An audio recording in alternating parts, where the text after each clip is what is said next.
Wọ́n jẹ́ bàbá fún gbogbo ẹgbẹ́ òṣèré Swakasa. Bàbá wa Ifayemi Ọ̀ṣúndàgbònù Elebuibon, ẹ bá ń fún bàbá látẹ̀wọ́ tó rinlẹ̀. Káre bàbá wa. Okòrè sí ọmọ Wòyírà. Ajísọlá ọmọ Kẹ́lẹ́ Ogun. Okò mo jẹ̀bi ọ̀rọ̀ mo yọ ṣẹ̀ṣẹ̀. Okò mọ́ra gbákígbá nítorí gbákígbá ni kẹ́kẹ́ sọ. Okò mọ́ra ẹrúkẹ́rú ní làlà lẹ́nu. Bàbá mò ń bọ̀ ná gbogbo, mò ń bọ̀ gbogbo. Ẹsẹ̀ ọ̀gbẹ́ ará òkè ọmọ asúnké bí ẹni súnmọ́ rárá. Mo parí dà sọ́kì mi dọ̀tọ̀ tó yàn. Right, thank you very much. We'd like to now take the anthem. The anthem. The DJ, are you there?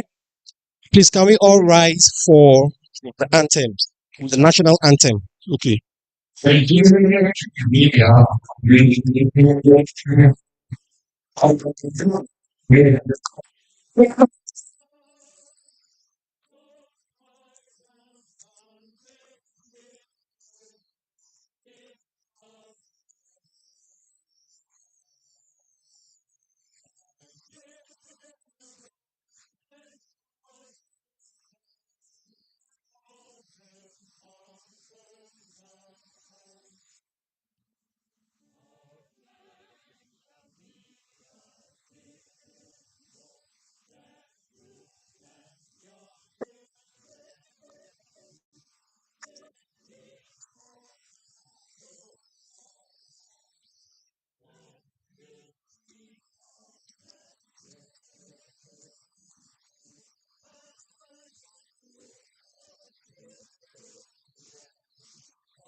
Kí ẹ̀gbọ́n mi Àdìsá Ọ̀jọ̀gbọ́n Benjamin Ògúnfọlákàn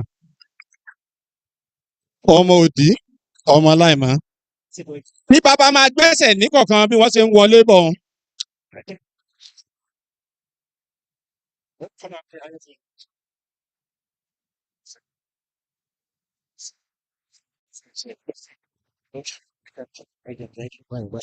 Okay.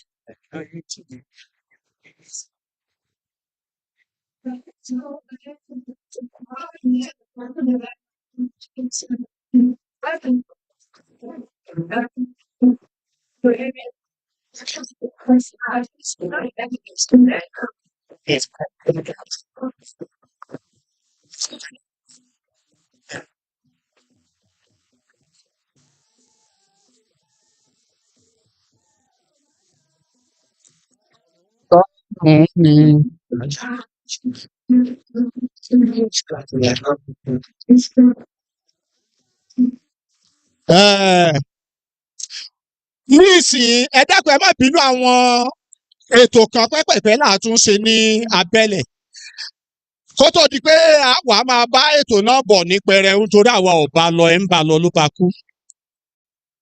Ẹ jẹ́ ká lọ sínú ìwúre. Ẹ jẹ́ ká wúre. Bàbá wa tí ó ṣe ìwúre fún wa Àwọn náà ni àràbà àgbáyé, olú ìṣẹ̀ṣe, àràbà, owó labí, awódọ̀tun, awóreni, ọmọ aláọfá láwo lódùborokè àyíwọ̀, ọlọ́mọ ń gòkè kọ́lọ́mìnrin mọ́ sùn. Ẹni bá lè ṣàìsùn ní ọ̀bọ̀ jẹran awo nígẹ̀tì. Dúdú kéré bí ọ̀run mẹ́la òkè ìtasẹ̀ ẹ̀yin lẹ́sẹ̀ mi lọ́wọ́ lónìí bàbá. Èdè òde ara rẹ̀ ṣàdúrà ọmọ alépo lóyin tí jẹ́ mọ́dẹ èdè òkú òun ó jòrè ọmọ ẹ̀yìn tí pọ́n tó.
Bí láyọ̀ lẹ fi lé sí o, láyọ̀ lẹ máa padà bálé o, àdáwọ́lé á yọrí sí rere o. Mo bójú apá mi ọ̀tún, ìyá àgbà wòròwòròwòrò lótò. Mo bójú apá mi òsì, ìyá àgbà wòròwòròwòrò lótò. Àgbà wòròwòrò ló fọ tí ò ní mu. Àgbà wòrò ló fi yóò ní jẹ. Àwòrò àwòrò ọmọ kú orò, ẹlẹ́bùbọ kú orò ní o. Ẹ̀mí rẹ̀ á gùn o. O ti fọmọ kékeré joyè bá wàá fàjọ alágbára lò ó. Ṣé èyí olómi ẹ̀mí rẹ̀ á gùn? Wà á rí tajé ṣe. Ọ̀mùlà ló dún kùtùkùtù mọ́ sóde. Mo lódi wọn mò ń ṣẹ́dán. Apẹ̀tẹ̀bí palẹ̀ àbí ò palẹ̀. Anípẹ̀tẹ̀bí bá palẹ̀. Anígúrúkẹ́ ẹnu. Anígúrúkẹ́ lẹ́yìn ọrùn. Àná sọ̀sọ̀ nù yàrá. A ní bàbá kí ló ń pe gúrúkẹ́ ẹnu. Gúrúkẹ́ lórúkọ tí wọ́n ń poyún. Gúrúkẹ́ lẹ́yìn ọrùn lórúkọ tó ń pọ́ ọmọ. Lọ́sọ̀ nù yàrá lórúkọ tó ń pajé. Gbogbo rẹ̀ mẹ́ta lélẹ́dùn máa fi jìn kíní o. Ẹ̀làmọ́ òyìnbó rú.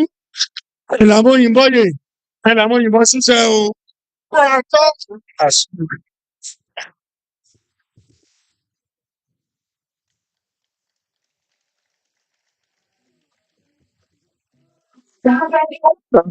Sẹ́rí máa dúpẹ́ pọ̀ lọ́wọ́ ẹ̀yin tí ẹ pa àtẹ́wọ́ àti ẹ̀yin tí ẹ pa àtẹ́wọ́ fún àràbà àgbáyé. Àtẹ́wọ́ yín orin lè tó ló jẹ́ kí n fẹ́ bẹ̀yìn pé kẹjọ ẹ bá tún àtẹ́wọ́ yẹn pa fún wọn.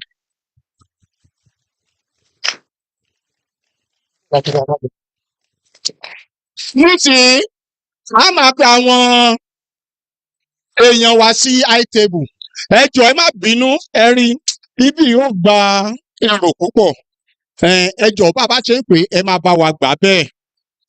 Ẹni àkọ́kọ́ tí a kọ́kọ́ pè, àwọn náà ni àwọn tí wọ́n kó wa jẹ lénìí.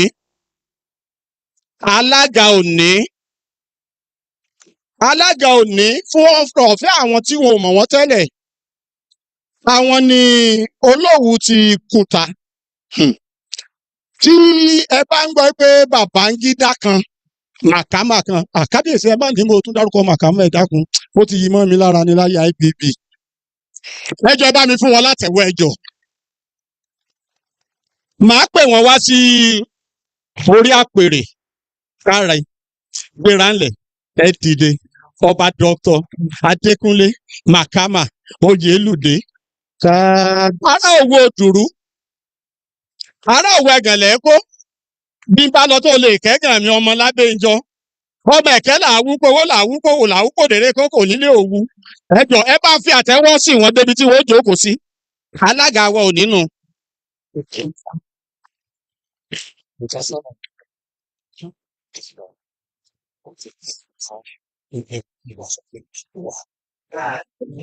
Ẹ tí màá pè tẹ́lé wọn ni gíwá wa nínú ọgbà ilé ẹ̀kọ́ gíga tí a wà yìí, tí wọ́n jẹ́ vice chancellor wa, Ọ̀jọ̀gbọ́n Simeoni Adébáyọ̀ Bámirẹ́. Ẹ kọ́kọ́ fún ọ látẹ̀wọ́ náà ká tó máa gbọ́rọ̀ mi lọ. Over to you. Thank you very much. The Vice Chancellor is unavoidably absent, and he'll be represented by the Deputy Vice Chancellor, Research. Professor Akan. Ẹ bá fún wọn látẹ̀wọ́. A round of applause for our TVC Research. Thank you very much, sir.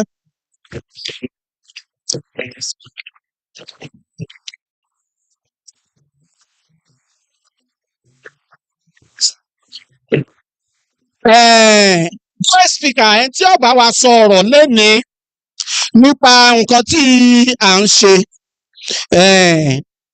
Àwọn náà ni a fẹ́ pè wọ́n máa bọ̀ lórí àga wọn. Ọ̀jọ̀gbọ́n Adébísí Adémákinwá.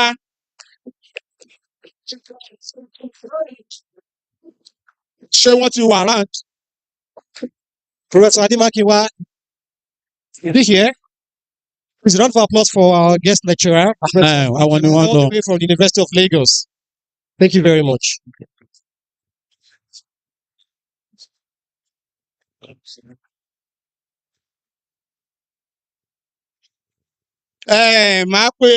Màá pe our royal father of the day. Àwọn ni bàbá wa. Ẹ jẹ́ kí n land o. His Imperial Majesty Ọba Adéyẹyè Ẹnìtàn Àkàndé Ògúnwùsì Ọ̀lẹ́wàlówó ó lẹ́sìn mẹ́rìndínlógún, ẹ̀jọ̀ ń jẹko, ẹ̀fẹ̀ ò jẹko. Ẹ má yẹ kí n rin jìnnà lórí yẹn. Àwọn ọmọ wa tí wọ́n wá sójú wọn.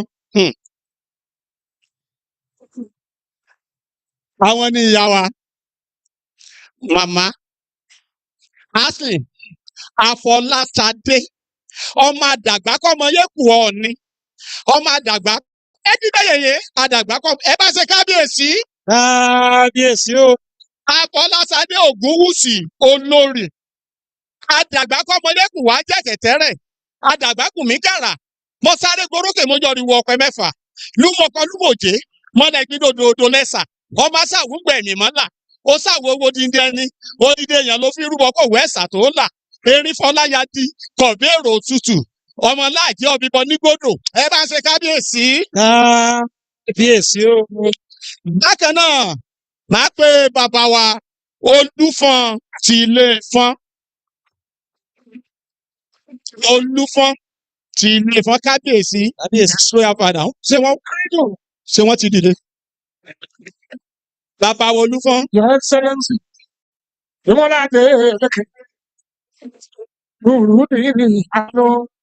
Ẹ jọ̀ọ́ à ń bọ̀.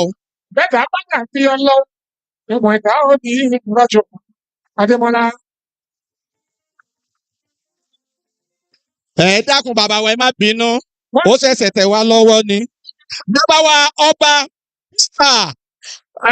Olúwọlé Akínyọ̀yè Tirì Oròlú ọmọ Akẹ̀láwẹ̀ Olúfadé ọmọ asẹ́ funfun lé funfun Oròlú mọ níyọ̀ mo jàtẹ́ Olúfadé mo lépo lé mo jẹ lání funfun ẹ̀yàn tó wí láyé ò lẹ́jọ́ nú bẹ́ẹ̀rí gbọ́dọ̀ ẹ̀ gbọ́dọ̀ mẹ́gun bẹ́ẹ̀rẹ́ jẹ̀yàn ẹ̀ sọ̀rọ̀ láre kọkàn gbọ́ mẹ́yàn lẹ́ẹ̀fi sọ̀rọ̀ ẹ bá ṣe kábíyèsí fún bàbá.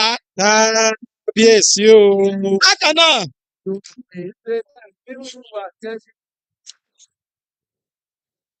Ẹ jọ̀ọ́ bí a bá ṣe é pé àwọn tí wọ́n bá tẹ̀lé nítorí mélòó ni àwa tí a ń darí ètò fẹ́ mọ̀ ọba kábíyèsí ẹbúrú ti bà àwọn ni wọ́n jọ wá ẹjọ́ ẹ wá fún mi lórúkọ wọn ẹ jọ̀ọ́ ẹ wá fún mi lórúkọ wọn ẹ jọ̀ọ́ ẹ wá fún mi lórúkọ ṣé bàbá ló ń lọ yẹn ẹ bá ń ṣe kábíyèsí fún bàbá ẹ wá bá ń kọ orúkọ wọn síbí.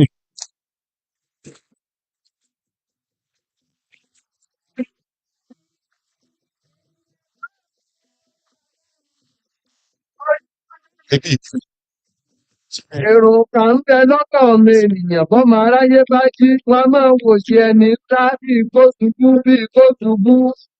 Àìní ṣubú èèyàn ní ńlá ó dọwọ́ Olódùmarè ó dọwọ́ orí tí kálukú gbé wáyé.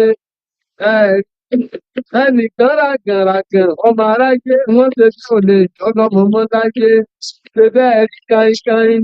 Nítorí fẹ̀yìntì tí ń kẹ̀ bí ọ̀sàràsà tí bomi ojú tó gbèrè ọmọ ìwọ̀n ló ti tọ́ fún kainkain láyé. Ẹ̀yìn ìgbà tí wọ́n ní ò lè bímọ mọ́ ìlú wá bí kainkain. Nísìnyí ẹni tí màá pè nísìnyí wọ́n á jókòó sẹ́gbẹ̀ẹ́ kábíyèsí ń bí àwọn ni àràbà àgbáyé àràbà owó la bí Awódọ̀tun Awóreni àràbà worldwide ẹ bá fún alátẹ̀wọ́ tó lọ́rìn. Ẹ ṣé. Thank you very much. We would also like to recognize the presence of the Dean of the Faculty of Arts, Professor Benga Fashiku. Àkí bàbá wa níbi tí wọ́n bá jókòó sí. Ẹ ṣé gan bàbá. Káre o. Ọmọ ẹlẹ́kọ̀ọ́lé ọba láyà sọ. Ẹ̀kọ́lé orí wa sọ sí ọ̀tá àlàbòsè. Ẹ ṣé mò ń bọ̀ náà. You're highly welcome, sir. We would also like to recognize the presence of our Oga at the top at the Institute of Cultural Studies. He's no other person than Professor Olusegun Oladosu. Ọmọ ògbóni mo dùn lóore. Mẹ́rẹ̀ ní àpò ọmọ aláṣọ́rè ògbóni mo dùn wọn ò dùn wá. Ọwọ́ òní jíjẹ bí ògbóni. Abílá sóòrè lálẹ́ abẹ́rò mi ní. Aya rẹ̀ kú tòórọ̀.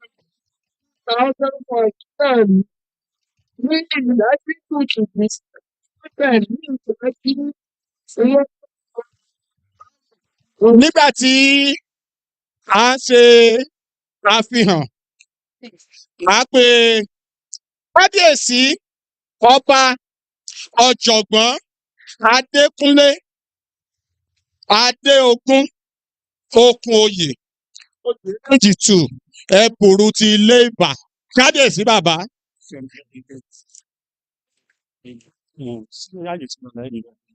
Ẹ jọ̀ọ́ ẹ má bá a gẹ́tì àyè ní ẹgbẹ́ lọ́hẹ̀. Bákan náà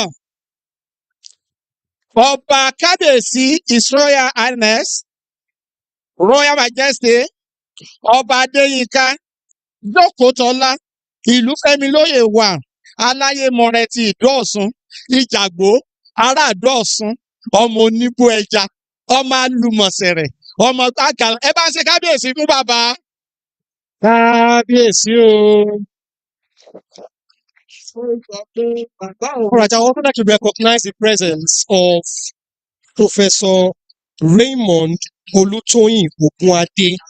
He's the director of the Center for Cultural Studies and Creative Arts, University of Ilorin.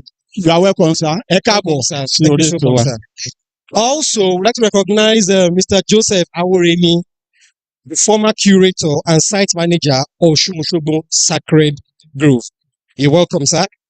Also in our midst is the eminent Dr. Olatunji Shotimiri.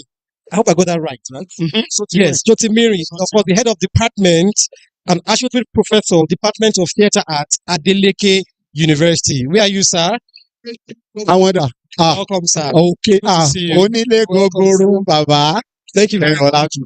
Also, we have in our midst senior colleagues, professors. We cannot list your names, but we have in here Dr. Emmanuel Akubo.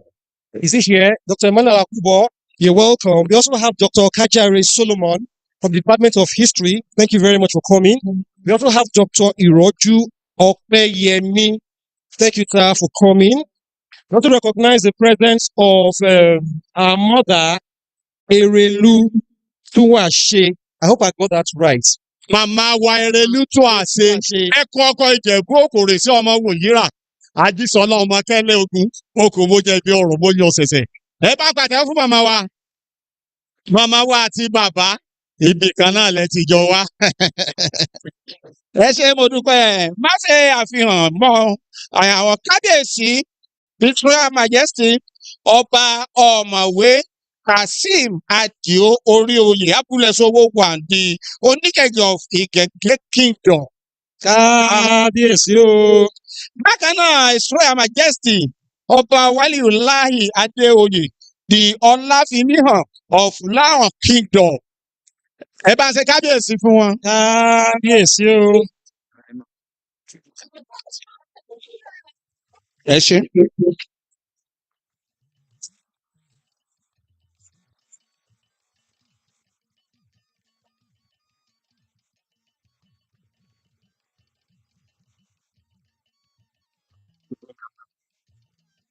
Bákan náà, má ṣe àfihàn olóyè Abíọ́dún Ọ̀pẹ Ifá èrè máa wà àgbáyé. Kábíyèsí o. All right, in our midst also is Professor Yunusa Salami. You're welcome, Prof. Thank you very much, sir. We also have in our midst Professor Adisa of Sociology and Anthropology Department. Also here with us is Professor Adeni from the Linguistics and African Languages Department. We also have Professor Ayodele from Sociology, Professor Makinde from Religious Studies, Professor Alao from Education, Dr. Adiola Falaye. Welcome, ma. Well, good to see you, ma. Welcome. Chief Kola Abiola. You're also welcome. It's good to see you. We also have Professor Adisa Ogunfolakon. Ẹ̀gbọ́n mi náà. Brad Sanko. Àwọn náà wà ń bẹ̀ yẹn. Mi ò pè lórúkọ wọn àtijọ́ ní ìgbà tá a jọ wà sọ́ọ̀sì. Ó lórúkọ tẹ ẹ kí n má sọ bẹ́ẹ̀ ọ̀dà mi ò sọ bẹ́ẹ̀ ọ̀dà mi ò sọ bẹ́ẹ̀. All right. We also have schools. Dr. Phillips, do we have the names of the schools amongst us? Yes, okay. We'll get back to them. We would like to move to the program proper immediately.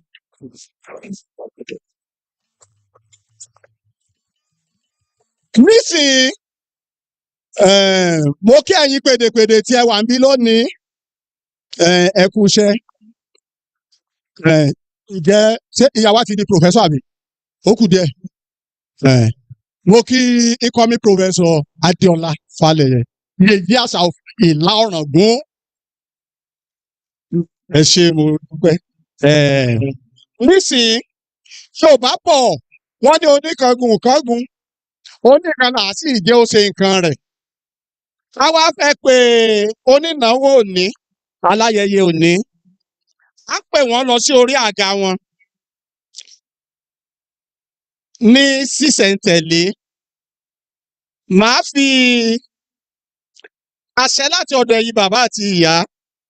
Màá fi àsìkò yìí pé bàbá wa. Àràbà Ifayemi, Ọ̀ṣúndàgbonù, Ẹlẹ́bùúbọn, Araba ti ìlú Òṣogbo. Ọmọ Wòyírà lọjà kó mọ́ bá àrà gbákígbá. Ìgbákígbá ni kẹ́kẹ́ wọn ń so. Wòyírà lọjà kó mọ́ bá àrẹ ẹrúkẹ́rú. Ẹrúkẹ́rú ní bàbá. Ṣe jẹ́ kí wọ́n lọ bẹ́ẹ̀ kí wọ́n sún àga wọn sẹ́yìn díẹ̀. Wọ́n ti ní kí wọ́n kọjá. Ẹ jẹ́ kí àtẹ́wọ́ yẹn kó máa lọ ká fi àtẹ́wọ́ yẹn gbé bàbá jókòó.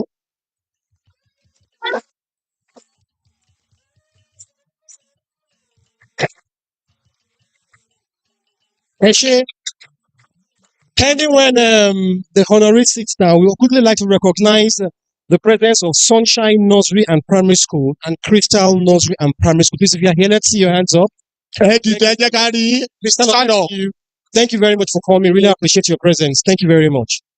Now, we'll quickly move on to the welcome address, and that will be done by the Director of the Institute of Cultural Studies in person of Professor Olusegun Oladosu. Please, a round of applause. Ọ̀rọ̀ ìkíni kú àbọ̀ láti ẹnu ọ̀jọ̀gbọ́n Olúṣẹ́gun Ọládòsù, ọmọ rí adáadáa, kábíyèsí director.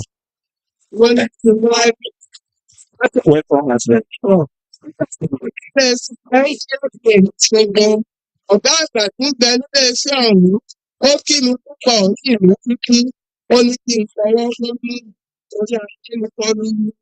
Àní adé ní kan tó lè jù sí aláìjá.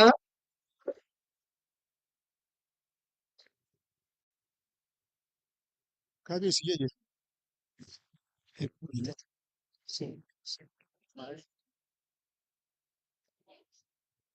Okay.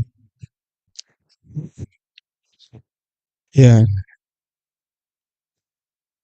Mo kí gbogbo àwọn bàbá mi kábíyèsí o.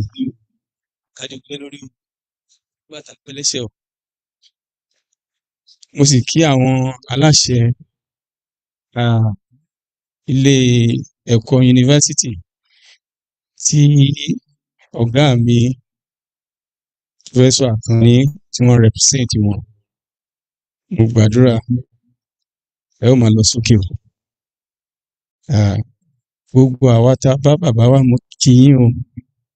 Mo sì kí gbogbo àwọn màmá, gbogbo àwọn yèyé. Mo gbàdúrà láṣẹ Elédùà á máa lọ síwájú o. Mo wá kí bàbá aláṣeyẹ òní. Ẹ̀mí yóò gùn o. Ẹ pẹ́ o. Èyí ò ní ṣàṣemọ fún yín o. Iyì tẹ́ tí ń gbà kò ní dìbàjẹ́ mọ́ yín lọ́wọ́. Àwa náà tá a sì ń ṣèkẹ́yìn àní kú mọ́ yín lójú. Mo sì kí bàbá mi Ògúnwùsì tí ìyá tí wọ́n sojú wọn. Ẹ bá jíṣẹ́ fún wọn pé wọ́n ṣe wọn. Ẹ ó pẹ́ fún wa.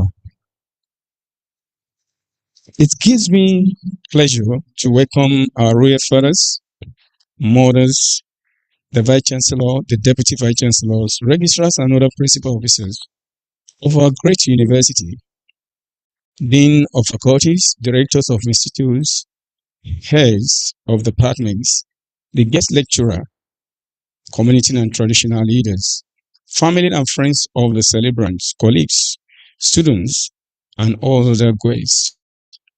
You are warm to the maiden editions of the Ifayemi Elebuibon annual lecture.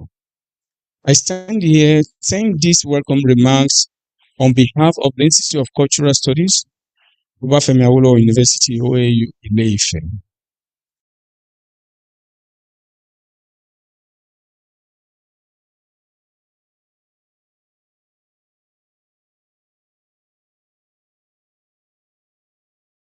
The man we are celebrating today eminently represents. These auspicious occasions afford me an opportunity to register my impression of and identify with Chief Ifayemi Elebuibon, a Ifa priest, a scholar, poet, and cultural icon. Primarily, Chief Ifayemi Elebuibon embodies the very essence of our mission as an institute, the preservation, study, and revitalization of African Yoruba culture and knowledge system. This realization inspired the idea of an annual lecture in its honor. The lecture is also an avenue to celebrate its multiple legacies. Let me state clearly that Oshunda Bono, the one who brings joy and prosperity, is not merely a name. It is it is a prophecy fulfilled. Through his life and devotions to Ifa knowledge, Baba has brought pride to Yoruba culture by restoring its dignity on the world stage and prosperity to its knowledge system by ensuring they are documented, taught, and lived. Baba represents many positive things as far as Yoruba culture is concerned. But I will mention just a few. First, he is a scholar, practitioner that bridges the ancient and the modern. He bestrides what the Odu whispered in the group and the lecture holds in Ivy League institutions. From Obafemi Awolowo University to San Francisco State University, Baba has shown us that indigenous knowledge is not antithetical to scholarship. It is scholarship. Although Baba has taught the boundless wisdom of Ifa on global platforms, he never stops learning at the feet of Olodumare. Baba has written plays and films for television, yet every line is rooted in the verses of Ifa. Second, Chief Ifayemi Elebuibon is a custodian of the worldly legacies of the ancestors. For example, when Osho Osogbo faced encroachment and neglect, he was among those who spoke, sang, and worked until UNESCO declared it a World Heritage Site. A clap for him, please. Also, at a time when Ifa was dismissed as superstition, Baba carried his verses to international conferences and proved that it is philosophy, science, and ethics. Third, Chief Ifayemi Elebuibon is a teacher. He has trained students, promoted Ifa studies, and initiated a new generations of Yoruba epistemic devotees. Yogbe Yono Temple in Oshogbo is a university without walls, where researchers from Nigeria, Europe, and the Americas come to drink from the well of Yoruba wisdom. I could go on and on to shed light on the spiritual, cultural, and intellectual exploits of Chief Ifayemi Elebuibon. But I do not want to preempt the guest lecturer of today, Professor Ademakinwa, who is eminently capable of doing justice to the theme of the lecture, perhaps more than I can. His long-standing scholarship in film, media, and theater practice is one of the domains of culture where Baba Elebuibon has distinguished himself as a force to be reckoned with. Suffice it to say that we celebrate the life of Chief Ifayemi Elebuibon not only for what he knows, but for what he has refused to let die. He has proven that culture is not a relic of the past, but a living guide for the present and future. In closing, I welcome everyone, our royal fathers led by His Imperial Majesty Oba Enitan Adeyeyi Ogunwusi Ojaja II, the Onirisha Aworo Iyanifa, the Vice Chancellor of our great university, and other principal officers, deans of faculties, particularly the Dean of Faculty of Arts, my dean, and immediate predecessors at the Institute of Cultural Studies, directors of institutes, and heads of departments, and other distinguished guests for joining us to celebrate and explore the life, spiritual journey, and contributions of the celebrants to Ifa philosophy. I express deep gratitude for your presence. What we are witnessing today is a testament to the fact that tradition and modernity need not be enemies when properly understood. Tradition is the foundation on which modernity can start without losing its soul. This year editions of the annual lecture has been made possible by the generous financial donations of the celebrant. Subsequent editions depend on the availability of financial resources. We therefore implore individuals and organizations to rise to the occasions and provide support to ensure that the annual lecture continues to be held. In the meantime, We appreciate the celebrant for his commitment in all ramifications, without which this year edition would not have come to reality. Kí bàbá pẹ́ fún wa láṣẹ Olódùmarè. Thank you all for coming.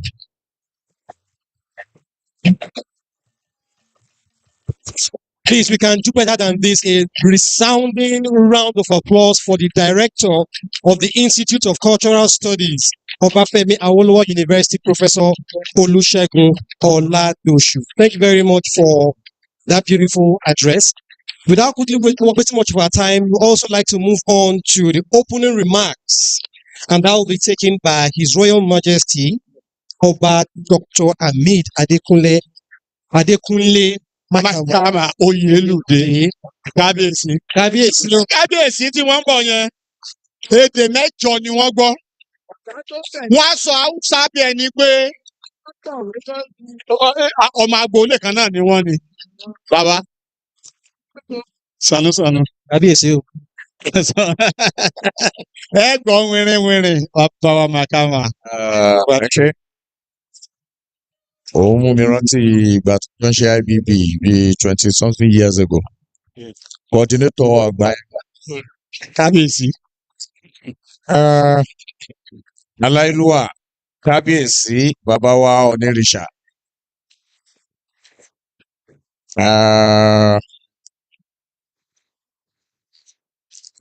Institute of Cultural Studies, Obafemi Awolowo University, Ilé-Ifẹ̀. Ẹ̀yin ládéládé, ibẹ̀ látọ̀dọ̀ Olúfọ́n dé ọ̀dọ̀ Ọba Professor Elebuibon,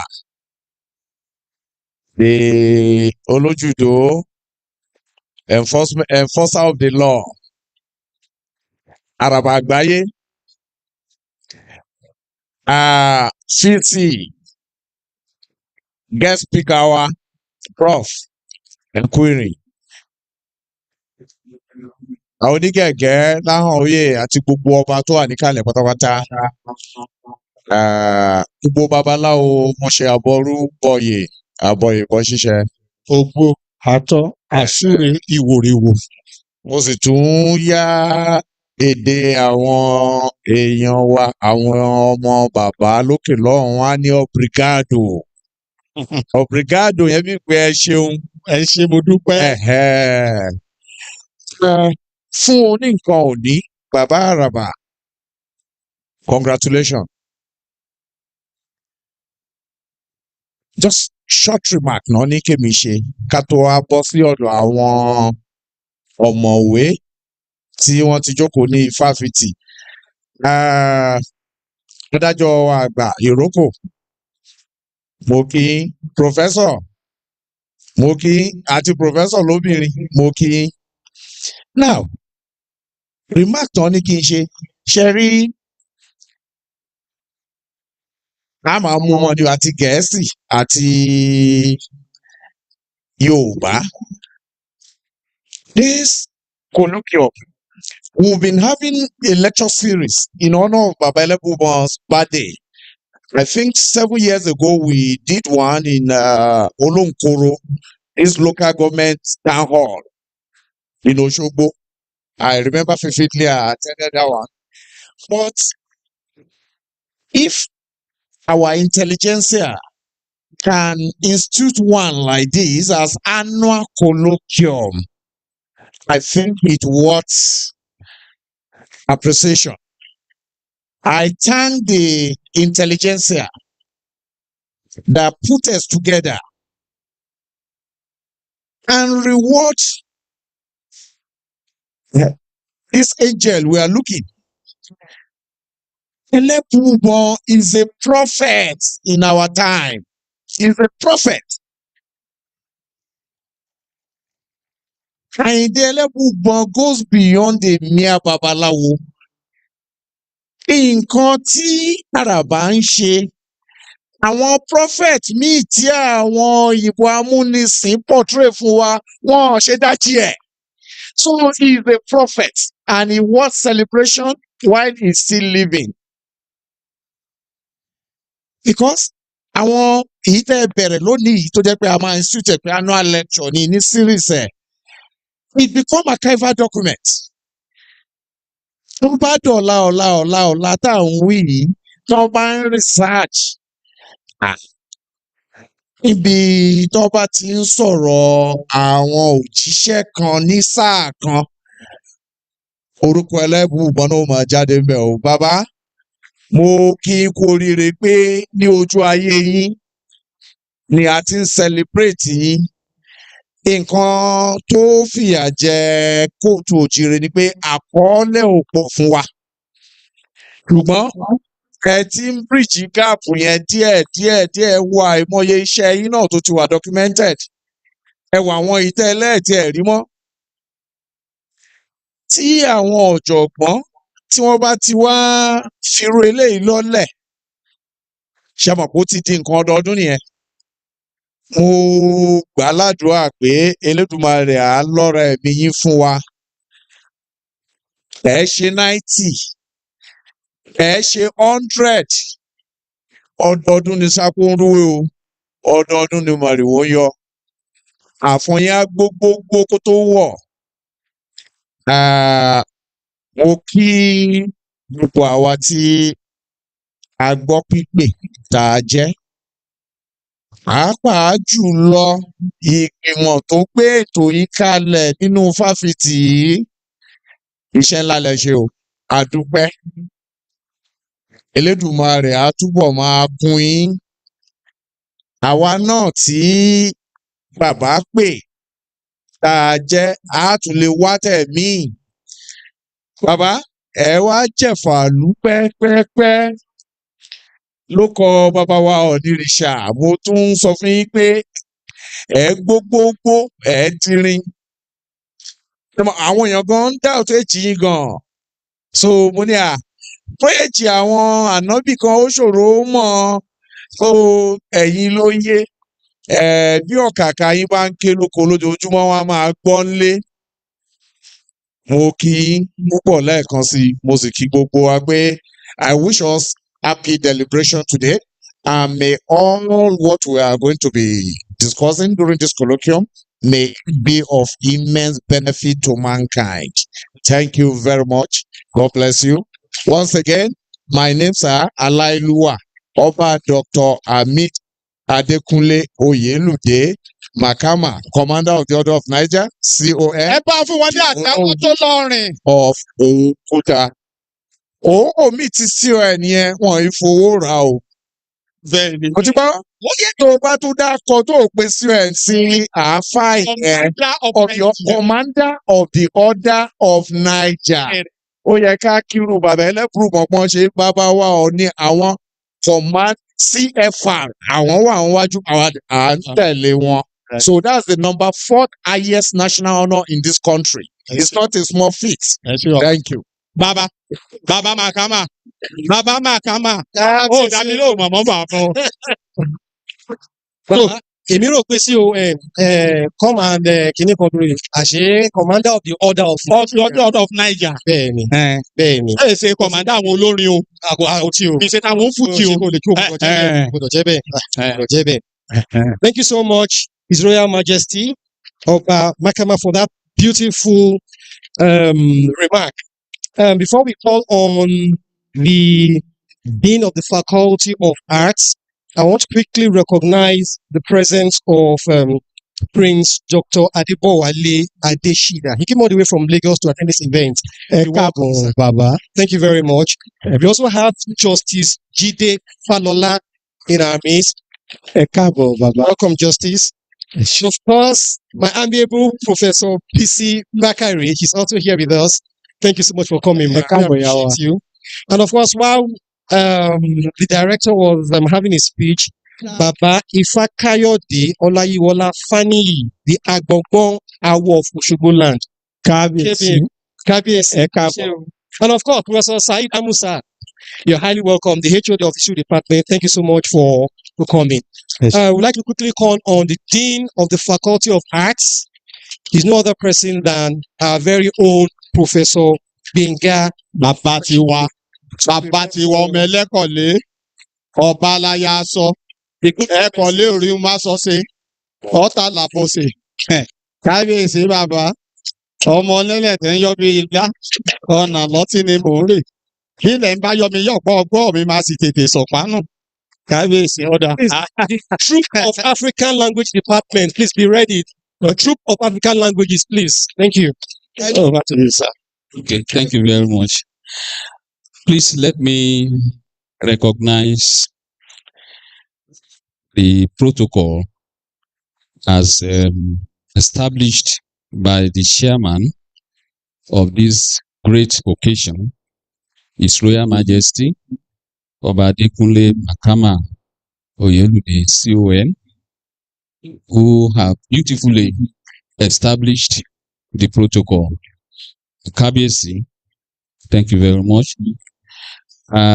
But permit me also to appreciate His Imperial Majesty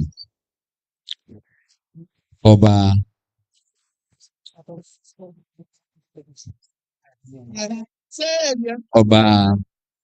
Adeyeye Enitan Akande Ogunwusi CFR.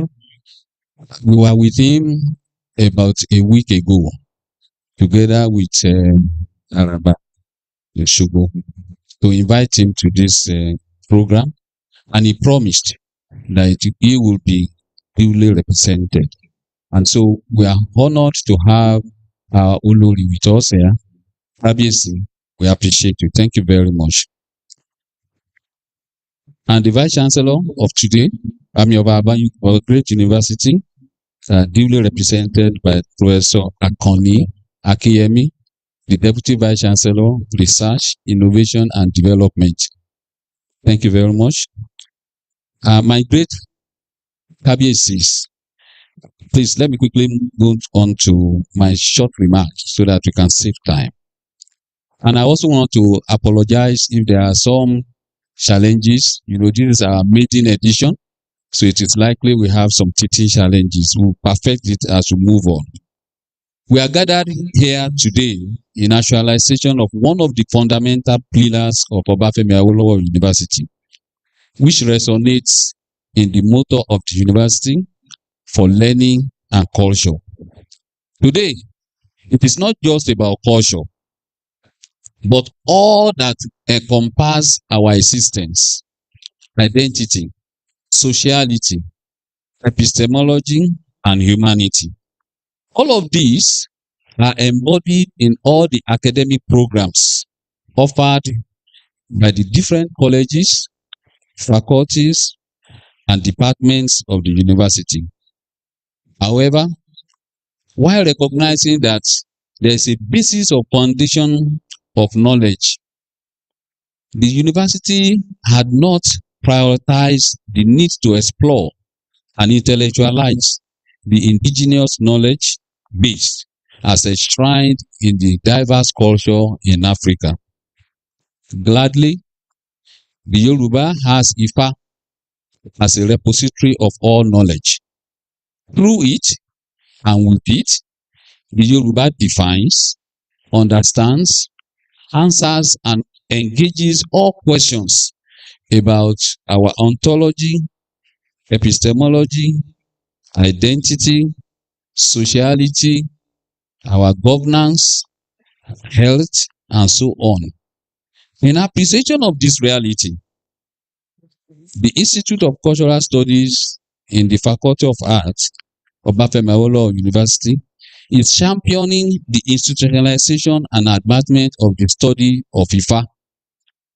By so doing, the Institute has established a department on Ifa studies, and I believe strongly that this will help in providing a platform for studying Ifa in details. Trending on this noble path, the director of the Institute of Cultural Studies has found a dependable ally in Chief Ifayemi Elebuibon, the Araba of Otogo. This annual lecture, instituted in his honor, offers an enduring platform for us as a university, as scholars, as students across all disciplines to draw from the deep knowledge and experience of the chief priest. This yearly lecture is expected to offer insights into how those of us in the Faculty of Arts could leverage on IFA to shift the paradigm of intellectual inquiries and provide a new order in our academic engagement. I'm expectant that the lecturer of today, a scholar of repute in the humanities, will lay a good foundation that we will all build on.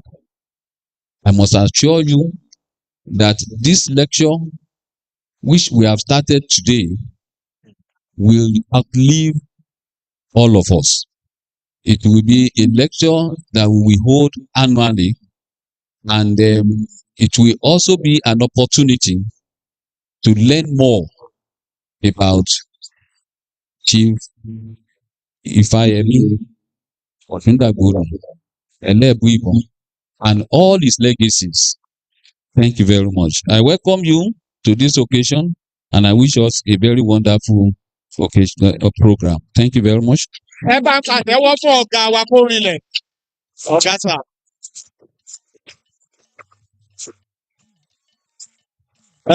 Kó tó di pé à ń bá ètò bọ̀, màá fi àsìkò yìí, màá fi ṣe àfihàn bàbá wa tí wọ́n wà níkàlẹ̀ bí ẹ má bínú bàbá pé ó pẹ́ ká tó dárúkọ yín.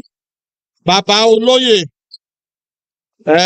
Oyègbadé látọ̀nà Aṣẹ̀dá Awo ìlú Òṣogbo. Bàbá dà, ẹ bá fún ọ látẹ̀wọ́, ẹ má bínú bàbá. Gbogbo yín pátá la kí o. Mo kí ọ lẹ́ẹ̀kiri. Over to you. Also, would like to recognize the presence of Olurubo High School. Are they here? Olurubo High School. Àwọn ọmọ olórogbo ẹ dìde kárí yín. There. Ẹ̀yin ọmọ olórogbo ẹ dìde. Mo mọ̀ pé ẹ̀yin ní wisdom yẹn. Thank you very much. Oromiyo Grammar School too. Ọ̀rànmẹ́gram. Okay. Oduduwa College, they're on their way. Modakeke High School. Modakeke ò tí ì dé.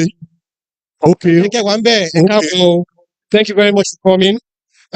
Islamic Grammar School, are you here? Islamic Grammar School.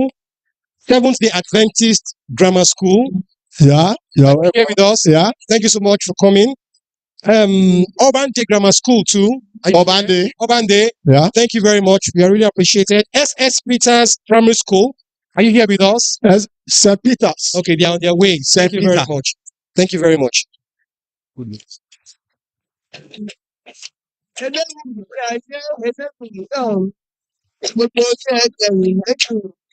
Listen. Ọ̀rọ̀ ìwúrí. Queer message. Láti ẹnu tiwa ilé ẹ̀kọ́ gíga Ọbáfẹ́mi Awólọ́wọ̀ Yunifásítì tá a wà yìí. Baálẹ̀ wa níbí. Tí wọ́n tún jẹ́ Olú of Fáfitì Aládàn. Ọ̀jọ̀gbọ́n Simeon Adébáyọ̀. Àbí Bámirẹ́ tí Yes, ably represented by the Deputy Vice Chancellor Research, Professor Akoni Ibukun Akinyemi. bàbá wa kan ni wọ́n sọ̀rọ̀ nípa wọn. Ẹ ṣé bàbá, you are welcome.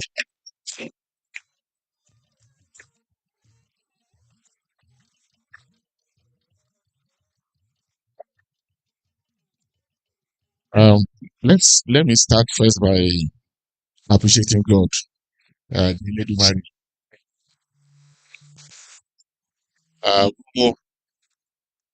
Who in His infinite mercies brought this to the mind of those who organize it, and who also has spared the life of our Baba that we are celebrating today, and also who granted all of us journey mercies. I bring greetings from the Vice Chancellor, Professor Adebayo Simeon Bamire. Today alone, we have more than 10 activities at the same time in this university. Even as I'm here, They already started calling me that we through so that I can come to another place. He has a lot of respect uh, for you, sir, and for all the lovers, but there are things that you cannot delegate as a vice chancellor. So he's manning those meetings, and he has sent me to come and represent him. So I bring very special greetings from him. All the other management would have loved to be here, but school is resuming just today, and there are a lot of activities that are needed to be put in place. So I bring greetings from the university management to all of us.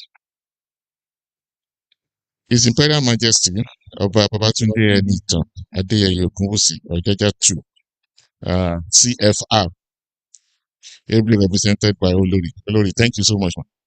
We want to appreciate you.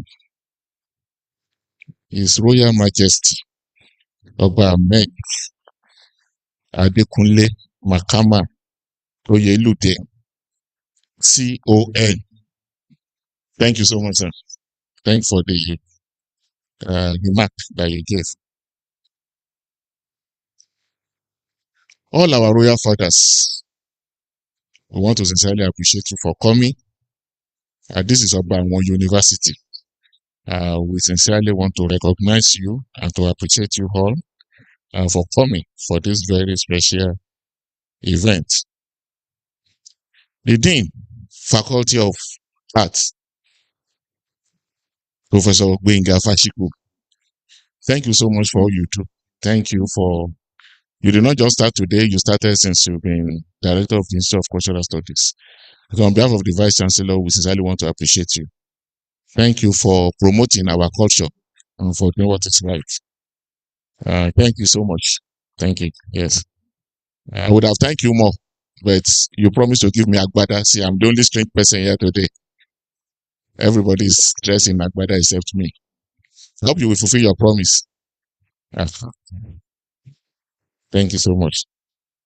The Director, Institute of Cultural Studies, thank you so much, Professor Ladus, for all you do. And all the staff, because I know it's a collective effort. So please, if you are from the Institute of Cultural Studies, please can you stand up for recognition so that we appreciate you. Thank you all. Thank you all. God bless you. You are the one that's really helping us, thank you again for the beautiful remark, Din. We always talk about identity, who we are. Thank you for continuing, to teach us more about that. I can see our very, very senior professors. You permit me. I can see Professor Adisa Ogunfowo. Prof. Ogunfola. Thank you so much, sir. You are sitting next to the Dean. You also promised me Agbada and cap. Okay. Thank you so much, sir. Professor Salami. Thank you, sir. You are not wearing a cap. Hope there's no philosophy around cap wearing. There's no philosophy. Professor Makinde was here before, and I can see many of our professors. Please, just pardon me. All our professors, I sincerely want to appreciate you. Great Ife students. You can do it better. Great Ife students. Are you proud of your heritage? If you are the great Ife, God bless you. Students from high school and also from primary school, I can see Sunshine and many other schools. Students, great students. What's wrong? Are you not happy? Students, great students. Stand up and greet yourself, great students. You should be proud of yourself. This is who you are. Yes. All our invited guests, custodians of culture, students, ladies and gentlemen, and also those who are covering us. Thank you. Okay, I love the way you put light on my face now.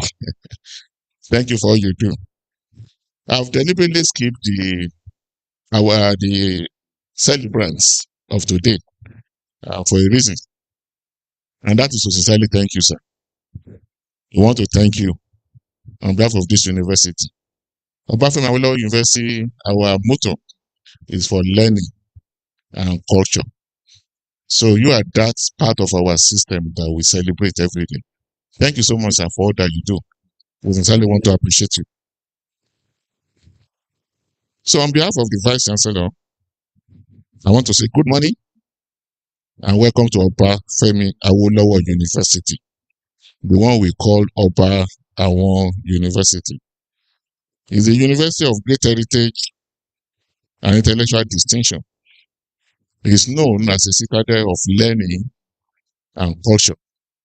And that part that we have come to do today is both for learning and culture. So it is my honor and pleasure to bring warm greetings from the Vice Chancellor and University Management, staff, and students to this year's Chief Ifayemi Elebuibon annual lecture.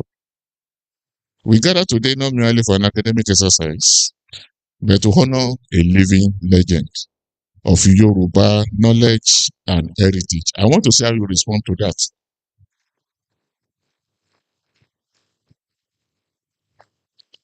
Chief Ifayemi Elebuibon embodies the very essence of what this university stands for: the preservation, interrogation, and transmission of African knowledge system with pride, with rigor, and global relevance. For decades, he has carried the torch of Ifa, oral literature, and indigenous spirituality with dignity, ensuring that the wisdom of our forebears does not fade in the face of modernity. That's one of the prayers that I used to pray for myself. Please pardon me if I don't sing it well. It will say, Perengede, ìwọ ni yìnyín ojúmọ́mọ́, Perengede. Ojúmọ́ tó mọ́ wa lé ní ojúmọ́ ayọ̀ ní kó jẹ́ o. Perengede. I grew up with that, and I do pray for myself. Thank you for that prayer, sir. And I know as we have gathered today, it will be ojúmọ́ ayọ̀. I think you say amen. Àṣẹ. Perengede. Thank you so much, sir. The Institute of Cultural Studies continues to distinguish itself as the conscience and the custodian of Nigerian cultural memory. By instituting this annual lecture in honor of Chief Elebuibon, the Institute has done two important things. First, it has given due recognition to a scholar practitioner whose life's work has elevated Yoruba cosmology to national and international discourse. Second, it has created a platform for critical reflection on the role of culture in national development, identity, and education. Again, I want to thank the director of the Institute of Cultural Studies, and in fact, when he was making the plea that we need to sustain this financially, please, again, I'm joining him to say that please, let's find a way that we institute this platform for engagement on an annual basis. Thank you as you support that is mission. At Ifayemi University, we believe that no nation can advance meaningfully if it is cut off from its cultural roots. Our mandate as a university goes beyond producing graduates with technical skills. We are tasked with producing citizens who understand where they come from, who can engage their heritage critically, and who can deploy that understanding to solve contemporary problems. That is why the work of the Institute of Cultural Studies and the dialogue fostered by this lecture series is central to our mission. To our students and young scholars here today, I urge you to listen deeply. The knowledge you will encounter is not relic or folklore. It is a living system of ethics, ecology, governance, medicine, and philosophy. The world is increasingly looking to indigenous knowledge to address climate change, mental health, community resilience, even security. Let us not be spectators in the conversation. Again, to Chief Elebuibon, sir, we thank you for your lifelong dedication.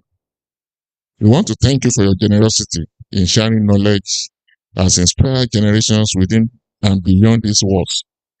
May your wisdom continue to illuminate our path. On behalf of the university management and the entire OAU community, Again, I want to congratulate the Institute of Cultural Studies for sustaining this important tradition.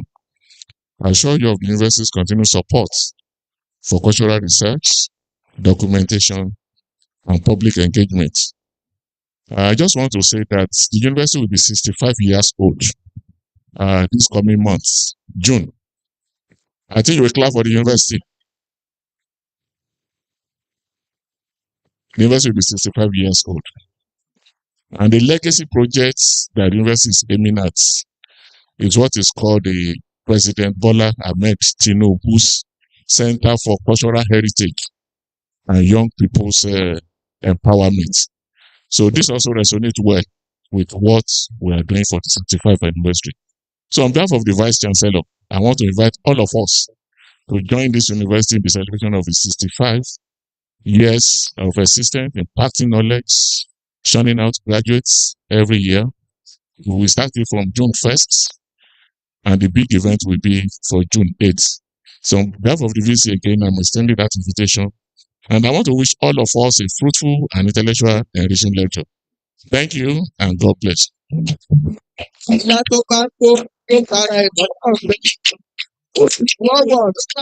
a wonderful round of applause for the DVC Research, Professor Akoni Akinyemi, for his beautiful goodwill message.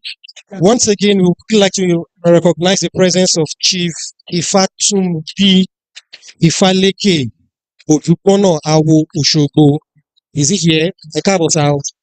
Era. We also like to recognize the presence of Dr. Ifayemi Fatunde Fakayode, President, International Council for Ifa Religion. And of course, I would like to apologize to Kabiesi Obarisa. Apologies, we recognize your presence. Obarisa Babajide Opesheyi Ton Arole of Odogwu Ijesha. Kábíyèsí bàbá. So ẹ ṣe nísìnyí mo kí gbogbo àwọn transo tí wọ́n wà ń bí àwọn traditional religion worshipers association of Osun State, gbogbo àwọn alága bóyá local government àti state àti àwọn exco wọn, àwọn transo tó bá wà ń bí ẹjọ́ ẹdíje ẹ jẹ́ ká rí yín, transo tó bá wà ń bí ẹ jẹ́ ká rí yín, ẹ bá mi pàtẹ́wọ́ transo gbàjọba o, mo kí yín o, ẹ kú rìn o, ṣé ẹ bínú pé ó pẹ́ ká tó pè yín.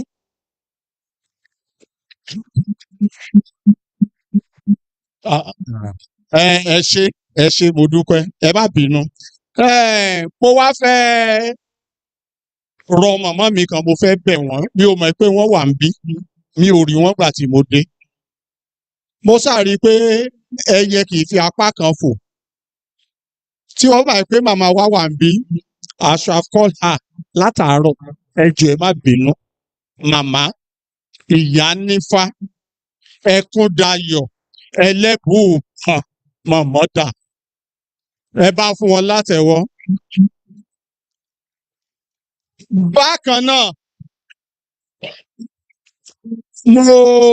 mo kí ọ̀rẹ́ mi, ọ̀gá mi, Professor Gbémisọ́lá Adéòtí fún ipa ribiribi wọn lórí ètò tí à ń ṣe lọ́wọ́ yìí. Ó káre o, ọmọ asẹ́yìn orò, ọmọ agúnyán pupa, àlọ́bẹ̀ pupa, ogúnyán pupa, fàlejò pupa, ojú ń tiyán, tó pọ̀ fomi lórí ń bí, ojú ń tọ́bẹ̀ nínú àwo, káre, ọmọ asẹ́yìn orò. Ẹjọ́ ẹ bá fún wọn látẹ́wọ́, wọ́n ṣe gudugudu méje. Mo ní kẹ́ ẹ má fi yẹn ránṣẹ́ sí mi bàbá mi, mi ò ní kẹ́ ẹ wá náwó ẹ wo, èyí ò gbọ́dọ̀ ṣe dáadáa ká má yìn. Àwọn institute ni wọ́n rán mi ṣẹ́ sí yín. Ẹ ṣé mo dúpẹ́ lọ́wọ́ yín, thanks so much. Orí bàbá wú, ó wá fi ATM gba owó, kí ló dé tí ò sọ nọ́mbà ẹ̀ fún mi? Thank you very much. Of course, Professor Adeoti was once the director of the Institute of Cultural Studies. You're welcome. Thank you so much, sir. To give ourselves some entertainment, we would like to bring on stage Sunshine Troop. Are they here with us? Yeah. Sunshine Troop. All right, Sunshine Troop, please come on stage. Àwọn dà. What's in ball? Sunshine Troop.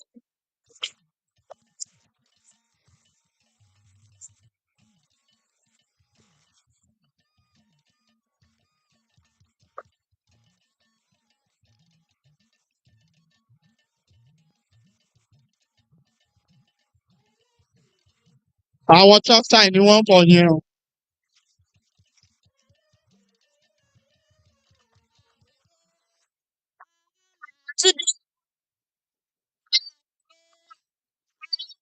Today, Ògògò lọ bẹ́yẹ, kìnìún lọ bẹ́ranko.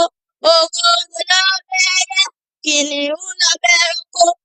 Jù wọ́n lọ lọ́nàkọ́nà, èrè ni wá, àwa dé, àwa ọmọ sunshine. Àwa máa tún dé, àwa dé, àwa máa tún dé. Ògògò lọ bẹ́yẹ, kìnìún lọ bẹ́ranko. Ògògò lọ bẹ́yẹ, kìnìún lọ bẹ́ranko. Àjù wọ́n lọ lọ́nàkọ́nà, eléré ni wá, àwa dé, àwa ọmọ sunshine. Bí báyà fẹ́ ka orílẹ̀-èdè wa, Nàìjíríà, a máa kí yíyọ orí.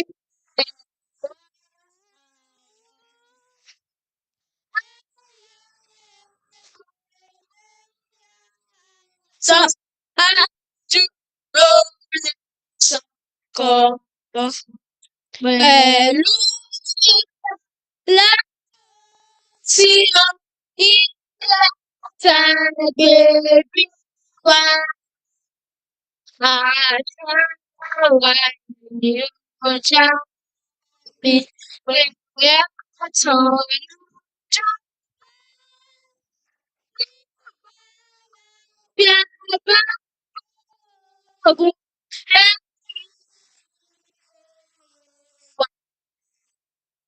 láti ṣàlàyé ọ̀nà gbogbo dàgbò jù wá. Jẹ́ ká orílẹ̀-èdè nígbà kò jẹ́ kàlàáfíà àti ọ̀pọ̀ jẹ́ ìpè Nàìjíríà. That might be the complete.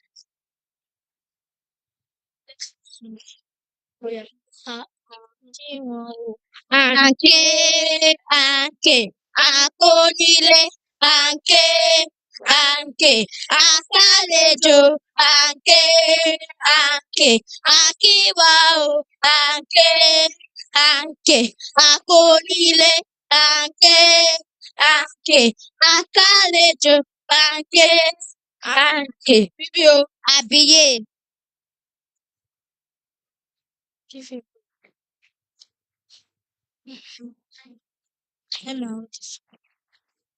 Bí báyà fẹ́ ka ewì, bàbá wa àràbà Ifáyẹmí Elebuibon, àràbà tìlú Òṣogbo, babaláwo, gbòǹgbò ìmọ̀, ìkọ́ àṣà. Bàbá wa àràbà Ifáyẹmí Elebuibon, ìlú mọ̀ọ́ká, àwo Ifá akéwì, òǹkọ̀wé àti gbòǹgbò ìmọ̀, ẹ̀sìn àti àṣà Yorùbá. Wọ́n jẹ́ ọmọ bíbí ìlú Òṣogbo ní ìpínlẹ̀ Ọ̀ṣun. Wọ́n jẹ́ ojúlówó ìran olùtìlẹ́yìn tí wọ́n jọ dá Òṣogbo sílẹ̀.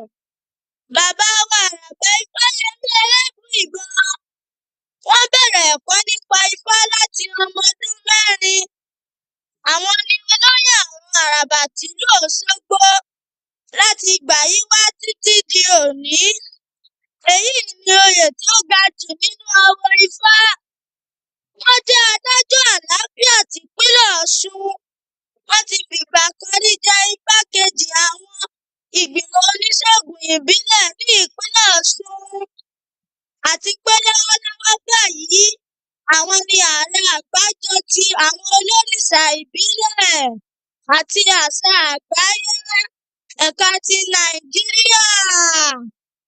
Ní àwọn ìlú tó wà lókè òkun, bàbá wa Àràbà ti jẹ́ gbòǹgbò ìmọ̀ àgbélékọ́ni ní San Francisco State Ifáfitì ní United States of America USA.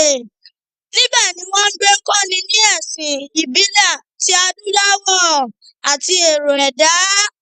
Àwọn ni olùdásílẹ̀ èròǹgbà ẹ̀dá ìgbà ìwáṣẹ̀. Ìlúmọ̀ọ́ká ní Òṣogbo Ancient Philosophy International, ibi àárín gbùngbùn fún ẹ̀kọ́ Ifá, àwọn iṣẹ́ ọnà Yorùbá àti ìmọ̀ ìṣègùn ìgbò igi.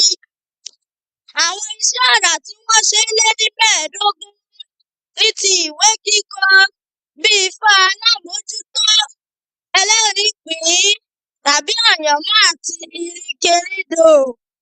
Ọbàtálá eré oníṣe ti ẹ̀rọ móhùnmáwòrán ti àpapọ̀.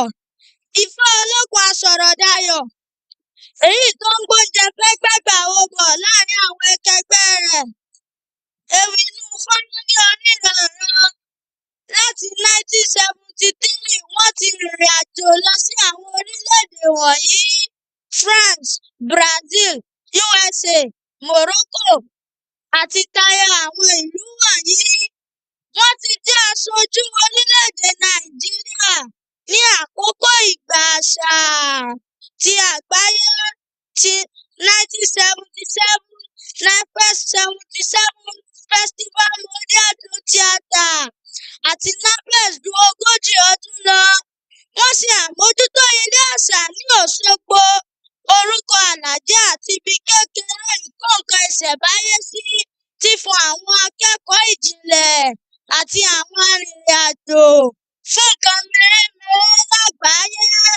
Bàbá wa Àràbà gba oyè ọ̀mọ̀wé tí wọ́n fi dá wọn lọ́lá láti Brandeis Ifáfitì USA àti àwọn àmì ẹ̀yẹ lọ́pọ̀ yanturu pẹ̀lú àwọn àmì ife ẹ̀yẹ ti sílífà láti ọwọ́ ìjọba.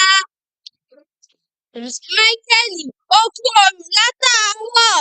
Ẹ̀yin màmá àti bàbá wa, ẹ jọ̀wọ́ ẹ bá mi kí bàbá wa olùgbé àṣà àti ohùn Yorùbá ti àgbáláyé, bàbá wa Àràbà Elebuibon. Ẹ kú àbọ̀ sà. Bàbá wa Àràbà ti ìlú Òṣogbo. Wọ́n bẹ̀rẹ̀ ẹ̀kọ́ ìmọ̀ ti Ifá láti ọmọ ọdún 4. Wọ́n sì tún lò ju 50 ọdún lọ gẹ́gẹ́ bí akéwì, òǹkọ̀wé, babaláwo àti ògbóǹtarìgì onímọ̀ ẹ̀kọ́. Bàbá wa jẹ́ olùkọ́ àgbà ní San Francisco State Ifáfitì. Wọ́n ti kópa ní onírànran ní Paris, Brazil, New York àti àwọn ibi púpọ̀. Bàbá wa ti jẹ́ ààrẹ àwọn adájọ́ àlàáfíà ní ìpínlẹ̀ Ọ̀ṣun, ààrẹ adájọ́ ti àwọn olórìṣà ìbílẹ̀ àti àwọn àṣà àgbáyé. Ifá olókun asọ̀rọ̀dayọ̀ àti ewì wọn gbogbo ti mú àṣà Yorùbá dúró re fún ọ̀pọ̀ àkókò. Eré wọn fún orí ẹ̀rọ móhùnmáwòrán. Ifá olókun asọ̀rọ̀dayọ̀ àti ewì wọn gbogbo ti mú àṣà Yorùbá dúró re fún ọ̀pọ̀ àkókò. Ẹ jẹ́ ká bu ọlá fún ibùdó ìmọ̀ Adúláwọ̀ tó wà láàyè. Bàbá wa Àràbà Ifáyẹmí Elebuibon. Bí wọ́n bá bi yín léèrè pé kí ni orúkọ ẹni tó mú ewì yìí wá, ẹ sọ fún wọn wípé Máíkẹ́lì Adékúnlé lorúkọ tí èmi ń jẹ́. Ìlú ìpínlẹ̀ Ọ̀ṣun ní Ilé-Ifẹ̀ ni ìlú bàbá tó bí mi lọ́mọ. Ìlú Ìkálẹ̀ nípínlẹ̀ Oǹdó ni ìlú màmá tó wò mí dàgbà. Pèmísírà níbo ni wọ́n ti wá? Orúkọ mi ni Pèmísírà ní ìlú Ìbàdàn ní ìpínlẹ̀ Ọ̀yọ́ ni ìlú bàbá tó bí mi lọ́mọ. Ní ìlú Ilé-Ifẹ̀ ní ìpínlẹ̀ Ọ̀ṣun ni ìyá tó wò mí dàgbà. bàbá o, bàbá o, bàbá o.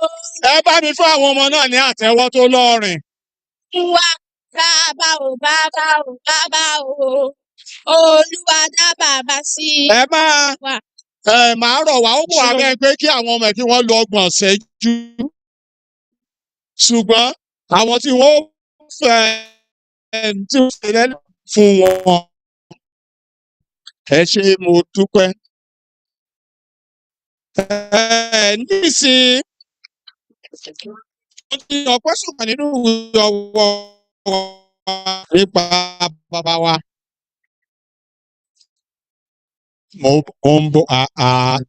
Let's follow the protocol. Nǹkan tí wọ́n gbé lé MC lọ́wọ́ ní MC gbọ́dọ̀ ṣiṣẹ́ lé lórí. Máa wá fi àsìkò yìí ẹ bá gbé kínní torí àwọn iṣẹ́ tó kù. Ẹ gbọ́ kínní. Máa fi àsìkò yìí ó kàn tẹ̀ jẹ́ gbólóhùn méjì ẹni tí wọ́n kọ orúkọ ẹ̀ sórí ìwé ọwọ́ mi á pè wọ́n. Bó jẹ́ gbólóhùn méjì. Máa fi àsìkò yìí máa fi pe alàgbà Fílípì Ọlọ́runtọ́lá àbí? Yes, Ọlọ́runtọ́lá. Ọlọ́runtọ́lá Fílípì Ọlọ́runtọ́lá. Ẹ bá fún wọn látẹ̀wọ́. Bàbá ẹ rí i pé àti dín wa àti dàrẹ́tọ̀ wọ́n ti sọ ọ̀pọ̀lọpọ̀ nípa citation. Ẹ kàn bá wa mẹ́nu bà ọ̀rọ̀ bàbá díẹ̀ nítorí ọjọ́ ń lọ. A dẹ̀ fẹ́ kó jẹ́ pé ibi ló máa lé ọ̀pọ̀lọpọ̀ máa lọ sí òkè lọ níbi tí a pèsè oúnjẹ sílẹ̀ fún. Ẹ ṣé gan. Ẹ ṣé mo dúpẹ́ atọ́kùn ètò. I'm about to read the citation of the celebrant of today, Bàbá wa Àràbà Ifayemi Ọ̀ṣúndàgbòlù Elebuibon. I'm going to make it very brief. Much of what I would have loved to say have been said by the students. Àràbà Ifayemi Ọ̀ṣúndàgbòlù Elebuibon is one of the most revered Ifa priests of the modern era. A gifted poet, cultural philosopher, and dramatist whose life and work embody the depth and resilience of Yoruba spirituality. A native of Osogbo, Osun State, he stands as a bridge between the ancient Yoruba sacred knowledge and the contemporary world, dedicating his life to the preservation, reinterpretation, and global promotion of Ifa tradition and Yoruba cultural heritage, family background, and ancestry. Àràbà Ifayemi Elebuibon was born into the distinguished Elebuibon family of Osogbo, a lineage deeply rooted in the spiritual and historical foundations of the town. The family traces its ancestry to Olutimehin, one of the co-founders of Osogbo, a city renowned for its sacred groves, shrines, and enduring religious traditions.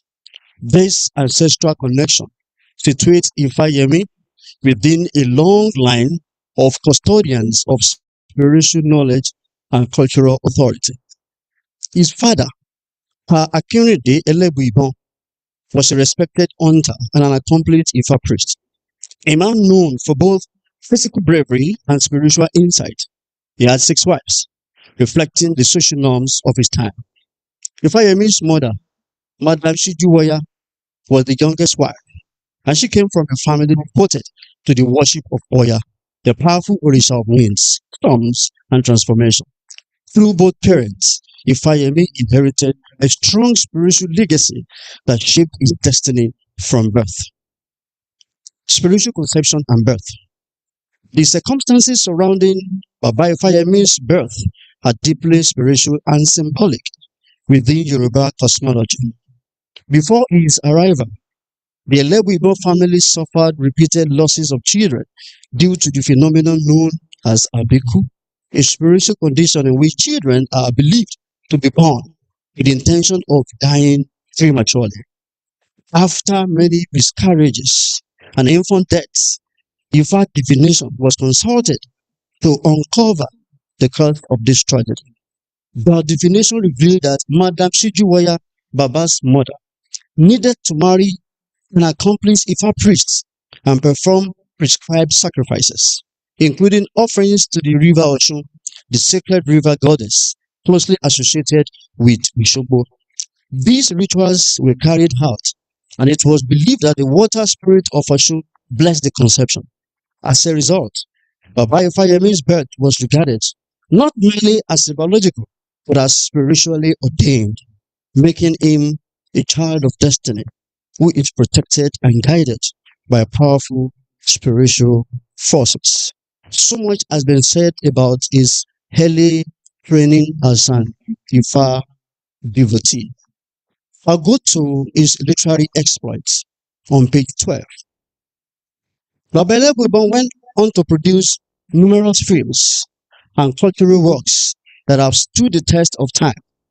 He was the creative force behind the iconic television series Ifa Olokun at Sorodayo and Ipele Aye in the early 1980s. Productions that brought the depth of Yoruba spirituality and philosophy into homes and hearts. His presence has been felt across countless films, both as an author and as a producer, with notable works such as Eko Eleko, Obatala in Praise, and many more. Beyond the screen, his wisdom found expression in literature. He also authored books like The Healing Power of Sacrifice, The Invisible Power of the Metaphysical World, The Adventure of Obatala Part 1 and Part 2, Ogun the Pathfinder, among others, each carrying profound insight into culture and spirituality and life. His voice also echoed through music, with recordings that continue to inspire and resonate with èèyàn wọn, orí ló dá mi, ta ló mẹni tí yóò wọná, ilẹ̀ ń mì, fújọ̀ yìí, ìpè ẹnu wọn, elénìní ayé, ayé ti dágbà orújọ, and many more. Correction, ìpè ẹnu wọn. Thank you, sir.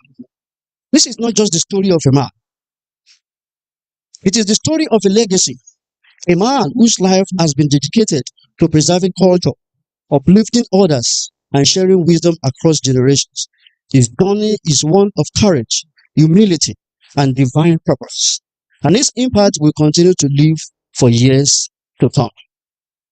I'll round off with his legacy, the last paragraph.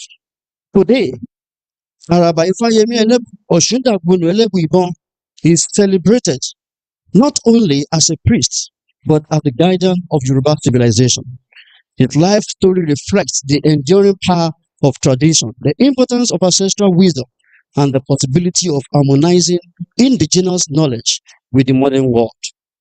Through his teachings and creative works, he continued to inspire new generations to value, protect, and proudly project Yoruba cultural and spiritual heritage on the world stage. Ladies and gentlemen, it gives me pleasure this afternoon to present to you the celebrant of today, Chief Ifayemi Osundagbonu Elebuibon. God bless you. Thank you very much for listening.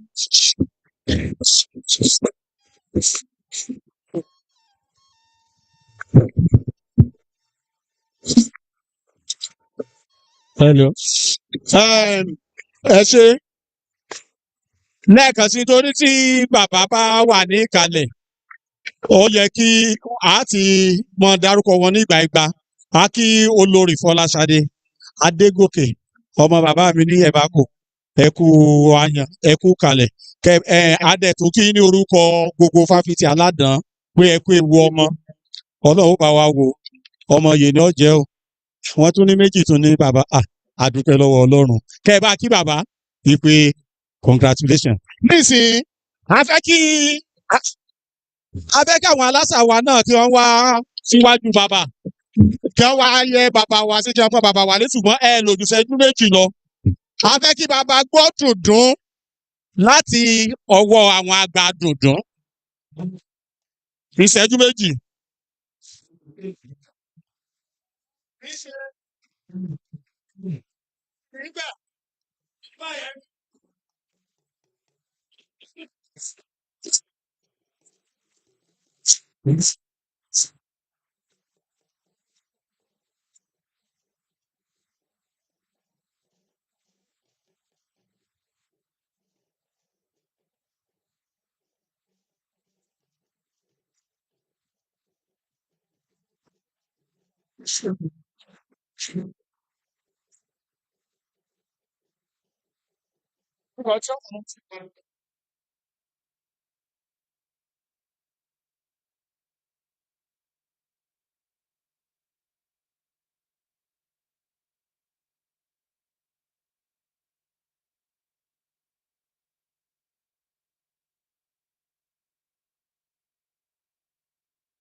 Ẹ ṣé o.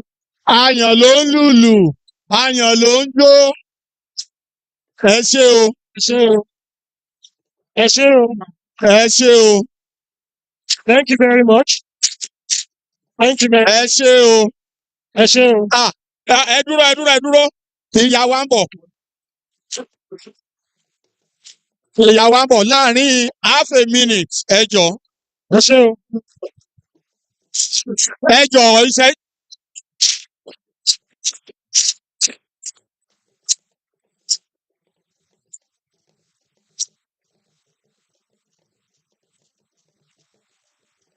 Ẹ ṣé o. Ẹ ṣé o. Thank you very much. Ẹ ṣé. Ẹ ṣé. Ó yẹ wá máa lùlù yẹn jáde bẹ́ẹ̀ yẹn. Ẹ ṣé o.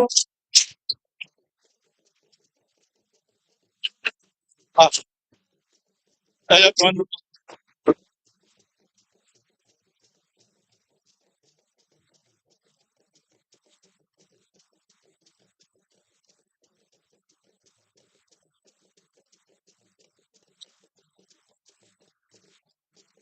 Thank you very much. Thank you. Thank you. Thank you very much. Ẹ ṣé o. Ẹ ṣé o. Ẹ ṣé o. Ẹ ṣé o. Thank you because of the time. Okay. Ẹ ṣé o. Ẹ ṣé o. Ẹ ṣé. Thanks so much. Ẹ má bínú o. Ẹ má bínú sẹ́yìn pé àwọn program wa tá ń fi ha. Ẹ má bínú o. Ẹ má bínú o. Thank you very much. Nísìnyí, níbi àkàtà sọ pé àwọn kan wà ń ta tí wọ́n ń kọrin lọ́wọ́. Àwọn ẹgbẹ́ náà tún wà. Both state, zone and local government tí wọ́n tún wáyé bàbá sí. Àwọn ni Association of Nigeria Theatre Art Practitioners. Àwọn ANTP tí wọ́n bá wà ń bí yàtọ̀ sáà tó wà sálẹ̀ tí wọ́n ń gbé àwọn èèyàn wọlé. Ẹ dìde ẹ jẹ́ ká rí yín. Progress. Ẹ ṣé o. ANTP progress. Ẹ ṣé o. We will quickly move on to. Bákan náà ká tó lọ. Ó tún kù ẹni ìfapá kan fò. Ó dáa. Gómìnà àwọn NANTAP ní ìpínlẹ̀ Ọ̀ṣun wa ní ó wà ń bí tí a ṣẹ̀ṣẹ̀ dìbò yàn tí ó ṣẹ̀ṣẹ̀ wọlé ọ̀jọ̀gbọ́n ni ẹni tí gbogbo onímọ̀ níbẹ̀ tí ẹ̀ wá mọ̀ ní alága gbogbo NANTAP àwọn náà ni ọ̀jọ̀gbọ́n wa ọmọ wa yèyí àṣà wa Adéọlá Fálẹ́yẹ. Oríire náà. Congratulations ma. Ẹ ṣé, thank you very much. We'll move on to the lecture proper now. But before we do that, we would like to call on Research Fellow Dr. Olubunmi Adiola Omotosho to come read the citation of our guest speaker, Professor Adebisi Ademakinwa. Thank you very much.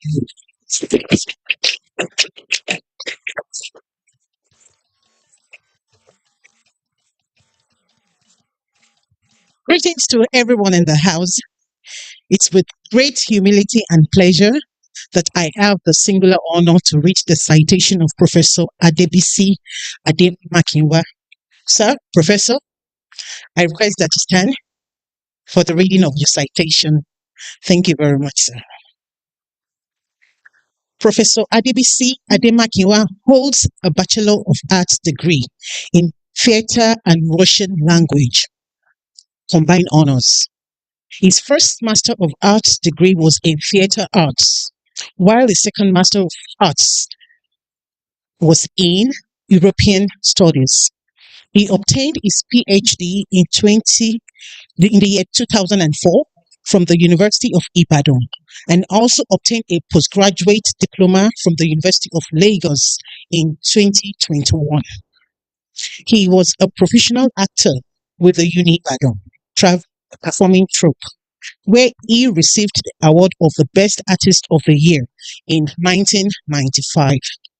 He taught in the Department of European Studies, University of Ibadan, before moving to the University of Lagos in the Department of European Languages and Integration Studies.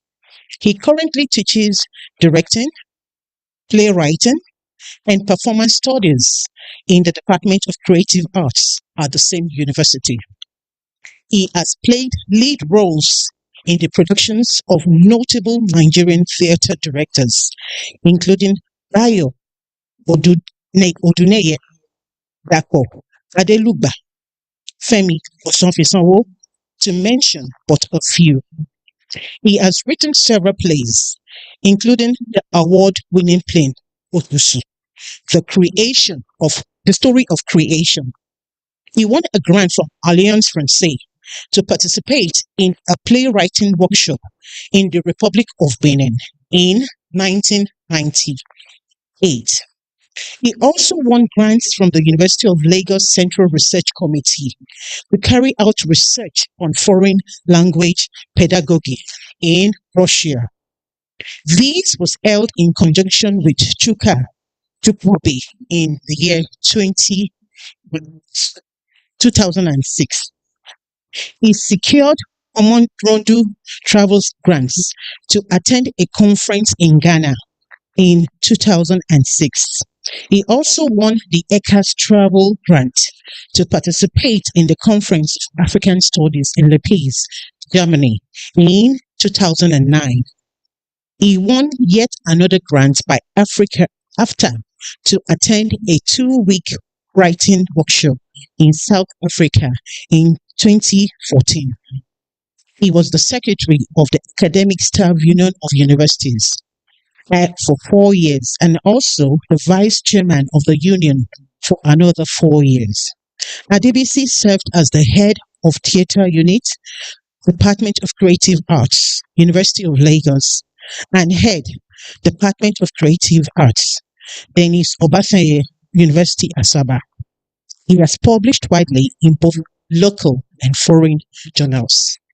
It gives me pleasure to welcome the speaker of today, an erudite scholar, a man known for his academic feat, a man that is known globally for his intelligence.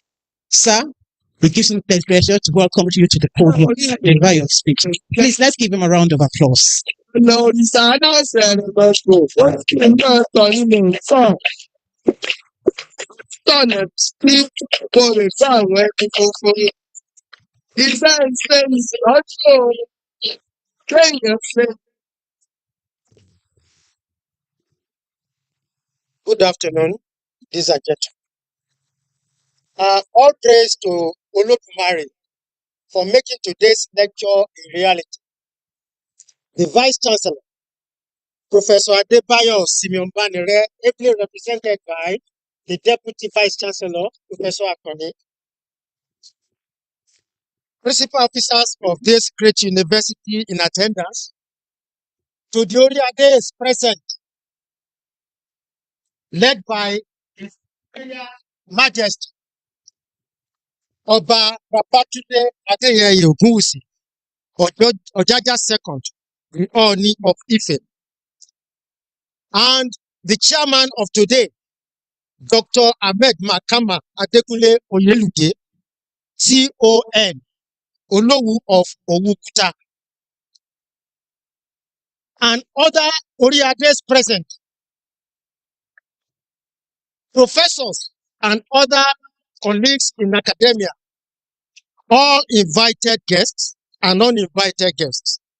Distinguished ladies and gentlemen, I welcome you all to this lecture in honor of our icon in Yoruba tradition and culture, Chief Ifayemi Elebuibon.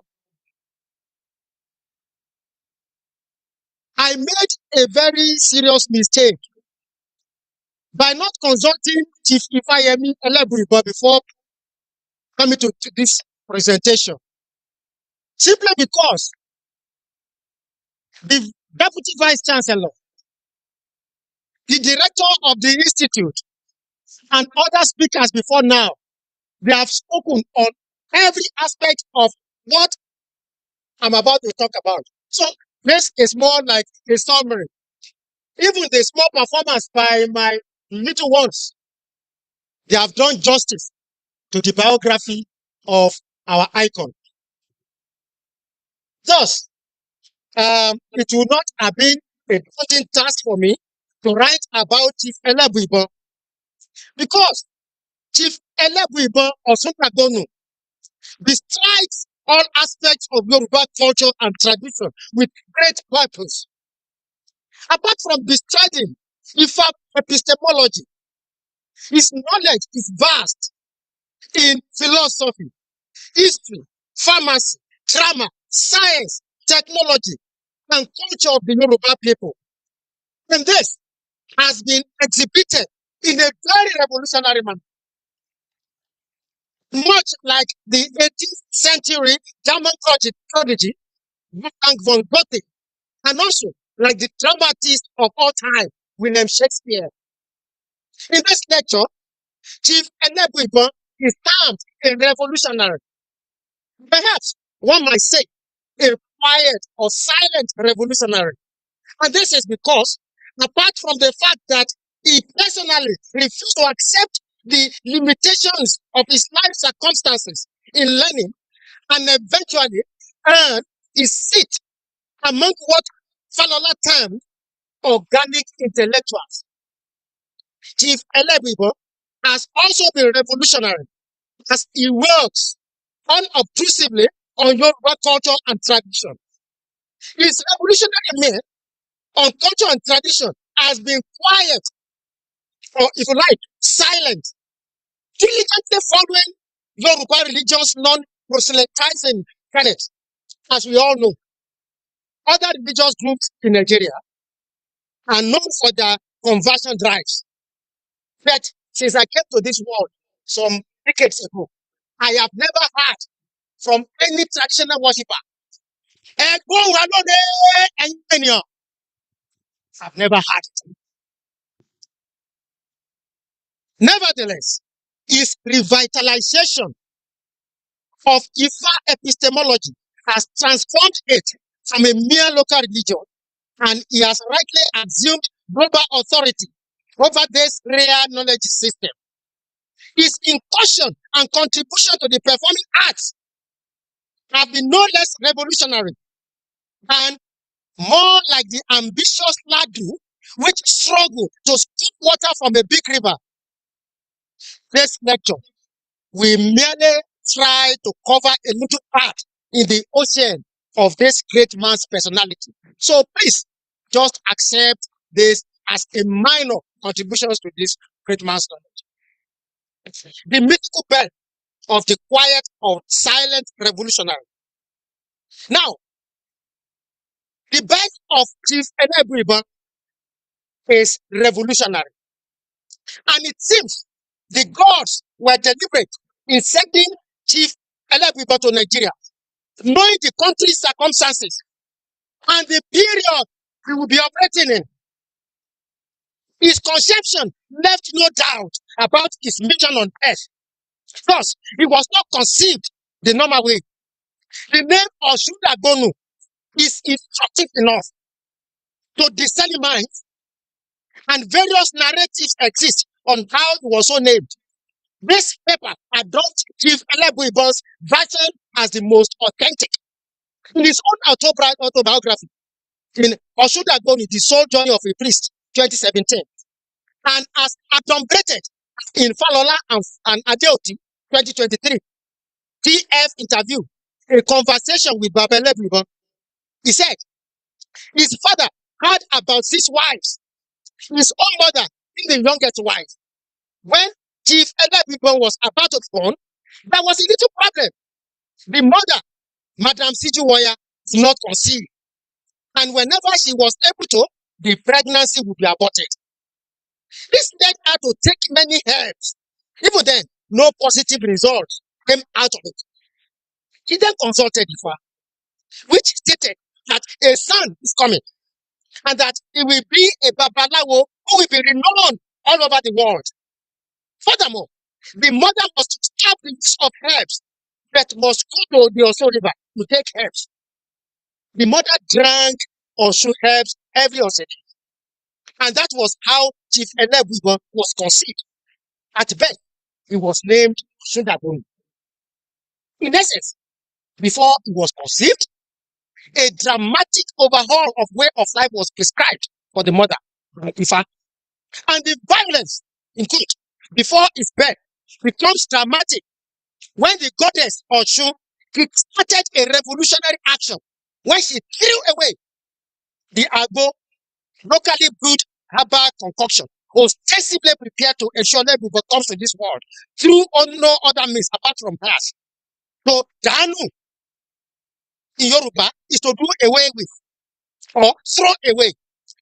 This type of action, very dramatic to me, can be low or high key in its level of violence, depending on the context. However, the context here is of the higher kind because the mother has been without children for a long time, and all the remedies are to be thrown into the dustbin in one fell swoop. The action also reinforces the parents' belief in the goddess and confirms its efficacy. It also gives assurance of future protection for the child throughout his sojourn on earth. Finally, this action charted the revolutionary path for Chief Elebuibon. Now, let us look at the revolutionary in the man himself, as a scholar and as a priest. Chief Elebuibon was born in 1947 into a lineage where Yoruba culture and spirituality were deeply rooted. He was born in Oluode Atutu compound, Owope in Osogbo. His family ancestry has its link with Olutimeni, who brought an elephant to found Osogbo town in conjunction with Laro, both being the main founders of Osogbo town. From the fact that Ifa prophesied his future as a prominent artist, and Ifa priest even before birth, his entire Ifa which is Ifa consultation on Yoruba newborn babies, usually after 3 days of earthly existence, also confirms the initial prophecy, and this prompted his father to enroll him in the rigorous training of Ifa at the age of 4. He continued this training even after his father's demise when he was 10 years. And he became apprenticed to another great Ifa priest, Chief Ajani, the Agbangbawo of Osogbo. He spent 10 years here. 10 years and 6 months, sorry, before he could be initiated as a full Babalawo. He is currently now the Awo of Osogbo, and this made him the spiritual advisor to the king and the entire Osogbo. He also serves as the cultural advisor with the National Black Theatre based in the United States of America. Why training as Ifa priest? The revolutionary spirit in young Elebuibon led him to desire a Western education alongside Ifa training. This was no mean feat, and according to Chief Elebuibon, he had some friends who were going to Doma Street, and I quote, "I got my knowledge at home. I studied at home. I did correspondence courses because I was not allowed to go to school. My father said he didn't want me to lose me. He didn't want to lose me because those who went to school didn't come back to the culture again. So I had an opportunity to learn at home. I had a lot of mates who went to school, I used to make isoyi for them, including all minor remedies for children in those days.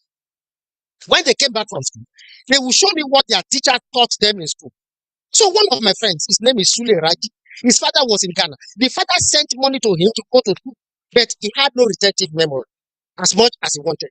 He always came to me for assistance, and I always helped him. He also helped me too. He will show me this is what our teachers taught us today, and I learned from it. He was the one that recommended correspondence course to me, and I learned from it. That was how I'm able to communicate in the little way I do today. That was in Falola Adeoti, 2023. As narrated, he continued Western education as a self-taught scholar, and what he learned during his formative years was complemented by correspondence education. Okay. And today, he meritoriously deserved the title of a polymath, as he has become he has become a great dramatist, a prolific poet, and a universal linguist who boldly traverses the world of academia. Elebuibon's life philosophy is equally revolutionary, as he has always been an advocate of Yoruba cultural preservation. He always condemns hypocrisy endemic among Yoruba leaders who use traditional religion secretly but condemn it in public. And he also preaches religious harmony among the various religious groups in Osogbo.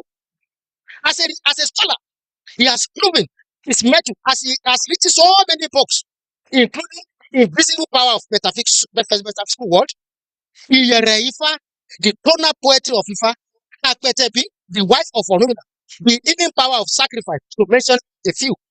He has served as an associate member of the Institute of Cultural Studies, Obafemi Awolowo University, currently presided over by Professor Oladusu. And he has served as a scholar in residence at Francisco State University in America. By serving in these institutions, he provided global academic legitimacy to the study of Ifa. He was able to offer these institutions the necessary scientific framework to assess the sophisticated mathematical and ethical components of Ifa rather than being considered as mere arts. Chief Ifayemi Elebuibon as the revolutionary messenger. Chief Elebuibon made Ifa epistemology a global philosophical system, and he has shown incredible courage to stand for standard Ifa practice, even in the face of adversity, both at home and abroad. At home, he founded the Ogbeyanu Temple in Osogbo to teach traditional medicine, especially the use of botanical resources and spiritual supplication for healing. Especially, he also teaches courses on the Orisha, especially the relationship between human beings and the spiritual world under Yoruba metaphysics and ethics. In this temple, training in Yoruba performance arts continues the tradition of Ifa Olokun Asorodayo, which we all enjoyed while we were still young. He has been undeterred by the influence of other religions, which are more prominent in Osogbo. Thus, he stands as a fortress against the encroachment of these foreign religions and the conservation of Yoruba culture, which is constantly eroded by globalization and these foreign religions. Outside Nigeria, Chief Elebuibon has also demonstrated a revolutionary spirit. His inclusivity of both men and women in Ifa ceremony once generated great controversy in the United States of America. According to Chief Elebuibon, he became instrumental in enabling women in the diaspora to become Ifa priestesses. Permit me, ladies and gentlemen, Koreades, to recount the highly dramatic event verbatim from Araba's personal account of it. In 1978, when I traveled to Miami, Florida, there was a group of Cuban people sent invitation to me. I had a friend at the University of Ife, Professor Fatubi Fajay. He knew people in Miami. It was Fajay that brought the invitation to me that I had to go to Miami. I gave a lecture on the role of Ifa. During the session of questions and answers, a woman came out and asked, can a woman become a Babalawo? And can a woman be initiated? And I replied, yes. And the Kuban people called it heresy. They have never had anyone saying a woman can become Babalawo or that a woman can be initiated. It became a great controversy. My host became very angry, saying it was like I came to cause trouble for them. And in my absence, these people were making calls. They called Chief Ajanaku Araba of Lagos to ask about me. Chief Fagbemi Ajanaku told them that Yemi is a knowledgeable Babalawo. Whatever he told you, you must respect it. But I didn't know of all this.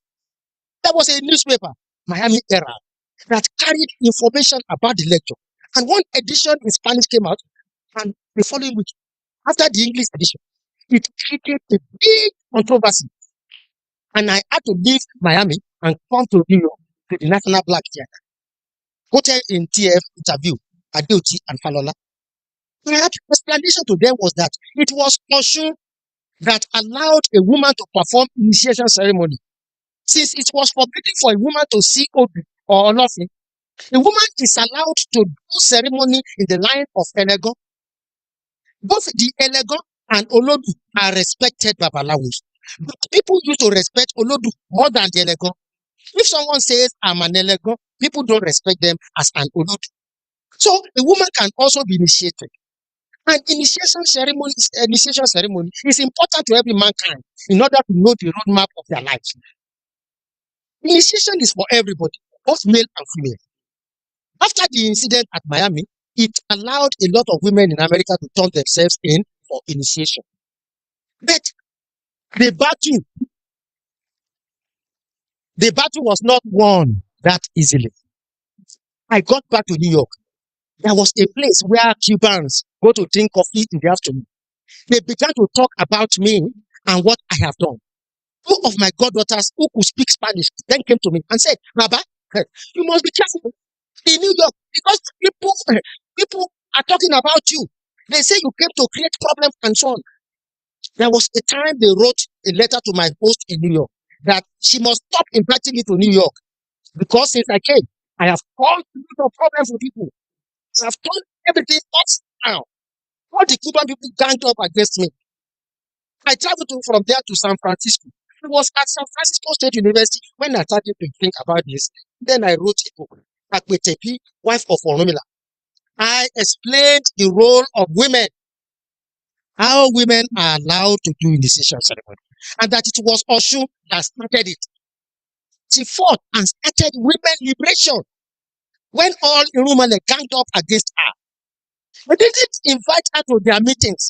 She went back to report to Olodumare, and it was Olodumare who asked the Irumales, what about the woman among you? They said, she's a woman. We don't invite her. Olodumare said, you have to and invite her, and all your problems will be solved. And when they came to Osun, Osun demanded, if you want everything to be restored to be returned, if you want everything to come back to normal, you must allow a woman to be initiated. You must invite a woman to your meetings. You must give a woman a title. That's why Yoruba religion respects women. They give women important chieftaincy titles. Thus, today you have Iyalode, Yanifa, and so on and so forth. All this is due to the demand of Osun because she was the one who fought for women. She started women liberation on earth. Forget all the Western narratives. When that book came out, Akwetebi, Wife of Oromila, then the atmosphere changed. The lecture arranged by Barbara at National Black Theater was packed. It was a big event. The news was circulated everywhere. Yemi Elebuibon is coming. That about African Babalawo, that woman liberation priest. That was how we solved the problems. Since then, women can now turn themselves in to become Yanifas. We told them the roles that also played in their lives. Since then, there has been no more conflict. This long narrative is essential for us to know that the goddess Osun, through whose power Chief Elebuibon came to this world, is a revolutionary. And as Yoruba people say, Ọmọ àjànàkú kì í yàrá ló tó ṣe bí òwe o. Ọmọ tí ẹni bá bí ẹni ló máa jọ. Prenatally, thus, Chief Elebuibon has been influenced by this goddess to take up the gauntlet in objective preservation and defense of what is culturally right in contemporary society. His impact has been felt as a preservationist. He was instrumental to Osogbo's recognition as a UNESCO World Heritage Site. Through him also, Ifa divination system has been declared a masterpiece of the oral and intangible heritage of humanity. He has also served as the president of the International Congress of Ifa of Orisha Tradition and Culture. He has used modern digital devices to demystify Ifa, transforming it from a secret ritual into a philosophical system. Now, Chief Elebuibon as a revolutionary artist, that is what concerns me most. I'm a dramatist. Chief Elebuibon's journey into the art and theater started with Droladiko Theater Group, and he performed as an actor in the legendary Obako show. He eventually became a director, producer, as well as cultural advisor for cinema practitioners. His Ifa Olokun Asorodayo series was aired on Nigerian Television Authority in the 1980s. There is no doubt that this is where many people, including the current speaker, got to understand the essence of Ifa through the ethical teaching and the liturgical chants of Ifa. He produced a documentary showcasing the propitiation rites, sacrifices, and praise names of Orisha Obatala. He has featured in recent films in Nigeria, which include October 1, 2014, where he played the role of Baba Ifa, and Nikula 2022, where he played the role of Baba Fakunle, Jago 2023, where he played the role of Awo Ifa. In a way, on account of his remarkable exploits in drama and his artistic philosophy, he can be compared with William Shakespeare. Both did not follow the elite university path. However, they both became the great intellectual figures in their culture. For instance, Shakespeare attended only a grammar school, and he did not belong to the group called University Wits, as his contemporary, such as Christopher Marlowe, Robert Greene, Thomas Nash, Ben Jonson, among others. But Shakespeare was able to master the classical canon through keen observation and apprenticeship in the theater. Similarly, Chief Elebuibon did not pursue a vigorous Western education in his youth. He rather went through years of rigorous Ifa apprenticeship, an oral university system that placed high premium on memorization of hundreds and thousands of Ifa verses. Our subjects and Rabbi Elebuibon also learned the art of performance through keen observations from past masters such as Droladiko, Hubert Ogunde, Kola Ogumola, and so on. This art he later revolutionized to satisfy his own mission to the world. In summary, both Shakespeare and Chief Elebuibon represent what Falola and Adeoti termed organic intellectuals, whose education was vocational and deep-rooted in the folk tradition of their people. Their similarity also becomes observable in their creative output. As stated earlier, their works resting primarily on fluid oral traditions became affirmed into solid literary canons. For instance, Shakespeare drew his source materials from English folklore, Holinship, Chronicle, and Plutarch, and as confirmed by Brockett, 1999, Shakespeare borrowed stories from many sources: history, mythology, legend, fiction, plays, but reworked them until they became distinctly his own. From this, he wrote 38 plays, although some were written by others, 154 sonnets, and 2 narrative poems. Chief Elebuibon drew his own from Old Ifa, Osogbo oral history, and Yoruba mythology and philosophy. He has produced dozens of plays, television series, comprising of hundreds of episodes and more than 10 scholarly books. In addition, the works of both are latent tools for pedagogical purposes. In education, their works are used to teach moral philosophy and social ethics. For instance, Shakespeare is regarded as the greatest dramatist of all time. His plays have been used in schools to teach adverse effects of ambition, power, and indecision. Elebuibon serves as a custodian of Yoruba people's culture, within Nigeria and in diaspora. From the above, one could aver that Chief Elebuibon is Yoruba Shakespeare, simply because both use the metaphor of the stage to expatiate the metaphysics of life. And just as Shakespeare captured universal human condition through English lens, Elebuibon also captured the cosmic human condition through different lens, and both were prolific, not for prolific sake, but were prolific for the sake of foundational impact they had made on the national identity. Equally, Chief Elebuibon's work is rooted in a tradition where drama is inseparable from spiritual and social education. His many documentaries and films serve as instructional archives, preserve Yoruba history and spiritual etiquette for the generation just born. Now, we look at perspective on Chief Elebuibon as the man, the scholar, and the artist, the quintessence of Yoruba cultural revolutionary. Few scholars have theorized on the essence of Chief Elebuibon. Among them is Siyan Oyeweso, who wrote The Place of Ifayemi Elebuibon in Yoruba Cultural Studies. We also have Toyin Falola, 2024, Ifa Prescribed, Ifayemi Elebuibon and Yoruba Ancestral Knowledge System, which validates Chief Elebuibon's Ifa epistemology and treats him not just as an artist, but as a living philosopher and a custodian of ancient intellectuals. We also see Chief Elebuibon as the gadfly who uses his personnel in drama and theater to stand against cultural erasure in Osogbo, a city prominently populated by adherents of Islamic and Christian religion. He is out to ensure that Yoruba tradition was not obliterated. Thus, he is seen to represent a form of theater of resistance.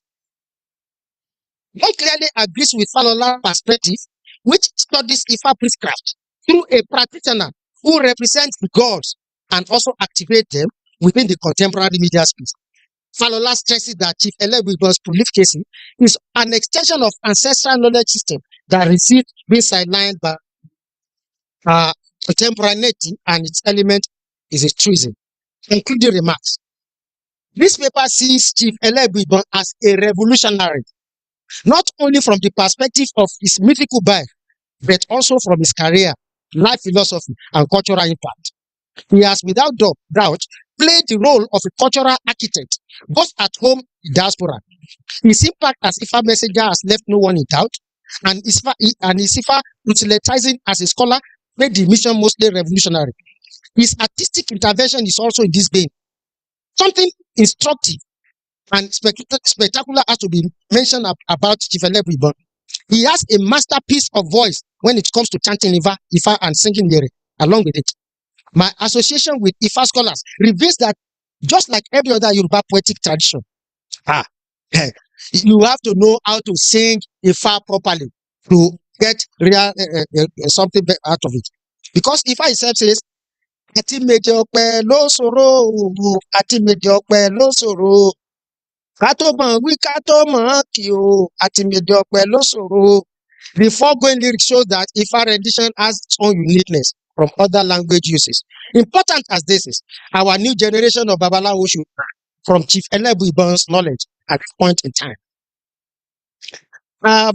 Now, for ages, academic tradition of Western world held Shakespeare as the main yardstick for universal human grammar.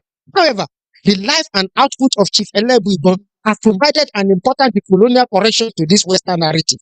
The argument here is that Chief Elebuibon has used Ifa corpus to serve as a liturgical standard that rivals the complexity of Shakespearean soliloquies, as they offered an exploration of character, destiny, and the consequence of human hubris.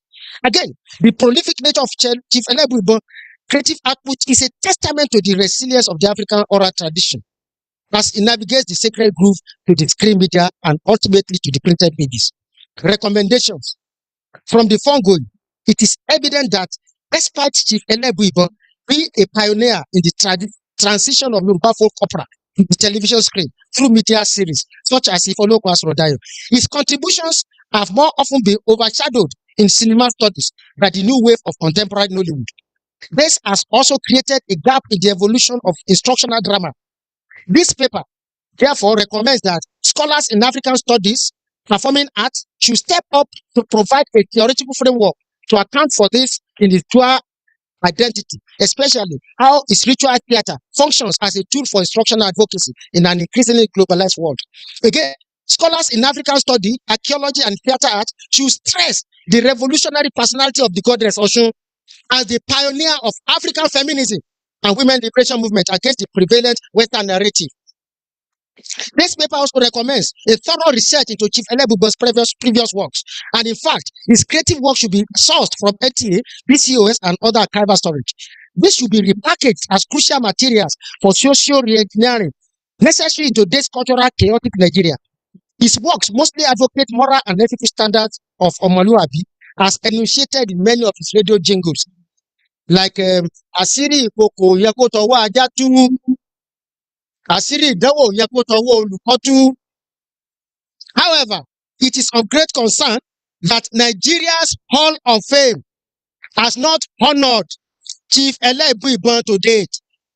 It left unanswered question whether the impact of Araba in all walks of life, in art, as an international scholar, as a messenger who has done a lot in the preservation of African tradition and culture, and has impacted through his activated philosophy, has not met the criteria to be so honored.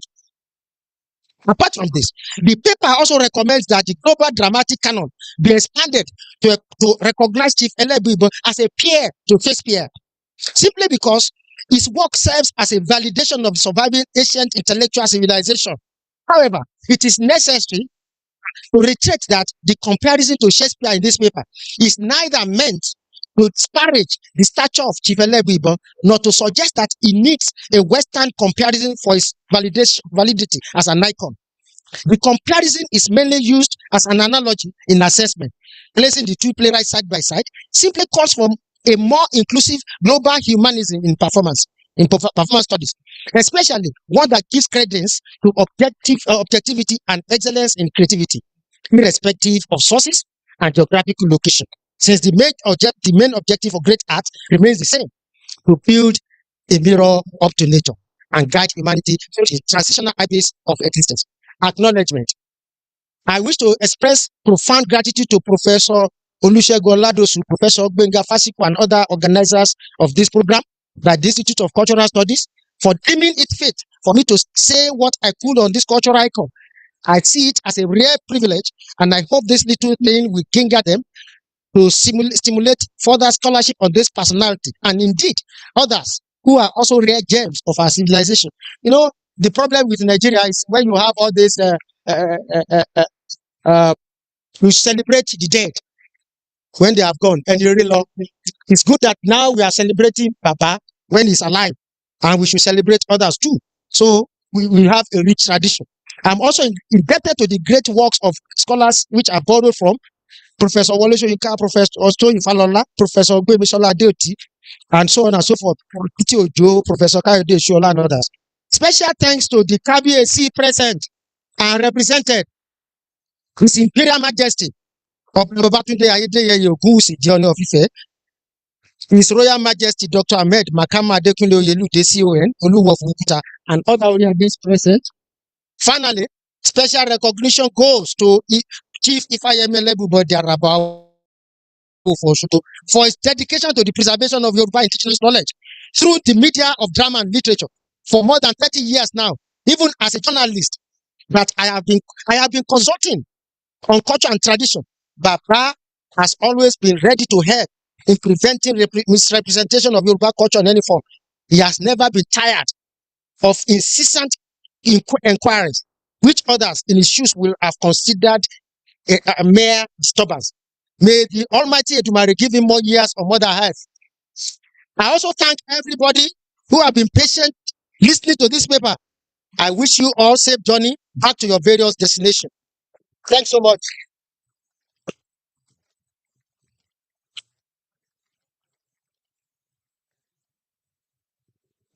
Hello.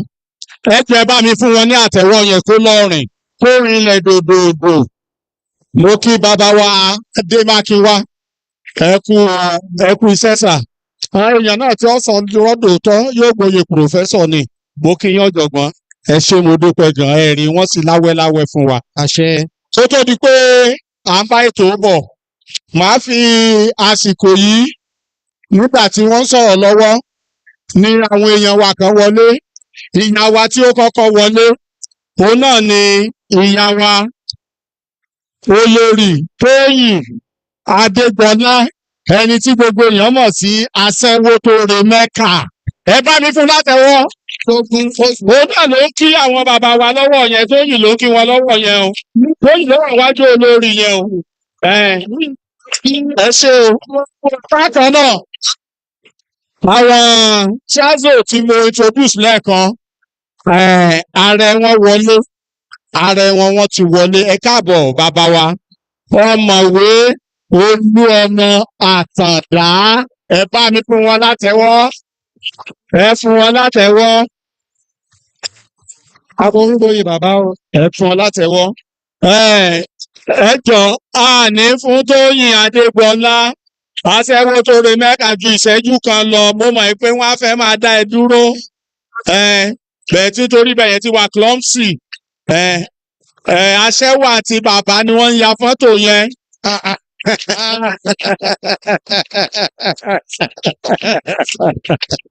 Ó dá yín náà lẹ́nu. Bàbá wa ni. Sẹ́rí bàbá tó ń ṣe ayẹyẹ lónìí. Bàbá yẹn ló bí èmi. Ń ló bí Tóyìn Adégbọlá. Ń ló bí àwa ANTP.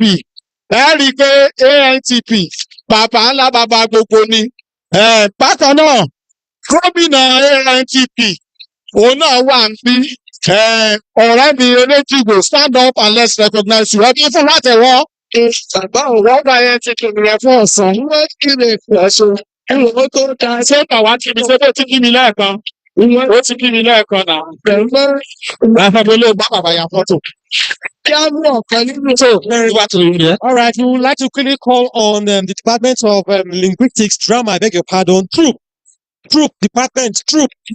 People must perform for us in 5 minutes, please. In 5 minutes. University. Where are we? Troop.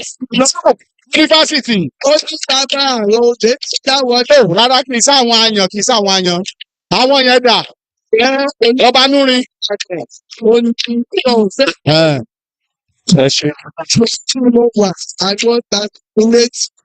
Ìṣẹ́jú márùn-ún ni o, ẹyọ kan tí ń lọ ń bẹ o. Sorry.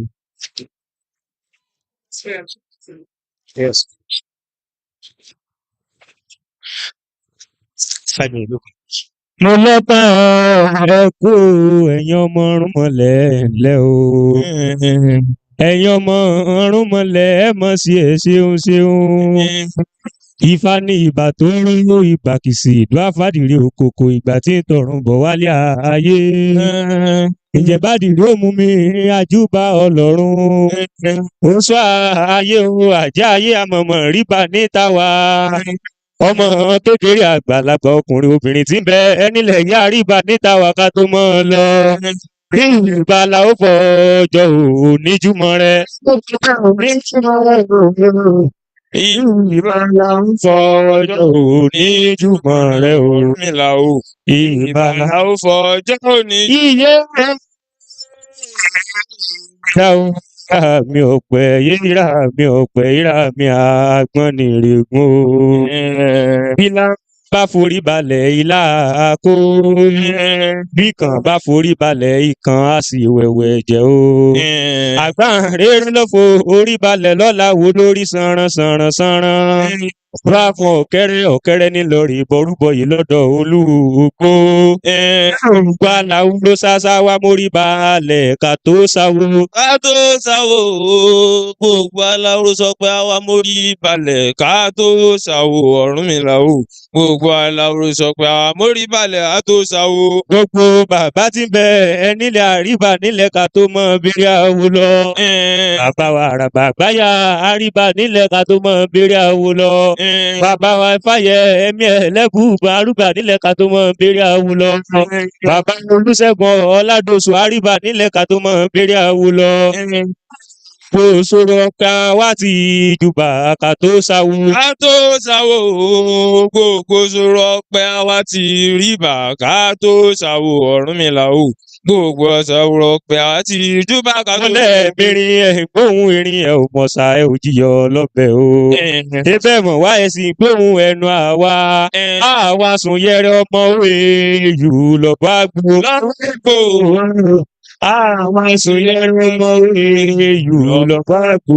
Ọ̀rúnmìlà o àwa sùn yẹrẹ ọmọ òwe yù lọ́bọ̀ àgbò. Ìbà kọ́dá kọ́dá júbà mo ti ṣe bá gbà. Ìbà kọ́dá kọ́dá júbà mo ti ṣe bá gbà. Ìbà kọ́dá kọ́dá júbà mo ti ṣe bá gbà. Ìbà kọ́dá kọ́dá júbà mo ti ṣe bá gbà. Ìbà lóko àmọ́ tí í ṣe bàtà ìbà ẹlẹ́rẹ́ lóko àmọ́ tí í ṣe bàgbà. Abáwúbọ̀yé ẹ̀yin babaláwo. Abáwúbọ̀yé ẹ̀yin yeye àwo. Ẹni tó bá bọ̀wúbọ̀yé àjògbójà tọ́láyé àwa bọ̀wúbọ̀yé káwa òjògbójà tọ́ nílẹ̀ ayé. Abárúbọ̀yé ẹ̀yin babaláwo. Abárúbọ̀yé ẹ̀yin yeye àwo. Ẹni tó bá bọ̀rúbọ̀yé àjògbójà tọ́láyé àwọn abárúbọ̀yé. Orí ọba.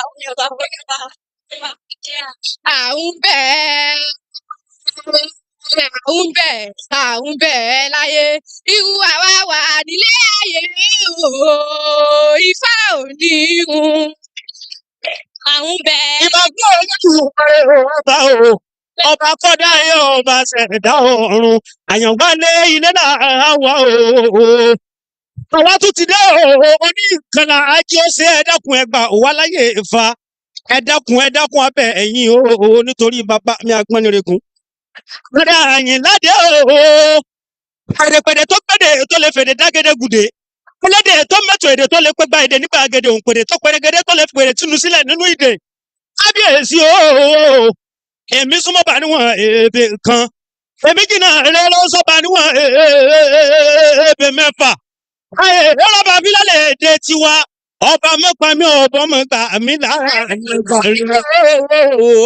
Ayé ìlà máa gbọ́ o. Àlòkórí ọmọ ẹkùn ní Kàbà Òkè. Kábíyèsí ọba tó o. Ọba rẹ̀ bí òsùn. Bàbá mi o. Kábíyèsí ọba rẹ̀ bí òsùn o. Olórí torí oníbẹ̀ yẹn ò dúró rere.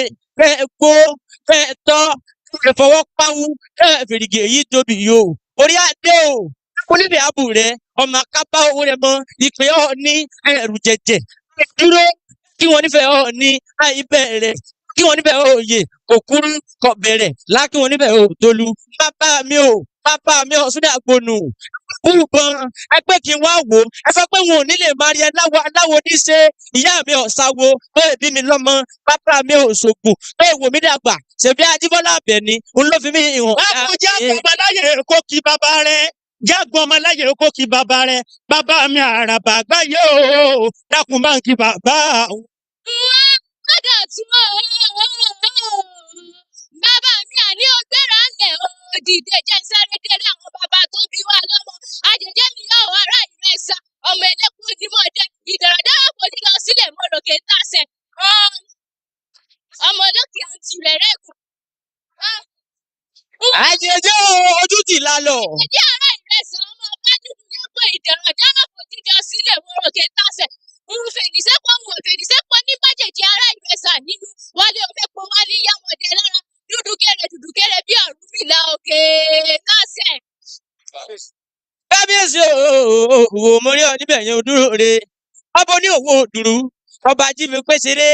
Àwírí mẹ́nu kò tòun ńlá bẹ́rin jọ. Ẹ máa gbọ́dọ̀ ẹnu mi dáadáa. Ọba wa o. owó òdúró ọmọ ajíbọ̀sìn tó lòwú ọmọ àwí mẹ́nukúrò onítòwú òun kì í rán àpò ẹ̀gàn lẹ́kọ́ òfìkì olómi ìgànnà ọ̀pára olómi orílẹ̀ òwú bàbá wa kẹ́ẹ̀gbó kẹ́ẹ̀tọ́ kẹ́ẹ̀fọwọ́ káwùjẹ́ bàbá mi olúfàdé olúfàdé pàǹdé bẹ̀ ní àbẹ̀wò orí adé òròlú ọmọ kẹláwẹ ọmọ olúmọdé ọmọ aládé ìṣẹṣẹ fún ọmọ mo mẹgbà tí mo mẹgbà àwòrán olúmọdé ọmọ òtúkúta ọ̀nà tóró ti ní ọtẹ́gbòǹgbò ọ̀nà sómi sùúrù èèyàn tó ń bàbá yín lájà ọ̀párọ̀ rárá ìfẹ́ orí ẹni ilẹ̀ fi ìfọṣọ ẹ̀jẹ̀ èèyàn lẹ́fíwẹ̀ láre bàbá mi orí adé orí adé orí adé ọmọ olùkọ́ mẹ́ta ọ̀rẹ́ ọkọ̀ọ̀kan mi lẹ́sẹ̀ láàlọ́ ẹjẹ kárí ẹjẹ là ń lọ àgbẹ̀ kan rokoroko kọ́ gbàgbé ilé ẹjẹ kárí ilé là ń lọ àgbẹ̀ kan rokoroko kọ́ gbàgbé ilé ẹ ṣé o. Thank you. A round of applause, please, for wọ́n ní ká pàtẹ́wọ́ tó lóòrìn fáwọn tí wọ́n ṣe eré fún wa yẹn. Ẹ ṣe àdúpẹ́ o. Tẹ̀sí rí pé ìṣẹ́jú márùn-ún lẹ́gbẹ́ yín lò ẹnìkan lẹ lò ìṣẹ́jú mẹ́sàn-án o. Ọládìní lẹ jẹ́ o, bàbá wa. Gbẹ̀ngà Fásitì ọlá wọn lẹ jẹ́ o. All right. Thanks so much. If you are here, please quickly come to the stage. Crystal School, are you here? We want to recognize the presence of S.S. Peters Grammar School. S.S. Peters Grammar School. Every school, S.S. Peters S.S. School. Okay. And also Islamic, sir. Islamic School. Islamic Grammar School. Thank you. Thank you so much for coming to represent us. Ẹ jọ. Crystal. Okay. Ṣé àwọn Christian ni wọ́n ń bọ̀ yìí? Yeah, that's all. Okay. Àwọn Christian yẹn kẹta wọn máa ṣe kí wọ́n ṣe láàrin ìṣẹ́jú mẹ́rin. 4 minutes. Ìwé wa ní ọ̀nà níyàn. Àwa gbé ẹsẹ̀ nítorí inú wa dùn. Àwọn ọmọ Christian school ló ń bọ̀ ẹ jáde wá kẹ́kọ̀ọ́. Àwa fẹ́ kẹ́yìn arẹwà wá sílé ìwé wa ní ọ̀nà níyàn. Ẹ káàárọ̀ ẹ̀yin bàbá wa, ẹ káàárọ̀ ẹ̀yin màmá wa, ẹ dẹ̀ káàárọ̀ ẹ̀yin bọ̀dá wa àti àǹtí wa, ẹ dẹ̀ káàárọ̀ gbogbo ọ̀rẹ́ wa. Orúkọ tèmi ni Ìdòwú Ìníolúwa. Àwa lọmọ Crystal School tó wà ní agbègbè Ọláníyan Road 7 Ilé-Ifẹ̀. A wá láti wá sọ ewì wa nípa bẹ́bẹ́ pé báwo la ṣe lè bẹ́bẹ́ pé ní àwùjọ. Ìkejì ni òwú gbígbóná. Ipa wo ni òwú gbígbóná lè ní lórí wa àti ní àwùjọ. Ìkẹta ni ìkìlọ̀ ìwà ìmẹ́lẹ́. Báwo ni a ṣe lè ní ìwà ìmẹ́lẹ́ ní lórí wa àti ní àwùjọ. Ẹ bá mi kí Ifayemi, Elebuibon, Àràbà ọwọ́ Òṣogbo àti àwọn ìbílẹ̀ tó wà níbí. Ẹ máa bá wa ká lọ. Bẹ́bẹ́ pé bí ọ̀rẹ́ mi bá dúró tó dúró síbi tó dẹ̀tọ̀ tó dúró síbi tó rẹwà lásìkò tó dùn tó gùn máa bá dúró. Bí ọ̀rẹ́ mi bá kàwé tó ń múra sílẹ̀ fún ìdánwò tàbí ìgbéléwọ̀n ọjọ́ iwájú, ó dára ká bá wọn kà torí tí a bá ń gbọ́ pé tá a kọ̀ tá a gbé, ó di dandan ká gbé tiwa lẹ́yìn ọ̀rẹ́ ẹ̀yìn. Ẹ sì mọ̀ pé tó bá yẹ ká gbìn ká ó gbìn, tá a bá gbìn lẹ́yìn ọ̀rẹ́ ẹ̀yìn, ó ṣeé ṣe kó má ta, ó ṣeé ṣe kó jóná mọ́lẹ̀, ó ṣeé ṣe kó ta kíkún. Ìbò sí àṣẹ̀ṣẹ̀ wá gbẹnu kan, á pàjọ olókùn àdá sẹ́yìn kó má bàa dùn wá sẹ́yìn, ká má bàa fi kàbámọ̀ bẹnu. Ẹ jẹ́ ká ṣohun gbogbo lásìkò ká bẹ́bẹ́ pé. Ìkejì ni òwú gbígbóná. Téèyàn bá ti wà láàárín èèyàn, dandan ni kó jowú, ṣùgbọ́n owú dáadáa ló yẹ ká máa jẹ ká lè máa ṣe nǹkan rere. Ṣùgbọ́n tó bá ti jowó òdì, owú tó lè ṣekú pani, òwú gbígbóná, eléyìí tó ní ṣíṣe pa tó lè já sí ikú tàbí kó já sí ìròyìnkà. Ìròyìn yìí kò dára, ẹ yà ṣọ́ra ká má jowú kówú, ká má bàa dáwọ́ lọ́rùn, ká má bàa sáré àsádójúbolẹ̀ ibi tá a ti ní aráàlú wa kiri. Ẹ̀kẹta ni ìkìlọ̀ ìwà ìmẹ́lẹ́. Ìwọ ni mò ń bá wí. Báyìí ìwọ ni mò ń kí nínà, ìmẹ́lẹ́ ò sunwọ̀n, ìwọ ni gìnìgì ò dára. Ọmọdé bá jí lóòrọ̀ kùtù, lẹ́yìn tó bá ti ṣèbà f'Elédùmarè tán, òbí ló yẹ kí ó kọ́kọ́ kí, òbí ló yẹ kó kọ́kọ́ kí, òbí ló yẹ kí ó ṣe lọ́jọ́ kó tó mú nǹkan ò ṣe. Tíṣẹ́ ilé bá wà láti ṣe, ó yára pakuru mọ́ láti ṣe, ó yára múṣẹ́ ṣe olójú ọjọ́ kó ṣe ohun tó ní ṣe láì fàsìkò ṣòfò. Ibi láti mọ ọmọ tó múra síṣẹ́, ibi náà láti mọ ọmọ tó ṣọ̀lẹ. Ohun tó yẹ kó ṣe pápápá tó wá lọ ṣe bí ayọ́mẹ́yẹ tó wá rà bí ìgbín. Ta ló rò pé ò ṣe rú? Bó ṣe ń ṣe nídìí iṣẹ́ ilé, bẹ́ẹ̀ ló ń ṣe nídìí ìwé, bẹ́ẹ̀ ló ń ṣe lẹ́nu ìkọ́ṣẹ́. Ìran ẹrú kì í tijú àti yáná, ọlọ́lá ìjù kì í tijú àti ṣọdẹ. Bó o ṣe rè wà á rérè níbẹ̀, ò ṣe mí, ara rẹ ló ṣe. Àwa gbé àwọn àgbé ẹsẹ̀ nítorí ìmú àwọn ọmọ Kristian jùlọ. Ẹ̀yọ̀dé wa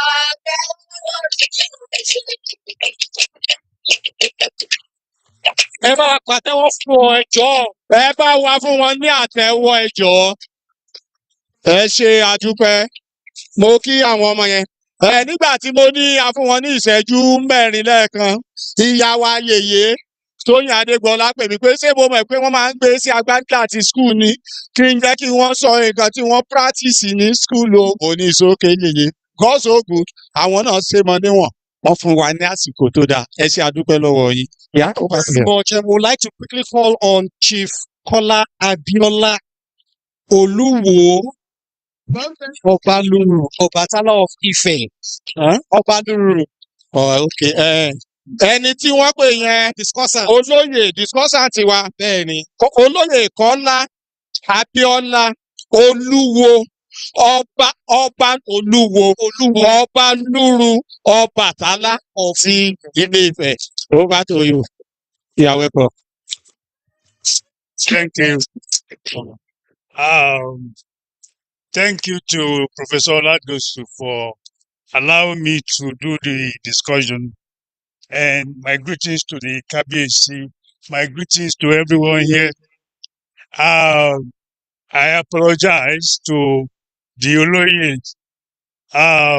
Unfortunately, I couldn't be with my peke ní nǹkan tí wọ́n fi mọ Olóyè, and this has to do with nígbà tí màá kúrò London.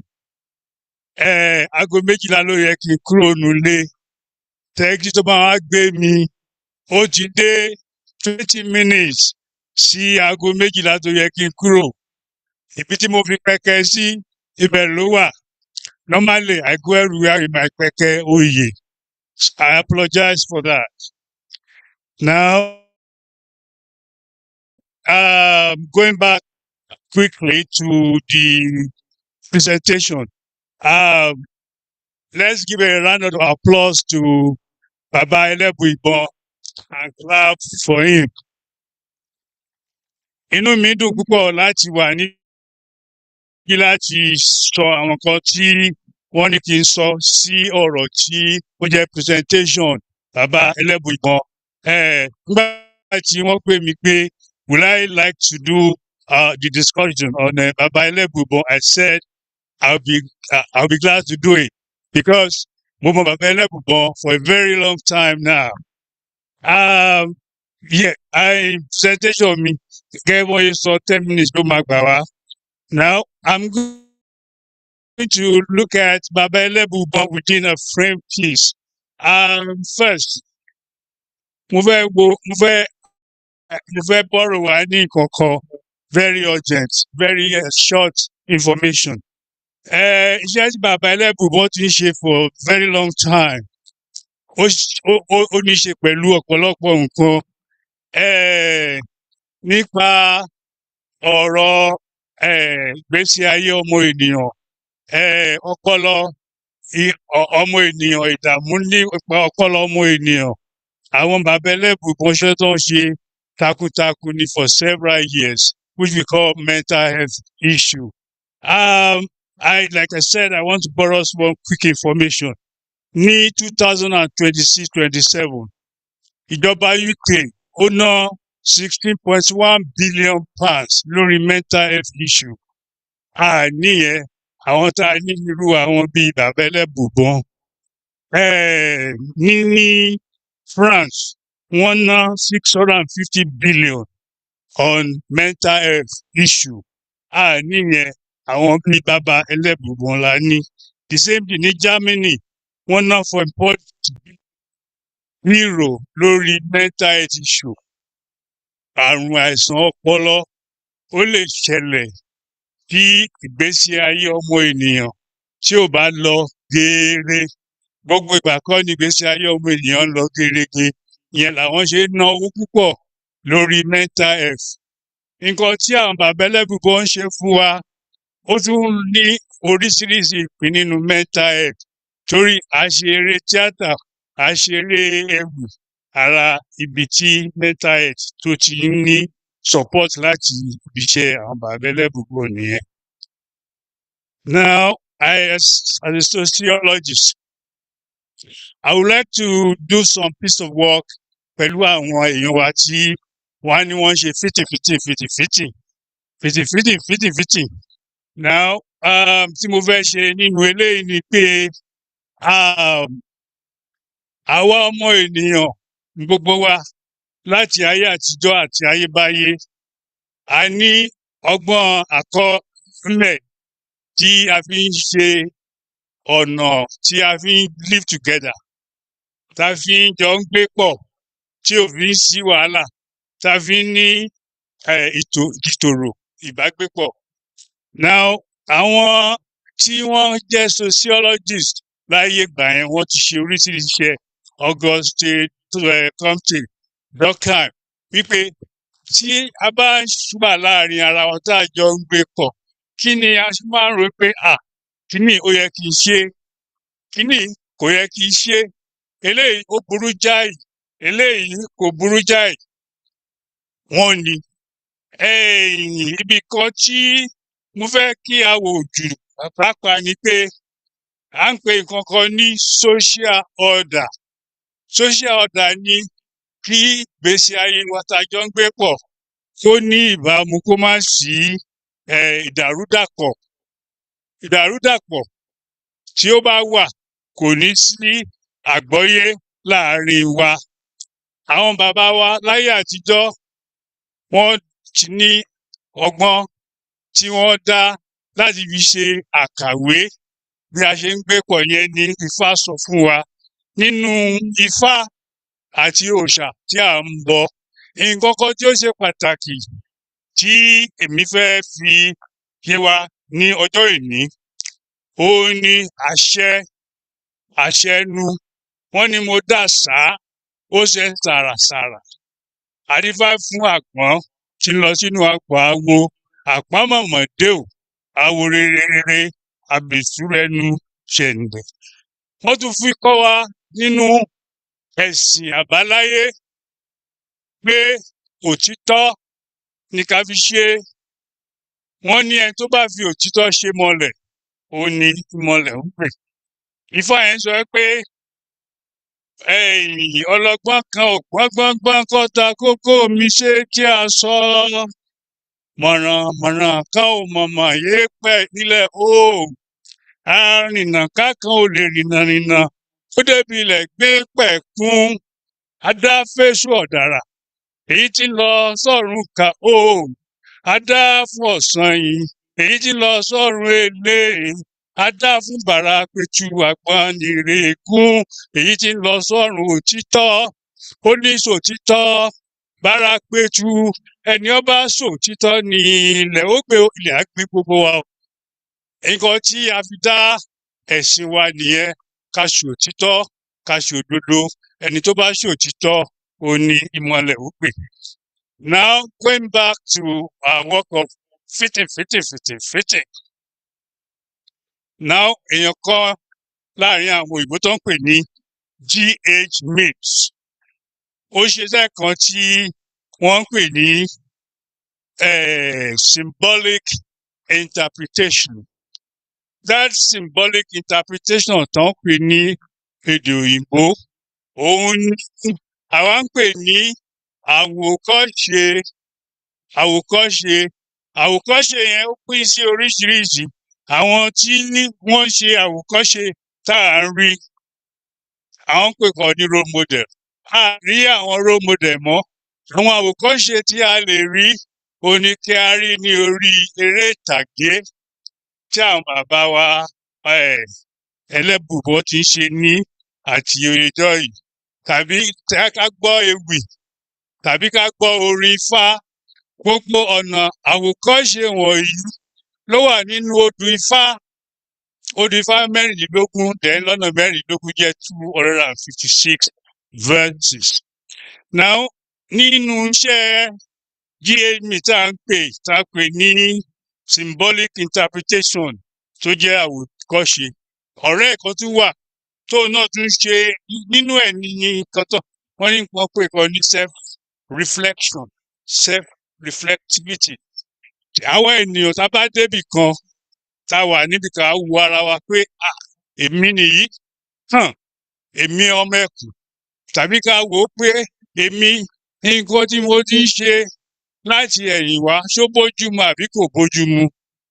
A tún wò ó pé ó wo èèyàn kan ó ṣe nǹkan kan, a ní ṣé nǹkan tí arákùnrin ṣe ṣó bójúmu àbí kò bójúmu. Ìyẹn ni à ń pè ní bá a ṣe ń pé ọkọ̀ bí ọ̀nà tí ó yẹ. Ṣé nǹkan tó ṣe tó yẹ àbí kò yẹ, àátúwò náà. Àwa wo nínú ìlànà tí ó ti wà nínú àṣà wa pé bí wọ́n ṣe ń gbé pọ̀. Lára tí ọ̀nà tá a fi ń gba eléyìí, when we look at the Yorùbá cosmogony, the Yorùbá cosmology, tá a wo àwọn òrìṣà. Ní àárín wọn, Ọbàtálá, bàbá wa, òun ni a rí pé ó kó gbogbo òrìṣà jọ. Ọ̀rúnmìlà àjànà, ẹlẹ́rìí ìpín, báwo la ṣe mọ̀ ń pa wọn? Ọ̀nà tá a fi ń gbọ́ ń pa wọn ni pé tá a bá gbọ́ oríkì wọn, Ọ̀rúnmìlà àjànà, ẹlẹ́rìí ìpín, akọjọ kúdà. Tá a bá ní Ọbàtálá, Ọbàtálá ọba táàrìṣà, ọba pátápátá lóde ìrànjé. So bí ó ṣe lọ Ọ̀ṣun ṣẹ̀gẹ̀ṣẹ́, Olóòyàyìn, gbogbo wọn ni wọ́n ní iṣẹ́ tó ń ṣe gba tí wọ́n kó nípa àwòkọ́ṣe. Now ní ìbéèrè kan tí mo máa béèrè lọ́wọ́ bàbá Elebuibon, ní ọ̀rọ̀ tí ó wà nínú iṣẹ́ about Bloma. Ó ní nǹkan kan tó ń pè ní encounter. Àwọn encounters tí ó ti ṣẹlẹ̀ ní ìgbésí ayé bàbá Elebuibon tí ó jẹ́ kí wọ́n kọ ọ̀pọ̀lọpọ̀ nínú àwọn iṣẹ́ ìwé tí wọ́n ti kọ, iṣẹ́ tí wọ́n ti ṣe. Mo rántí, tí wọ́n bá rántí bàbá Elebuibon, iṣẹ́ tẹ kọ́kọ́ ṣe, I will write it up now. Wọ́n ní èèyàn wá o, ará ayé ènìyàn ṣòro, kò séèyàn mọ́. Èèyàn wá o, adùbúlẹ̀ o, ará ayé ènìyàn ṣòro, kò séèyàn mọ́. You see, this was his first work. Ní ẹ bá rántí bàbá Elebuibon àti EMI ni wọ́n kọ́kọ́ ṣe kíni. I was lucky to be with him on that day, and on various occasions I've been with him. Thank you, everyone. I'm going to round it up. Thank you very much, sir. Chief, I really appreciate this. Thank you so much, sir. Olúwo ọ̀gbádámẹ́gànmẹ́gàn, ẹ ṣé o, ẹ kú ayan. Nísìn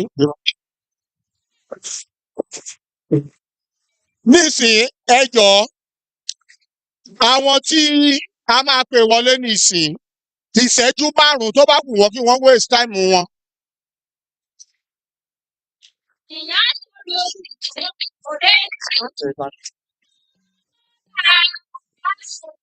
Okay. Nísìn ẹ jẹ́ ká lọ sí item 15 lórí program wa, which is presentation of award. Màá fi àsìkò yìí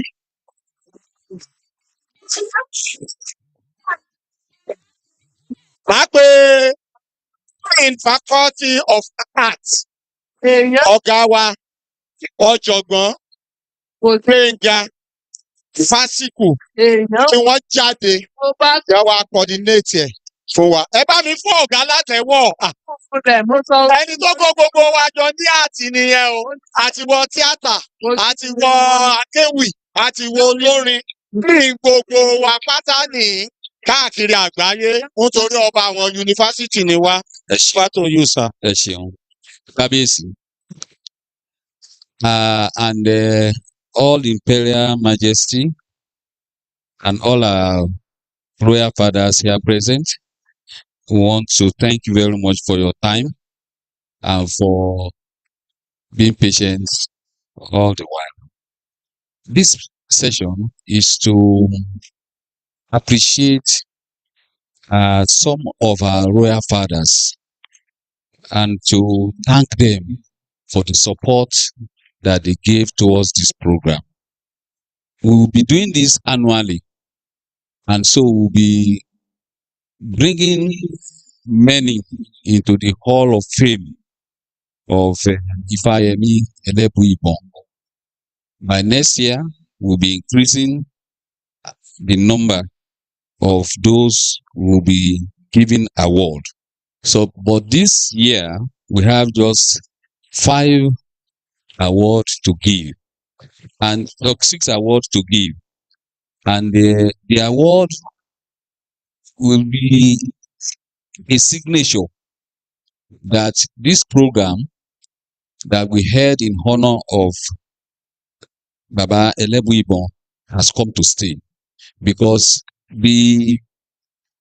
thank you very much, the awardees of today, they will be the foundation member of a foundation that we want to institute that will ensure that this lecture continue yearly. And we want to count on you that next year, Baba will not bring his couple, but he will be here to be honored. Thank you very much. So I will be in the order, because we are expecting. Let's have them. We are expecting the Vice Chancellor to be part of this exercise. So I'm going to start with the following. I'm going to invite our senior professor, former director of the Institute of Cultural Study, former dean, Faculty of Arts, Professor Gbemisola Remi Adeoti, popularly known as GRA, to present the first award to His Royal Majesty Oba Dr. Hamid Adekunle Oyelude, CON, the Holowu of Kuta, the chairman of today. And so we want to appreciate Kabiyesi for his coming, and no one does that. But dáwà kìsà aráalé ẹni dáàbò kò sí èèyàn ní dáàbò. Okay. Okay. today,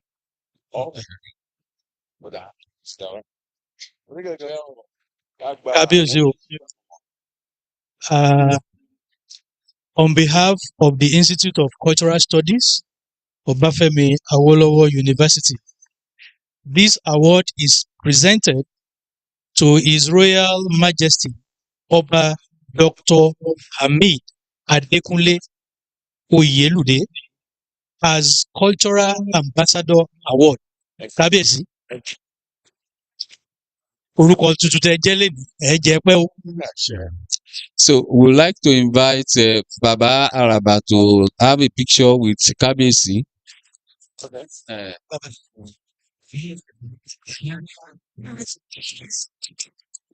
Ṣàlẹ̀kẹ́ tí gbọ́rọ̀ sí ọ̀rọ̀ ẹkún ìfàkọ́dé ẹkún ìfàkọ́dé àbálá àyàgbáyà agbáyàgbá àdìyẹ àdìyẹ agbára àgbà agbára àdìyẹ tó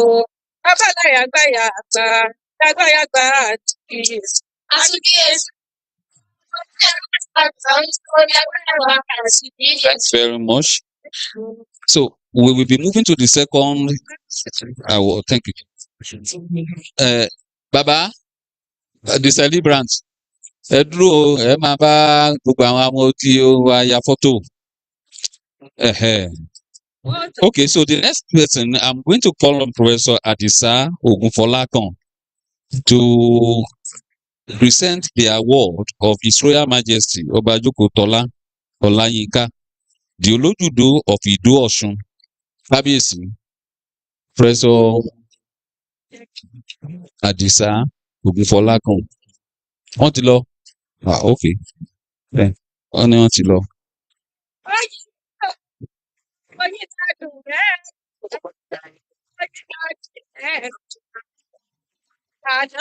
Àwọn olóyè bàbá ti lọ náà.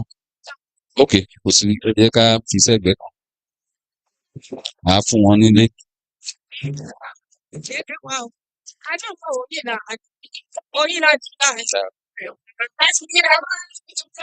I would like to invite our revered professor, Professor YK Salami, to please join us to present this award to High Chief Ifayemi Kayode Agbongbon Awo Agbongbon Awo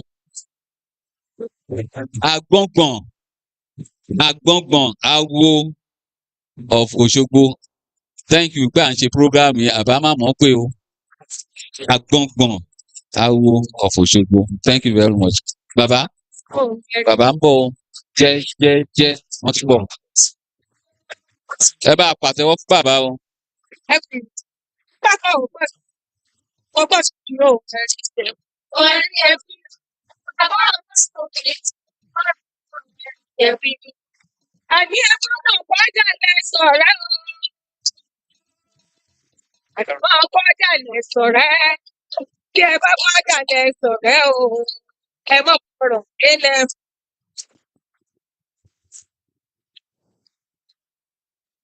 Bàbá, a kí yín káàbọ̀ láti gba àmì ẹ̀yẹ tí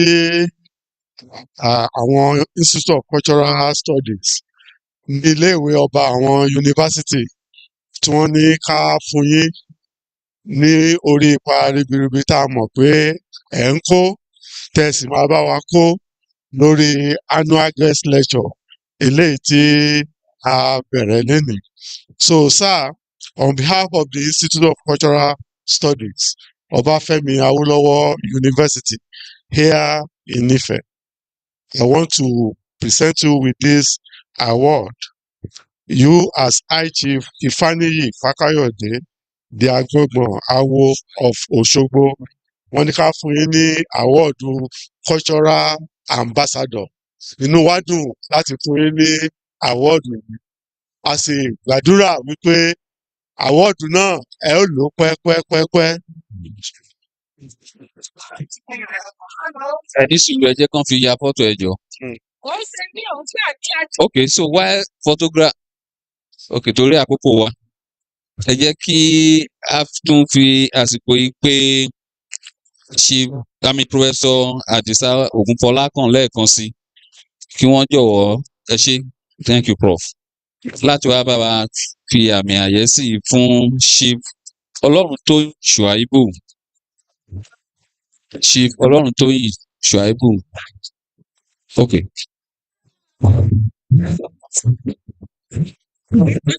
I want.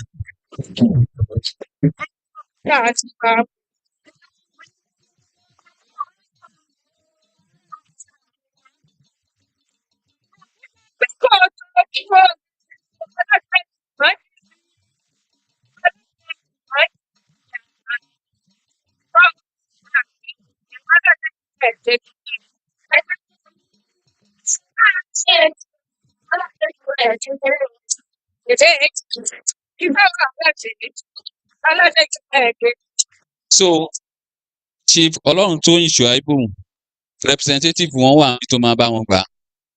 Ó yá.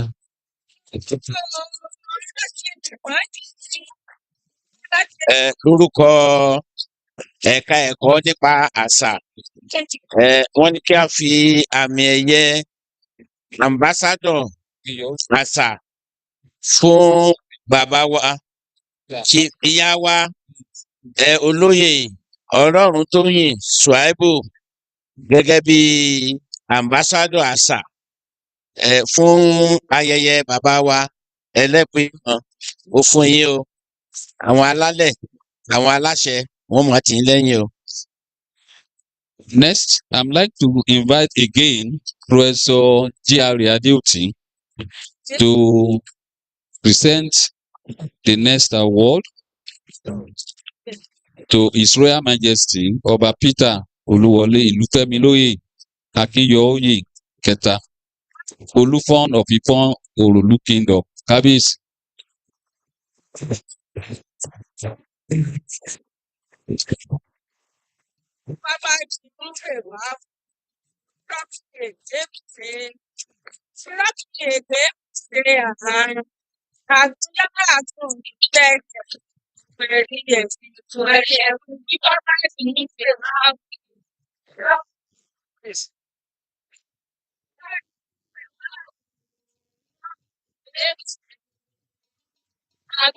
Kábíyèsí o, a dúpẹ́ pé a pè yín ẹ sì jẹ́ wa ní orúkọ gbọ̀ngàn tí wọ́n ti ń kọ́ nípa àṣà níléèwé Ọbáfẹ́mi Awólọ́wọ̀.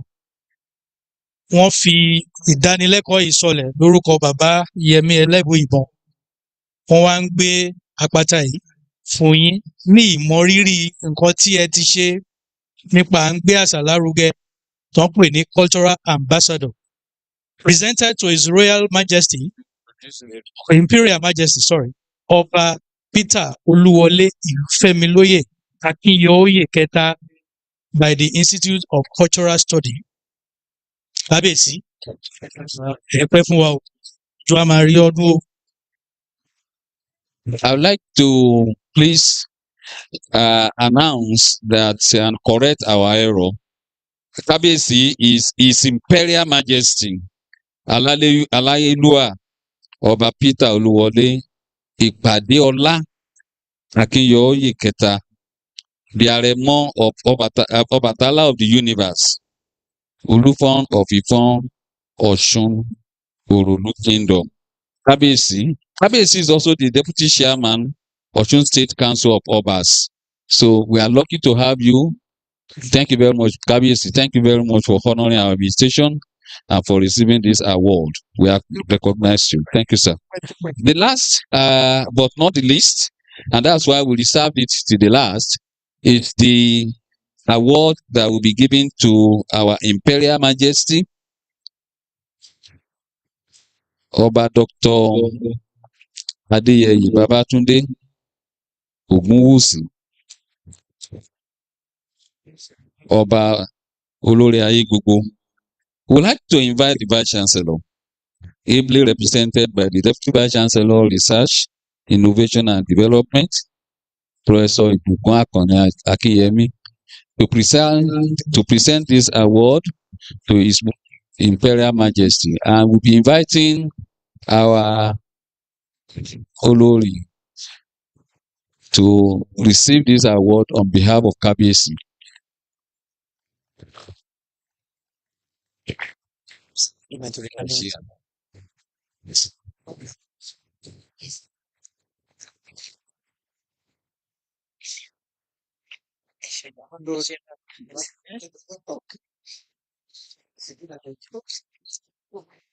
Yes. Institute of Cultural Studies, Ọbáfẹ́mi Awólọ́wọ̀ University, Ilé-Ifẹ̀. Cultural Ambassador Award presented to His Royal Majesty Ọba Dr. Adéyẹyè Babátúndé Ògúnwùsì Ọjájá II, the Ọọ̀ni of Ife, on this day, 19th May 2026. Congratulations.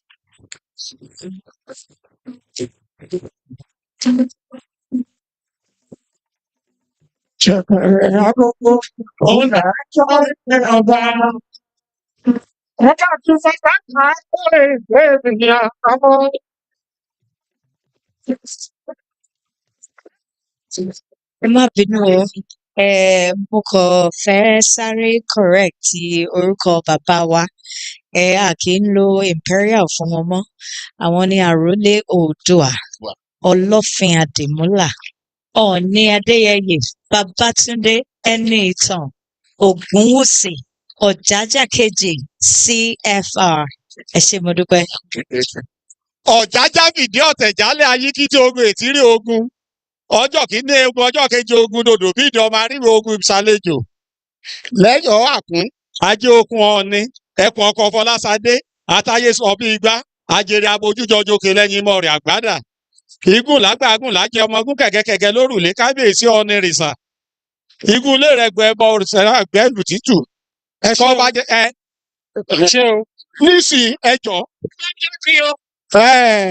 Ká tó pe àwọn tí wọ́n máa wọlé nísìnyí. Àwọn ẹgbẹ́ kan náà wà níbí tí wọ́n wá yẹ́ bàbá sí. Àwọn ni ẹgbẹ́ eléwé ọmọ. Eléwé ọmọ yẹn máa ń pè ní Lékulẹ́jà tí mi ò bá ṣe mistake. Àbí àwọn ẹgbẹ́ eléwé ọmọ tó wà níbí dà ẹ dìde ẹ jẹ́ ká rí yín. Ẹgbẹ́ eléwé ọmọ. Bàbá àwọn ẹgbẹ́ eléwé ọmọ ń kí yín lókè o. So, ẹ ṣé o. I would like to recognize the presence of Dr. Ajayi from the Adeyemi Federal University of Education. Thank you so much, sir, for coming all the way from Ondo. Really appreciate you. Thank you very much. Now we quickly go to the question and answer session. Question and answer session regarding the lecture that was presented some few minutes ago. We're going to take just 2 questions, please, from the audience. 2? Yes. 1. Audience 1. We want a female, please. 1 for gender bias, for gender balance sake. 1 from Ondo, from all right. All right, please, you have the floor. Question and answer session. Thank you very much. Ẹ má bínú pé àwọn méjì yẹn ni wọ́n ṣe ẹjọ́. Ẹ kú kalẹ̀ o, ojú òní ti gbogbo wa. Mi ì fẹ́ kí a fa ọ̀rọ̀ náà púpọ̀.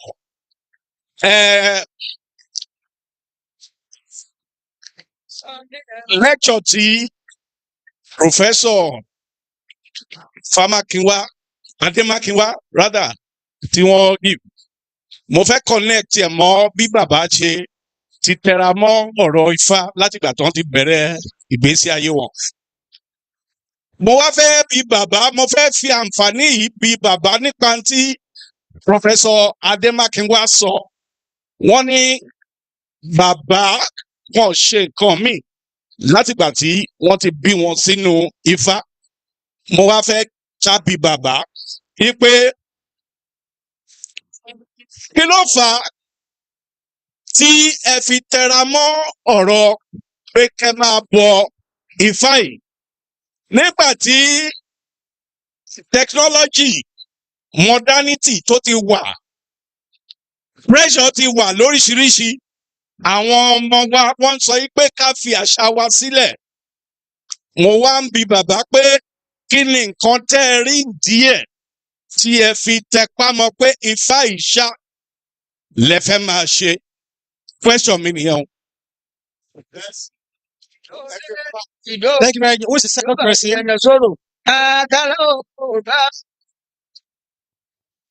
Thank you. I am, as I've been introduced, Dr. Biodun Ajayi from Adeyemi, Federal University, Ondo. My question is also directed to Baba and the guest lecturer, please. Prof, sir. There is this proverb, sir. Baba, òwe kan bẹ tí wọ́n ní akirikọ́fá kìí ṣègbè agbélédàfá. Akirikọ́fá kìí ṣègbè agbélédàfá. When I heard this proverb, I was thinking within me because I've seen this, the advert or the invite of for this lecture before I heard of that adage. Mo wá sọ pé òwe yìí, I know Baba Yemi Elebuibon as an akirikọ́fá, but when the guest lecturer was presenting his paper, he mentioned his father as his first trainer. After the demise of his father, Baba continued his apprenticeship with, under the tutelage of Baba Faniyi or yes, Faniyi, right? So, were there no other Ifa priests who contributed to making the present Yemi Elebuibon? Because they mentioned only 2 priests. So, Thank you very much. One comment. One comment quickly. Bàbá torí pé torí awúlẹ̀ wá tán lèmi tí wọ́n pè ní archaeologist. Ní àgbáyé a rí wípé a ní biblical archaeology, Quranic archaeology. A dẹ̀ ń rò pé ó yẹ káà náà lè bẹ̀rẹ̀ Ifá archaeology. Ṣé bàbá àti àwọn àràbà ẹ̀ lè ràn wá lọ́wọ́ láti ní ètò láti ṣe Ifá archaeology? Ìbéèrè àbí ètò rẹ bẹ. ẹ ṣé o ṣé kí bàbá wa lọ dáhùn. Ẹ ṣé o. Àwọn eléwé ọmọ ti Ilẹ̀ Ifẹ̀ ni wọ́n lọ kí bàbá yẹn o. Ẹ ṣé o. Bàbá wa Owódọ̀tun, ẹ kú òde bí o. Ẹ káàtàárọ̀ ẹ̀dẹ̀ kú ìnáwó.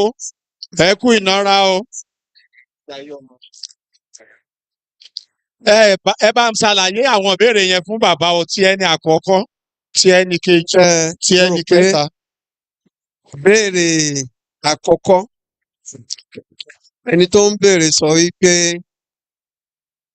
mi ò ṣe nǹkan kan míì látìgbà tí wọ́n ti bí mi. Lóòótọ́ ni. Nǹkan tó fà á ni pé. Ẹ jọ̀ọ́ ẹ gbáriwo ẹ jọ̀ọ́. Nígbà tí wọ́n ti mọ àkọsẹ̀jayé mi, tí wọ́n ti mọ̀ pé nǹkan tí mo wá ṣe. Mo tẹ̀ rántí àsìkò kan tó jẹ́ pé àwọn obìnrin kan nílé ọba tá a máa ń ti lọ ṣe fá wọn. Wọ́n pe ìyá mi sẹ́yìn pé lè mú ọmọ yìí kúrò lẹ́yìn àwọn àgbàlagbà, àwọn arúgbó ló ń tẹ̀lé. Ayé ti kọjá gbogbo táwọn ẹ ti ń kọ́ kápẹ́ńtà, ẹ tí ó kọ́ télọ̀, tó wá jẹ́ pé àwọn bàbá arúgbó ni ọmọ. Ó ní nǹkan tí ó wáyé wá sí ń ti ẹnu. Obìnrin tó sọ bẹ́ẹ̀ fún ìyá mi ní ọdún kan nígbà tá a bẹ̀rẹ̀ Ifá Olókun Asọ̀rọ̀dayọ̀, èmi ò mọ̀. Wá fẹ́ ra ètò ìbọn ní oríta Àjíbọ́lá. Wá gbé mọ́tò mi, Dàsún ni mò ń lò ń gbà náà. Mo ṣe dé oríta tí mo gbé mọ́tò sí ẹ̀gbẹ́ báyìí, àwọn ọmọ kéékèèké kan ṣùrùbò mí ni. Ẹ bá kẹ́ ẹ wá wo bàbá Ifá Olókun, ẹ wá wo Yẹmí Ẹlẹ́buibọn, ẹ wá ìyá yẹn bá jáde. Àyọ̀ká ni ń porúkọ ìyá. Ó ní ìwọ ni a mọ̀ pé bó ti dà ní. Àwọn la sọ fún ìyá rẹ̀ nígbà náà pé kí wọ́n mú ọ kúrò. Àwọn arúgbó tó ń tẹ̀lé àwọn babaláwo. A mọ̀ pé àṣepé ní àṣentọ́ dà ní òkìkí rẹ̀ wá kàn bá. Ìyá yẹn bá ló wá sọ fún ọjọ́ náà lèmi mọ̀. Ìyá mi sọ fún obìnrin yẹn ọjọ́ náà yìí pé nǹkan tó wáyé tiẹ̀ wá sínú. Ifá ni wọ́n ní yóò pọ̀. Òun ètí ìbí tó ti sọ pé ọmọkùnrin ń bọ̀. Ifá ni ó máa sìn, wọ́n sì gborúkọ ẹ̀ káàkiri ayé. Ìbéèrè kejì tó ń sọ nípa akirikọ́fá.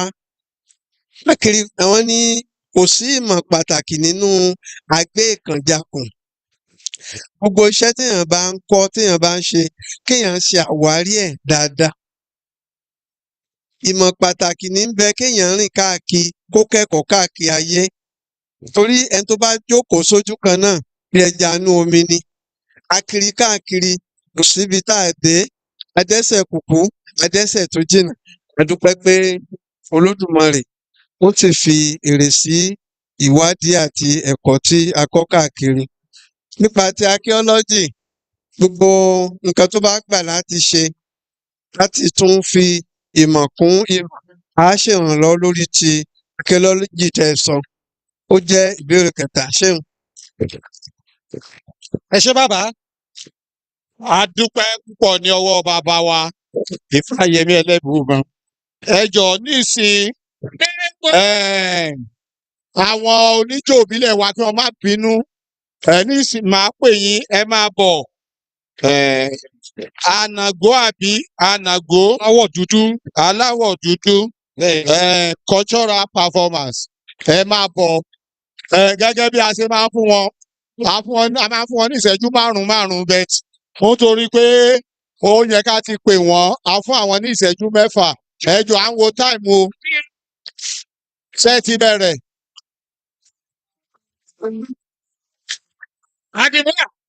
Lẹ́ẹ̀kan sí mo kí ìyá wa olórí Fọláṣadé Adégòkè Ògúnwùsì. Ìṣọ̀kan lórí gbogbo ọmọ Yorùbá. Àti ọ̀gá tí ó pé sára ọ̀rọ̀. Ẹ kò tàkìrì ìpínlẹ̀ ìníjà.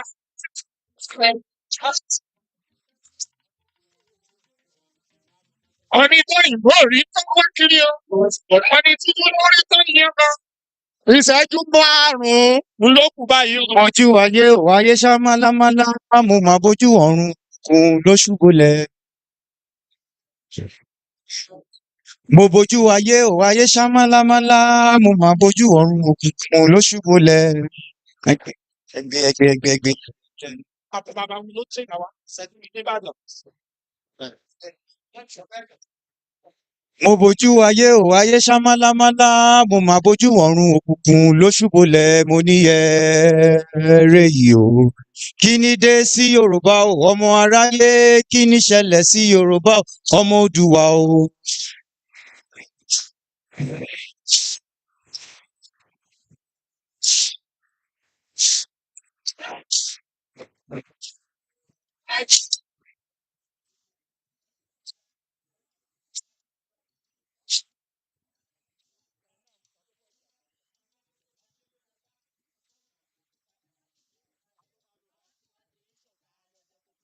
Tó padà alájẹ ni à ń fọwọ́ tì sẹ́yìn. Yorùbá Yorùbá ní inú àárẹ̀, Yorùbá rere ní ìlú fún, Yorùbá bàbá ni bàbá ń ṣe.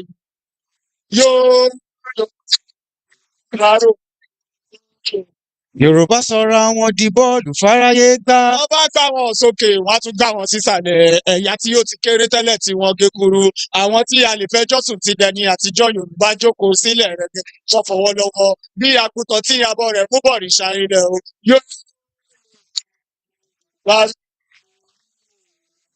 Oríkì máa burú títí kó pógún ọdún lẹ́yìn òkùnkùn bíríbírí ìmọ́lẹ̀ àtàn. Ẹ jẹ́ ká bo Olódùmarè ká bó balùwàyé.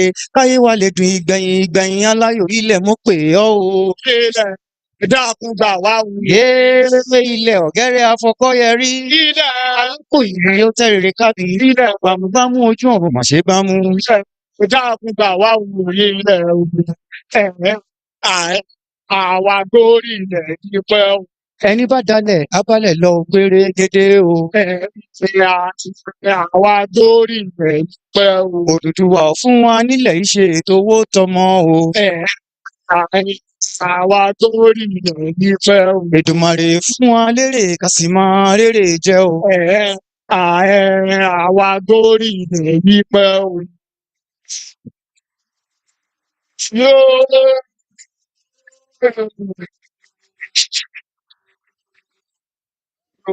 Ànàgó aláwọ̀ dúdú mo lẹ́yìn dà o. Ànàgó aláwọ̀ dúdú mo lẹ́yìn dà. Ànàgó aláwọ̀ dúdú mo lẹ́yìn dà o.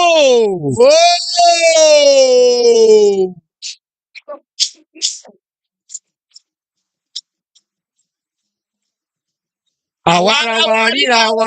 Àwa ara wa ríra wa. Olódì ní rọ̀bẹ̀kùn. Àwa ara wa ríra wa. Mo lọ́rọ̀ ìsọ o. Tọ̀tọ̀tọ̀ kàgọ́. Mo lọ́rọ̀ ìsọ o. Tọ̀tọ̀tọ̀ kàgọ́. Oníṣẹ́ ìbínú sẹ́. Tọ̀tọ̀tọ̀ kàgọ́. Oníṣẹ́ ìbínú sẹ́. Tọ̀tọ̀tọ̀ kàgọ́. Mo lọ́rọ̀ ìsọ o. Tọ̀tọ̀tọ̀ kàgọ́. Ọmọ Yorùbá odù tó dá ìwà. Àwa rèé. Odù tó ṣẹ̀dá àwọn ànàgó, ó ní ẹni ta bí wọn bí kì í wù wọ́n tẹni ẹlẹ́ni ní yá wọn lára. Pékèlè arúgbó jẹ gbèsè ta ni ó tó. Àwa èèyàn dúdú la ní àṣà. Àwa la ní èdè tó yanjú.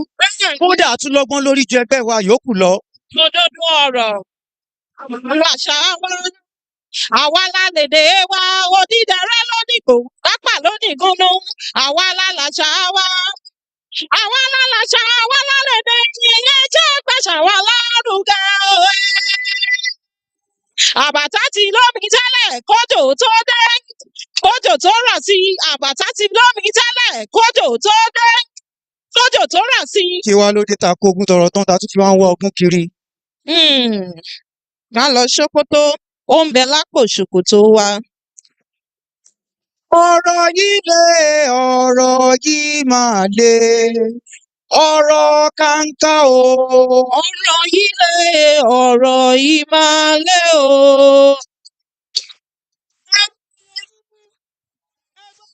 Músò. Àníkẹ́ músò. Ẹ wò ó, ẹ bá mi yọ̀ mo ti bímọ tuntun.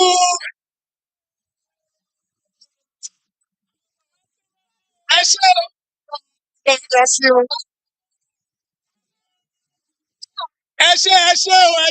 ṣeun. Gèlè ọmọ lérè láyé ń wé. Gèlè ọmọ lérè láyé ń wé. Gèlè ọmọ lérè láyé ń wé. Ọmọ wù mí o, yàdé mi o. Gèlè ọmọ lérè láyé ń wé.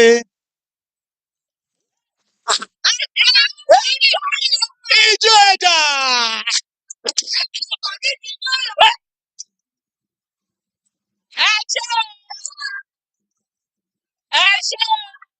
Ẹ ṣeun.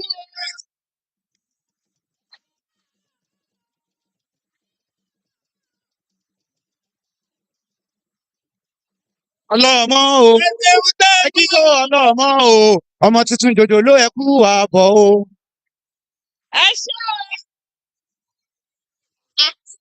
Kí ló dé? Ó tó bàbá ló tó nílò àsìmẹ̀ tó nílò. Kí ló dé? Ẹsẹ̀ ẹ̀gbọ́n náà. Kí wàá lórúkọ ọmọ wa báyìí? Ṣé yìí ni? Orúkọ ọmọ tiwa yóò máa jẹ́ Elizabeth Sofiyatu. Olórúkọ kò ní ẹ. Ó má kí ló dé? Ṣé ìyá bá kí ló dé sẹ́? Èmi kọ́ lọ́wọ́ mi ò. Ẹbí ọkọ yóò. Ẹ má lọ bí ilẹ̀kùn mi ò. Kòkò ní ọ̀dà ò èmi kọ́ lọ́mọ mi. Ẹ má lọ bọ́ sílẹ̀ lọ. Ṣé ẹ lè rà? Kó ní kálukú. Orúkọ tó wù mí ni mo sọ mọ́ mi. Orúkọ tó wù mí ni mo sọ mọ́ mi o. Ẹ̀yin ẹ̀yàn mi. Ṣèbá ní etí lé. Àwọn etí ròde. Alórúkọ gidi lé àtúntò orúkọ sọmọ. Bẹ́ẹ̀ ilé là ń bọ̀. Agbòmìnira òṣèlú CICPP Chop I Chop People's Party FFO.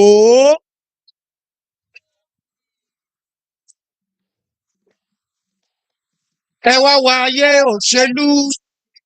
Òṣèlú alábòsí. Ẹ wá wáyé òṣèlú o. Òṣèlú alábòsí.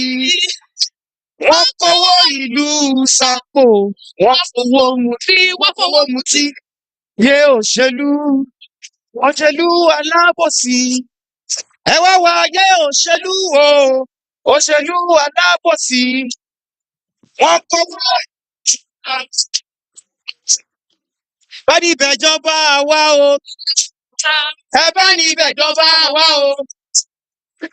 Kò sóúnjẹ nílẹ̀ kí o. Ẹ bá ní ìbẹ̀jọba. Ẹ bá ní ìbẹ̀jọba. Àwa ló kàn. Ó ní láti. Èmi ló kàn.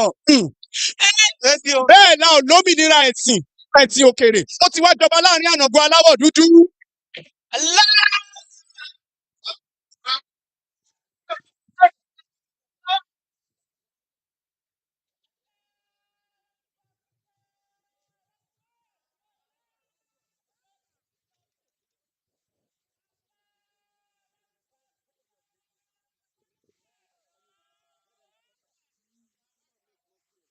We are not making more pizza. We are talking our talk.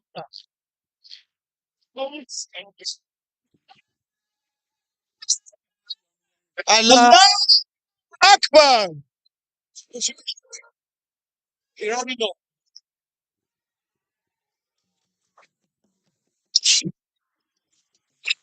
Ìbà ló yẹ ká kọjú.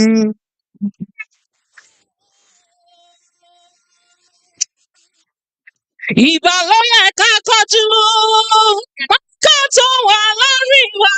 Ìbà àwọn ogun ọ̀run tó ń darapọ̀ mọ́ wa. Wọ́n máa fàtà láti ránṣẹ́ o. Wọ́n máa fàtà láti ránṣẹ́. Wọ́n máa fàtà láti ránṣẹ́ o. Wọ́n máa fàtà láti ránṣẹ́. Nígbà tẹ́ ò jẹ́ máa gbé, tẹ́ ò jẹ́ máa gbé, tẹ́ ò jẹ́ máa gbé Mẹ́dínà. Wọ́n máa fàtà láti ránṣẹ́. Jáèlò èlò, jáèlò èlò, èlò, èlò, mísà, bàbá, jáèlò, aláwọ̀ dúdú. Ànàkú aláwọ̀ dúdú. Ànàkú aláwọ̀ dúdú o. Ẹni ló ṣe yín ẹ̀yà ànàkú aláwọ̀ dúdú. Tẹ́ẹ̀bí gbàgbé àṣà wa. Tẹ́ wá jẹ́ kéèsì òkèrè. Ó dájà sílẹ̀ láàrin wa. Òyìnbó ló ní Jésù, Lárúbáwá ló ní Muhammadu o. Òyìnbó ló ní Jésù, Lárúbáwá ló ní Muhammadu o. Ọ̀rúnmìlà ní tàwa ò títí lọ́dẹ fẹ̀ ilé. Ọ̀run.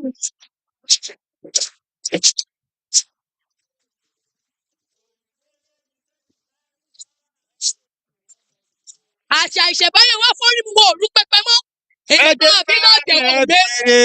Béèrè wo, bẹ́ẹ̀ tẹ́ béèrè wo. Ẹ ṣe o. Bẹ̀dẹ̀ ilé ìfẹ́, ibi.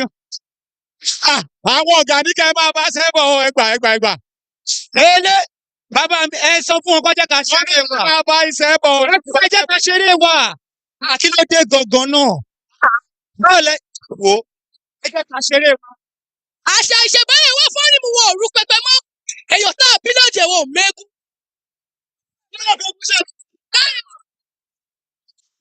Gbogbo ọmọ wa ni wọ́n já mi níwò. Kíkiri ṣáàrù. Lọ́lẹ̀ fẹ́gún ṣeré, lọ́lẹ̀ fẹ́gún ṣeré. Lọ́lẹ̀ fẹ́gún ṣeré, lọ́lẹ̀ fẹ́gún ṣeré. Àfọ́mọ́ àbí náà jẹ́.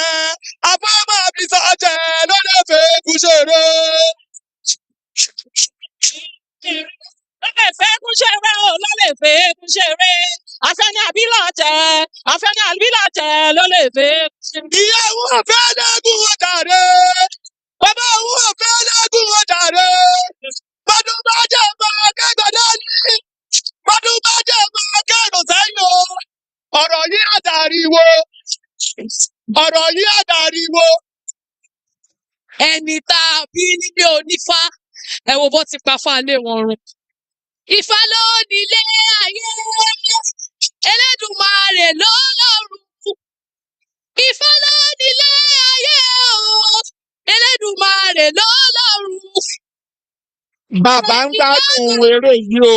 Ẹ fún wọn láàyè o, nílò ní jẹ́. Wọ́n ṣe bá wọ̀ gbọ́. Wọ́n ní ká fún wọn láàyè o.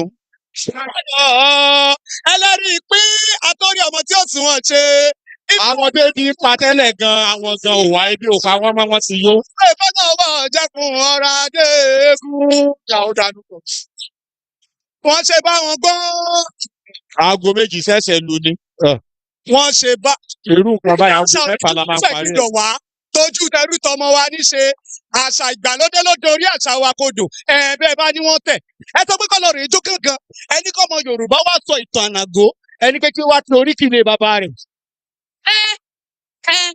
Ìwọ ń tẹ̀. Mọ̀já ni ó ní àbí mọ̀so. Mọ̀jámọ̀sọ.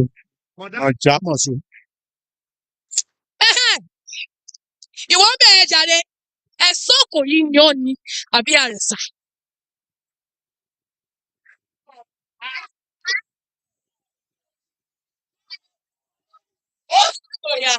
Bóyá ìwọ lọ̀fà, àmọ̀ká, ẹni àyèéjì, ọmọ làmílápá, ó jẹ́ kí abẹ kó degbò lápá mi.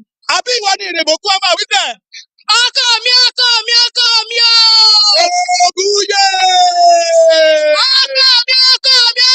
o. Ògúnyè. Ọkọ mi o. Ògúnlákàyè o.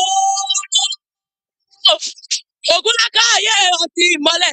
Olómi nílé fẹ́ jẹ́wẹ́. Olátọ̀ nílé fi kọ́ kí mọ̀ bọ́ra bí àtọ́. Mẹ́bí jẹ́ ogun ti kọ́lé ọ̀rùn wálé ayé. Aṣọ náà ló mú bọ́lá ẹ̀wọ̀ ìjẹ́ lówó ọ̀tọ́rùn. Ogún onílé kọ́ àgùkọ̀ ogún ọ̀nà ọ̀run. Ogún alájà àbẹ́jì. Wọ́n fi kọ́ sọ́kò ó fi kọ́ yẹ̀rù. Ogun látà ó. Àgùkọ̀ ogun nílé ogun lọ́rùn. Mário. Ṣẹ́gbẹ̀rin ọdẹ. Ṣẹ́gbẹ̀rin ọdẹ gbẹ̀gbẹ̀rin ọdẹ. Èmi ọdẹ. Méje lògún. Méje lògún. Méje lògún. Ògún méje. Méje lògún. Ògún méje. Méje lògún. Ògún méje. Ògún méje. Méje. Ògún méje. Méje lògún. Ògún méje.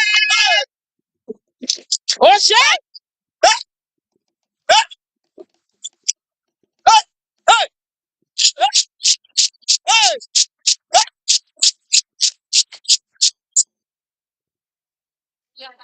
Bóyá àbúntẹ́ni ni ọ́ ni, bó o tiẹ̀ mọ̀, wọ́n ní baba nílé, wọ́n níbi wọ́n ló wà bínibí, ó dijọ́ ìyàbá kù.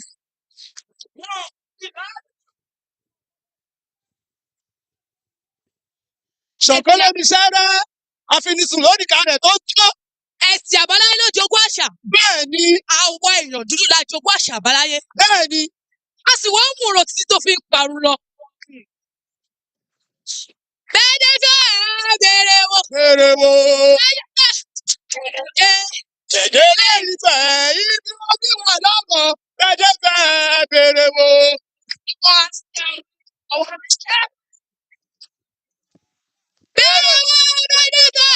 Bèrè wo. Bẹ́ẹ̀ni fẹ́ bèrè.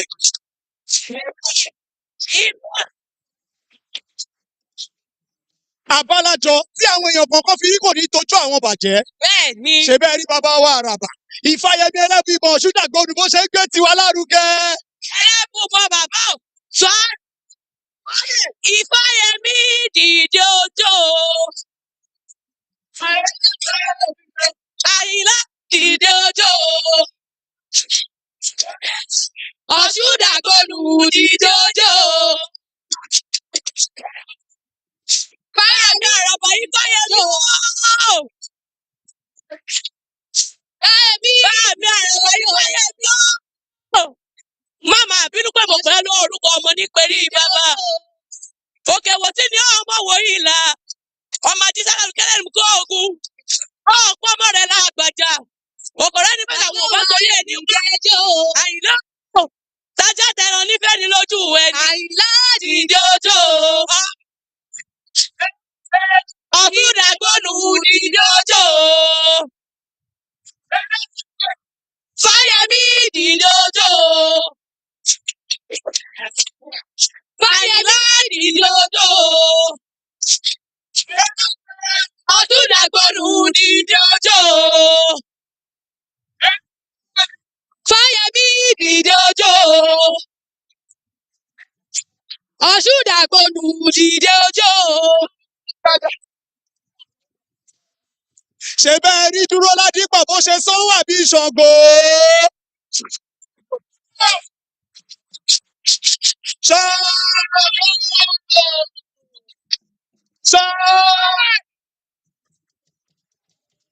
Ṣàngó.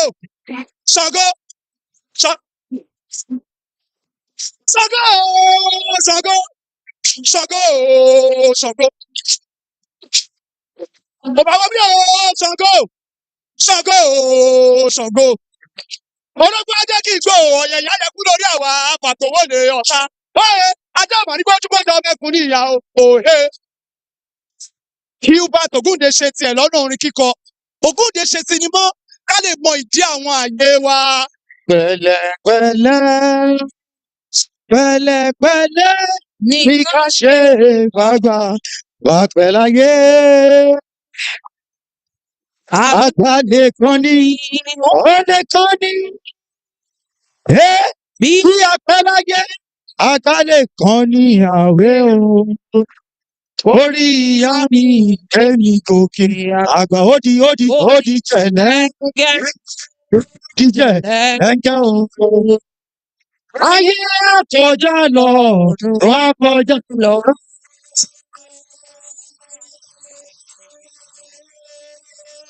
Òtítọ́ ni ó lékè ayé.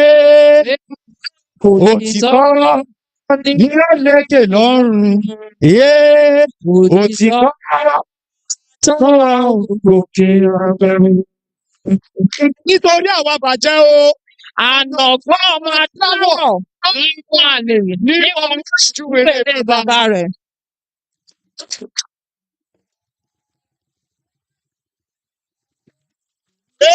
ANTRP.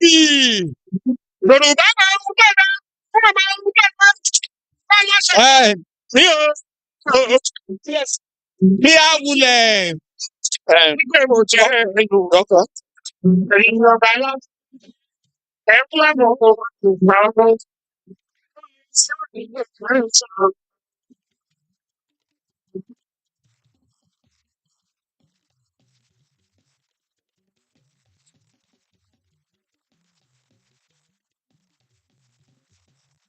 Nísìnyí,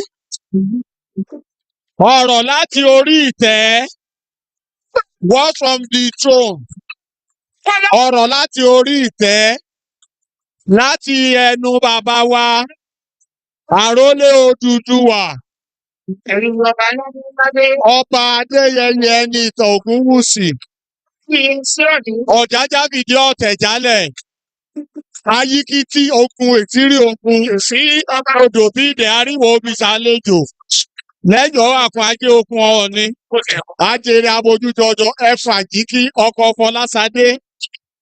Tí ìyá wa olórí Afọláṣadé Ògúnwùsì tí wọn yóò wá bá wa sọ lórúkọ kábíyèsí màmá ẹtì àdàgbà olúgbèdé ogun ọ̀nà kòrò lúmọkọ lúmòjé wọlé kí sùdòdò lẹ́sà ọmọ àṣàwù nígbẹ̀mí mọ́là ọ̀ṣàwò gbòdìdí ẹni ìkókó ọ̀yàn ló fi rúbọ kò wẹ́ẹ̀sà tó là erin fọlá yadi fọ̀bí lásẹ̀rò òtútù ọmọ láàjẹ bíbọ ọmọ bíbọ nígbòdò tó ẹ bá mi ṣe kábíyèsí pọ̀ ní àdìmúlà.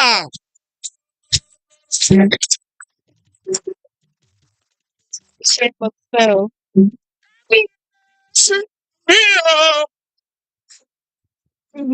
Ẹ ṣé mo dúpẹ́ o. A kú àtàárọ̀. Mo ṣèbà Olódùmarè. Ìbà kọ́dá, ìbà ṣẹ̀dá. Mo dúpẹ́ lọ́wọ́ Ọlọ́run Olódùmarè torí òun náà ni ọba àjídí. Òun ni ó jẹ́ ká rí ọjọ́ òní. A sùn a jí a rọ́jọ́ òní. Gbogbo wa a wà ńbí láyọ̀ àti àlàáfíà. A wá bá bàbá Ifayemi, a wá bá wọn ṣe àjọyọ̀ lénìí. Mo dúpẹ́ lọ́wọ́ Olódùmarè o. Mo ṣèbà kọ́dá, mo ṣèbà ṣẹ̀dá. Gbogbo awo mo kí yín o. Ìbọrúbọyè o. Àwọn ìbọn ṣiṣẹ́. Èèpà òrìṣà. Èèpà mọ́lẹ̀. Mo kí gbogbo awo lénìí o. Mo dẹ̀ kí gbogbo wa lórúkọ bàbá wa Ọ̀ọ̀nìrìṣà, Ọ̀ọ̀nì tilẹ̀ Ifẹ̀, olórí aládé gbogbo. Kábíyèsí o. Ọlọ́fin ayé ẹ̀rù jẹ̀jẹ̀ ní gbogbo ilẹ̀kíní. Kirikiri bìtì. Àkàndé àjíwẹ̀fọ́ òòṣà. Bàbá ní ká kí yín, bàbá ní ká ṣe yín ní pẹ̀lẹ́. Bàbá àjíǹde ara a máa jẹ́ yín o. Ẹ ṣé mo dúpẹ́ gbogbo ẹ̀yin tẹ́ wá bá bàbá ṣe àjọyọ̀ lénìí. Lágbára Ọlọ́run nǹkan ire báyìí kò ní jìnnà sí kankan nínú wa láṣẹ Olódùmarè. Bí bàbá ṣe gbogbo tójú wọn ń dán tí ìyá nífà ń tọ́jú wọn. Gbogbo wa pátápátá àwa náà máa dàgbà, à á dògbó, à á fọwọ́ páwó láṣẹ Olódùmarè. Bàbá ẹ kú ọjọ́òbí láṣẹ Olódùmarè. Dídán náà láyọ̀ ń dán, ẹ máa dán lọ ní lágbára Ọlọ́run. Bẹ́ẹ̀ dẹ̀ ṣe máa pẹ́ láyé tó ẹ̀ ní mo rórí ọmọ láṣẹ Olódùmarè. Gudugudu ayé ò wá nílò fún yín jọ́ bàbá. Ẹ máa lọ rí, ẹ máa bọ̀ rí. Ìkó ò kọ́ bálá, ìkó ò kọ́ ọmọ ejò lẹ́sẹ̀, ìkó ò ní kọ́ yín lẹ́sẹ̀ o. Bẹ́ẹ̀ ṣe jẹ́ àwòkọ́ṣe fún gbogbo wa. Ọlọ́run Olódùmarè á túbọ̀ máa bá mi dúró tì yín. Ẹ ní ẹ̀mí gígùn. Ẹ ti ń ṣe àìmámọ̀ṣe mọ́, kò ní jẹ́ ti yín láṣẹ Olódùmarè. Ẹ ṣé ẹ kú iṣẹ́ ìrúnmọlẹ̀ bàbá. Mo sọ fún yín lẹ́ẹ̀kan pé ìrìn àjò bẹ́ẹ̀ ṣe dé ilé ayé yìí, ó jọ mí lójú gan o. Torí ó ti pẹ́ tèmi náà ti nífẹ̀ẹ́ yín. Ọlọ́run Olódùmarè jẹ́ ká pàdé ní last week. Àfi bẹ́ẹ̀ ni pé a ti mọ́ra tipẹ́tipẹ́ ni. Àjọṣe wo ò ní bàjẹ́ láṣẹ Olódùmarè. Ìrìn àjò yín ó jọ mí lójú gan because ó jọ mọ́ ìrìn àjò ọmọ mi Adémákinwá, ọmọ Onírìṣà. Mo dẹ̀ mọ̀ pé ìlànà Ifá lòun náà máa tọ̀. Ọlọ́run Olódùmarè á dẹ̀ bá mi jẹ́ kí ó gbó kó dàgbà kóun náà jẹ́ àwòkọ́ṣe gidi fún gbogbo ọmọ ilẹ̀ káàárọ̀-o-jíire. Kóun náà jẹ́ àwòkọ́ṣe gidi fún ìṣẹ̀ṣe torí ìṣẹ̀ṣe làgbà o. Mo dẹ̀ máa ń sọ wípé àwọn obìnrin a mọrú agbára tá a ní o torí obìnrin ló bí awo káwo tó dìmúlẹ̀ o bàbá. Ọlọ́run Olódùmarè á dẹ̀ jẹ́ kí gbogbo wa ká máa mọ̀ ọ́ ṣe, á máa lù ú, á máa dún fún wa láṣẹ Olódùmarè. Gbogbo ibi tá a bá ń nà án sí, Ọlọ́run Olódùmarè á máa jẹ́ ká mú. Bàbá, àwa bá yín ṣọdún yìí, ìgbà ọdún kan ni o. Àwa tá a ṣọdún yìí, à ṣẹ̀míì. Lágbára Ọlọ́run, nǹkan kò ní ṣe wá o. Gbogbo wa tá a péjú pọ̀ lénìí, tó bá di ọdún tó ń bọ̀, àṣọdúnmọ́dún ni o. À tún péjú báyìí, à tún wá bá bàbá ṣe àjọṣe. Láṣẹ Olódùmarè, gudugudu ayé ò wá nílò fún kankan nínú wa jó. Ọlọ́run Olódùmarè á wá bá mi dúró ti bàbá. Bàbá ayọ̀yọ̀go ayọ̀yọ̀go ayọ̀yọ̀gòmọ̀gòmọ̀. Dífá fún òrí níbi tó ti ń fi ọ̀yọ́ ra. Wọ́n ní òrí arí ọ̀yọ́ ré o. Ọ̀rọ̀ ìbànújẹ́ kan kì í báyọ̀.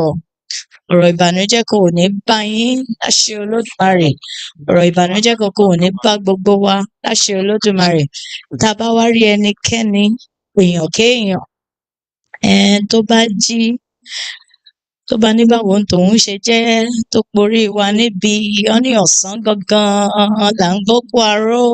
Ọ̀sán gangan la máa gbókú wọn láṣẹ Olódùmarè.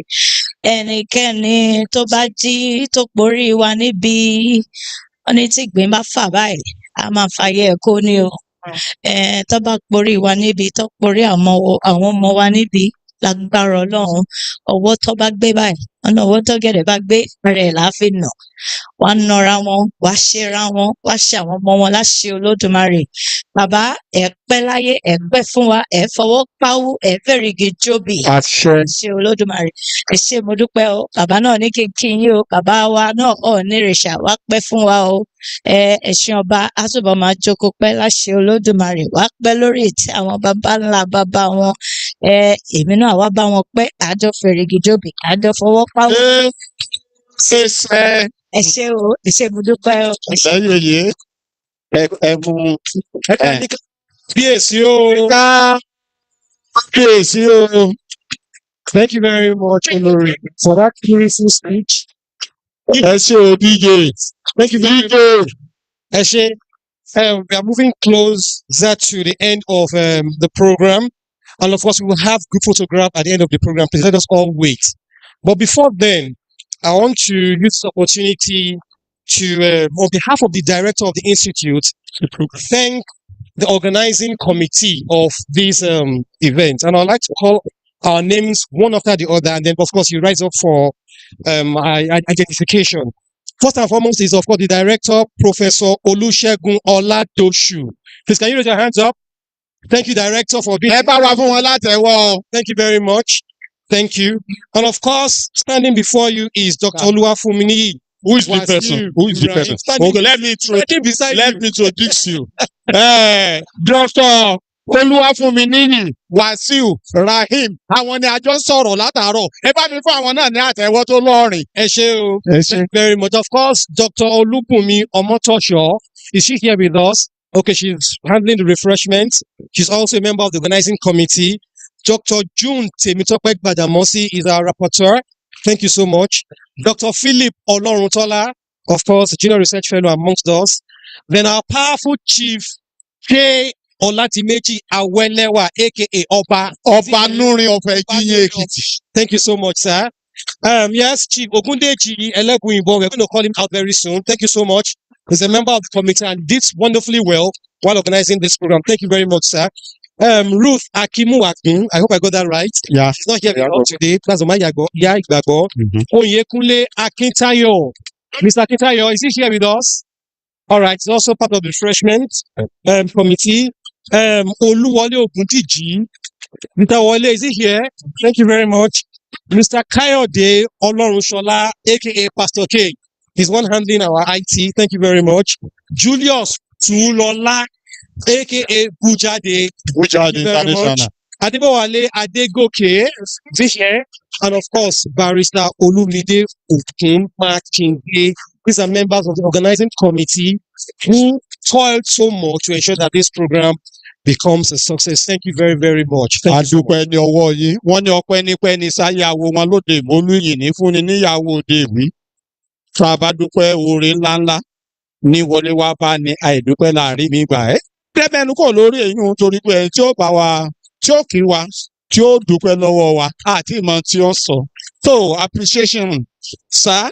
I will use this time to call on Olóyè Ògúndèjì Elebuibon. Ẹ bá mi fún wọn látẹ̀wọ́. Pàtẹ́wọ́ fún wọn o. Ẹ bá fún wọn látẹ̀wọ́.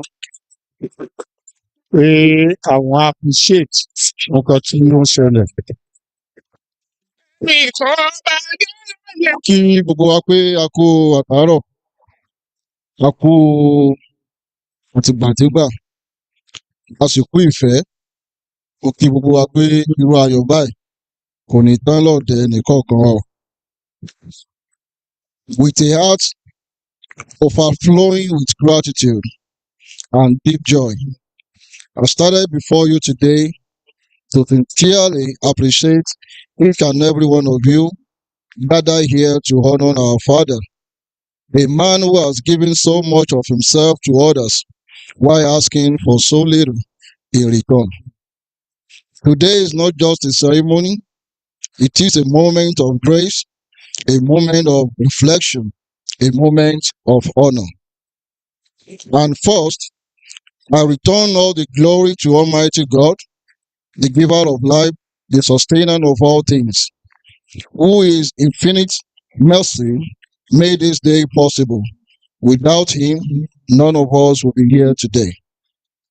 I would like to express my profound appreciation to Ifayemi Awolowo University under the distinguished leadership of the Vice Chancellor, Professor Adebayo Simeon Bamire.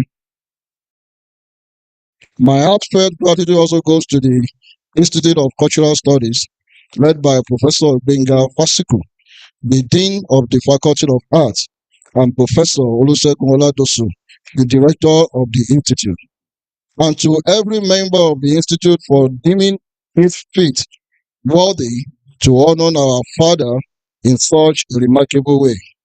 I'm deeply honored and truly humbled by the presence of our revered royal fathers. My profound gratitude goes to his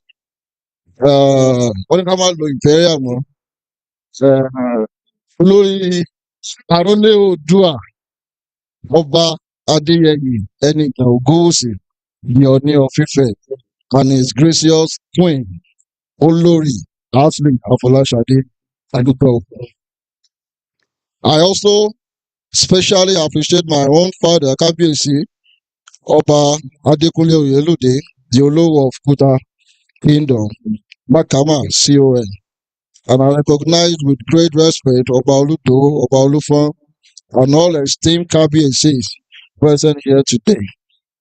Your presence is not ordinary, it is an honor words can hardly capture. Baba Araba Awureni Araba Agbaye, mo dúpẹ́ o. Dókítà Adeyi, President Itrazo, mo dúpẹ́ o. Gbogbo ìjọ awo from Ede Ileke, Temple Osogbo, a dúpẹ́ o. To everyone gathered here today, your love, your support, your presence, they speak louder than any words I could ever say. You have not just come to celebrate, you have come to honor a life of sacrifice, a life of kindness, a life of unwavering service to humanity. As you have all gathered to honor my beloved father, Ayinde Ogun, Ọmọdá Asọ̀pá, ọmọ adájọ́ péré ọmọ yẹni, ọmọ rẹ̀ fọ̀n di àyà, tútúrukú àyànà púpọ̀ ju tẹkùn lọ. Ọmọ bá a rírin, ká sọ pá a rírin. Bá a rẹ́fọ̀n, ká sọ pá a rẹ́fọ̀n. Ọ̀tọ̀ọ̀tọ̀ àjànàkú kọjá mo rí nǹkan fìrí. Ẹranko wo ní tó ń bẹnu igbó tó tóbi tó tó kọjá erin. Ọmọ alátàrí ọ̀pọ, ẹlẹ́yinjú akẹsẹ́. Ọmọ ọ̀rẹ́ Adéwọ̀lú, ló bá wa ló pẹtu méje gbèje. Ó pè kùlù mẹ́fà ẹgbẹ̀fà.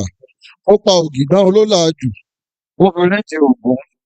Ó pẹran nígbó tí ń yọ wọ́n lẹ́nu. Pa eléyìí tí ò jẹun ó sùn mọ́júmọ́. Ọmọ ọba ọ̀tẹ̀, ọmọ ọba òye, ọmọ ọba sọ̀rún ló yọ ọlé. Ó máa àgbà kan tó bínú wọlé ń bò ó. Eléṣèé, ọmọ ọba àgbàjà. Kò tẹ́mi lẹ̀ wọn ò bá torí ẹni wá. Àjíṣọlá, ohun tí mo bá wà tu torí ẹni lọ. Ọmọ ojúrí ni làásùn dodo. Ọmọ àṣẹyìndé ní ọwọ́ pọ̀. Àyìndé Ògún, àṣà ènìyàn nífẹ̀ẹ́ ni lẹ́yìn bàbá sílé. Àgbà tẹ̀ràn nífẹ̀ẹ́ ni lójú ẹni. Long may you live, sir. Ẹ pẹ́ fún wa o. I pray that Almighty God will in return honor you all, uplift you, and bless you abundantly beyond your expectation. From the very depth of my heart and from every one of us, the family of Baba Araba Elebuibon, we say a very big thank you to everyone. Thank you for your love. Thank you for your presence. Thank you for honoring our father. May God bless you.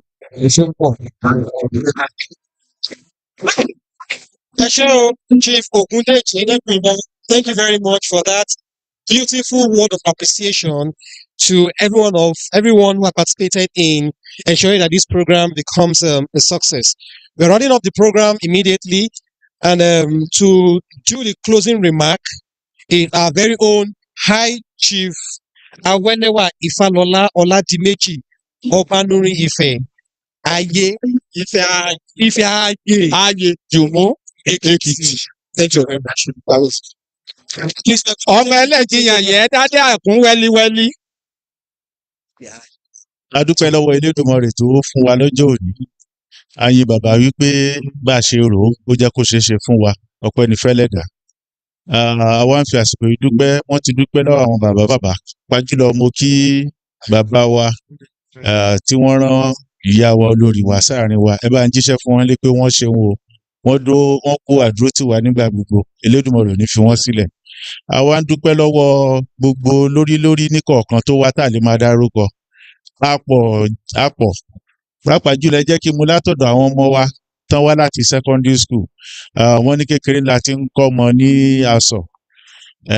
Mo rò pé lè tí wọ́n rí lónìí, ó máa jẹ́ ẹ̀kọ́ ńlá fún wọn títí ọjọ́ ayé wọn. Pípa wọn, oníkálukú wọn, wọ́n lè máa ṣépọ̀ ọ̀nà wọn. Wọ́n lè máa mọ ibi táwọn máa rìn sí. A dúpẹ́ lọ́wọ́ yín ẹ̀yin ọmọ school. Àdélébáre o, Àyìnà kórè o. Fún ẹ̀yin bàbá, ìyá, gbogbo yín tẹ́ bá wa péjọ ti ọdún yìí tá a ṣe kí ó yọrí sí rere. Àwa à ń gbàdúrà, à ń bẹ Elédùmarè pé tọdún tó ń bọ̀, aṣojú ẹ̀mí oníkálukú wa o. Gẹ́gẹ́ bí bàbá wa ṣe máa ń sọ, gẹ́gẹ́ bí aṣòwò ìjókòó wa, èrò kan ló wá ṣùgbọ́n ẹ̀yin èèyàn ẹ̀yin èèyàn lẹ wá kì í ṣe èrò a dúpẹ́ lọ́wọ́ yín o Elédùmarè ò ní fi yín sílẹ̀ o ìdáwó oníkálùkù á yọrí sí rere o fún àwọn olórí iléèwé wa tí wọ́n fún wa láyè láti ṣe a dúpẹ́ lọ́wọ́ wọn látòrí vice chancellor padà sórí dean wa tí wọ́n dúró tì wá gbágbágbá kí wọ́n bá wọlé a dúpẹ́ o Elédùmarè ò ní fi yín sílẹ̀ o lẹ́ẹ̀kan sí a dúpẹ́ tọdún tó ń bá aṣojú ẹ̀mí wa o ẹ ṣé. Thank you very much, Chief Awelewa, for the closing remarks. Please take note that we will have a group photograph here before them. After the anthem, we'll have a group photograph here after the anthem. Before the. Yorùbá bọ̀ wọ́n níbi tí a bá ti ń ṣeré kínní kan láti mọ orí adé. Ẹ̀yin bàbá ẹ̀yin ìyá wa. Àìmọ̀ tí ó bá di September tí.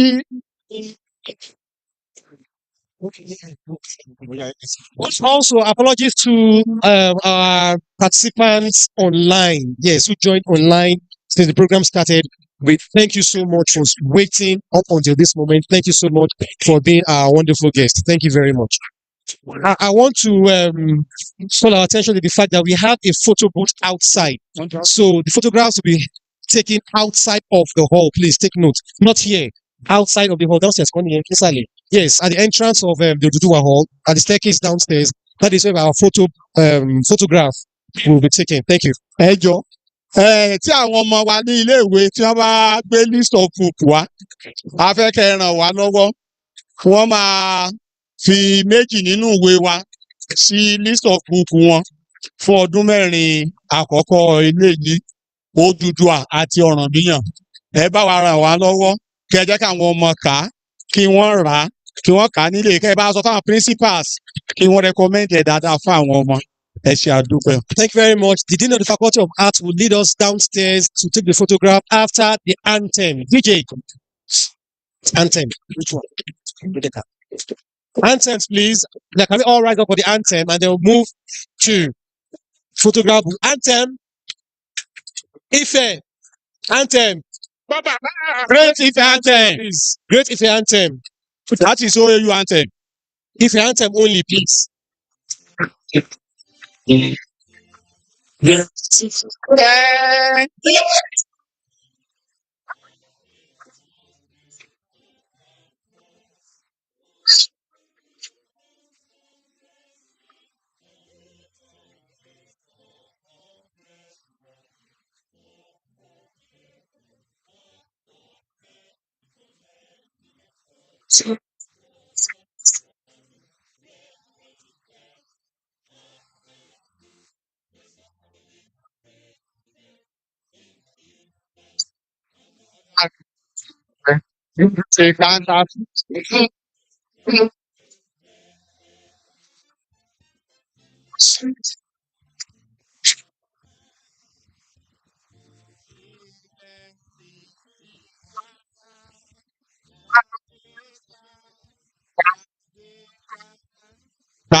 Thank you very much. Please, the team will to the photo booth. Please, the team will lead us to the photo booth. Thank you very much.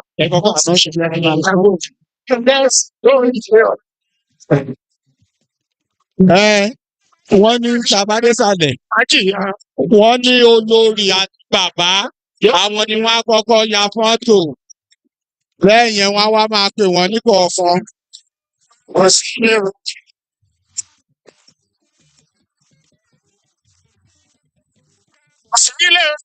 káàbọ̀ sí ilé o.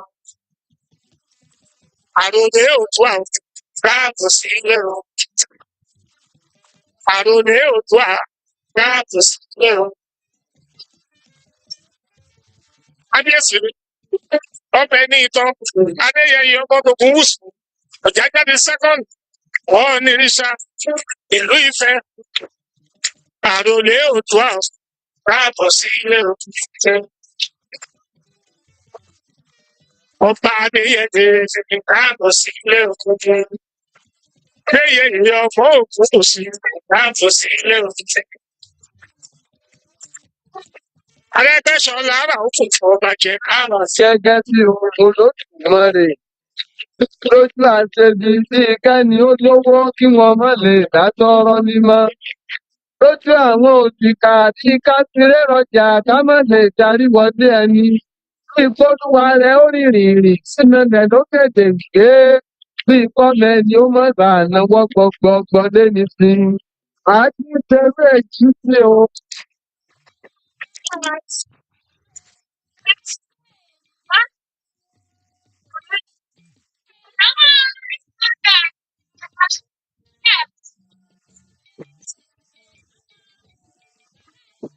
Ṣé dáadáa?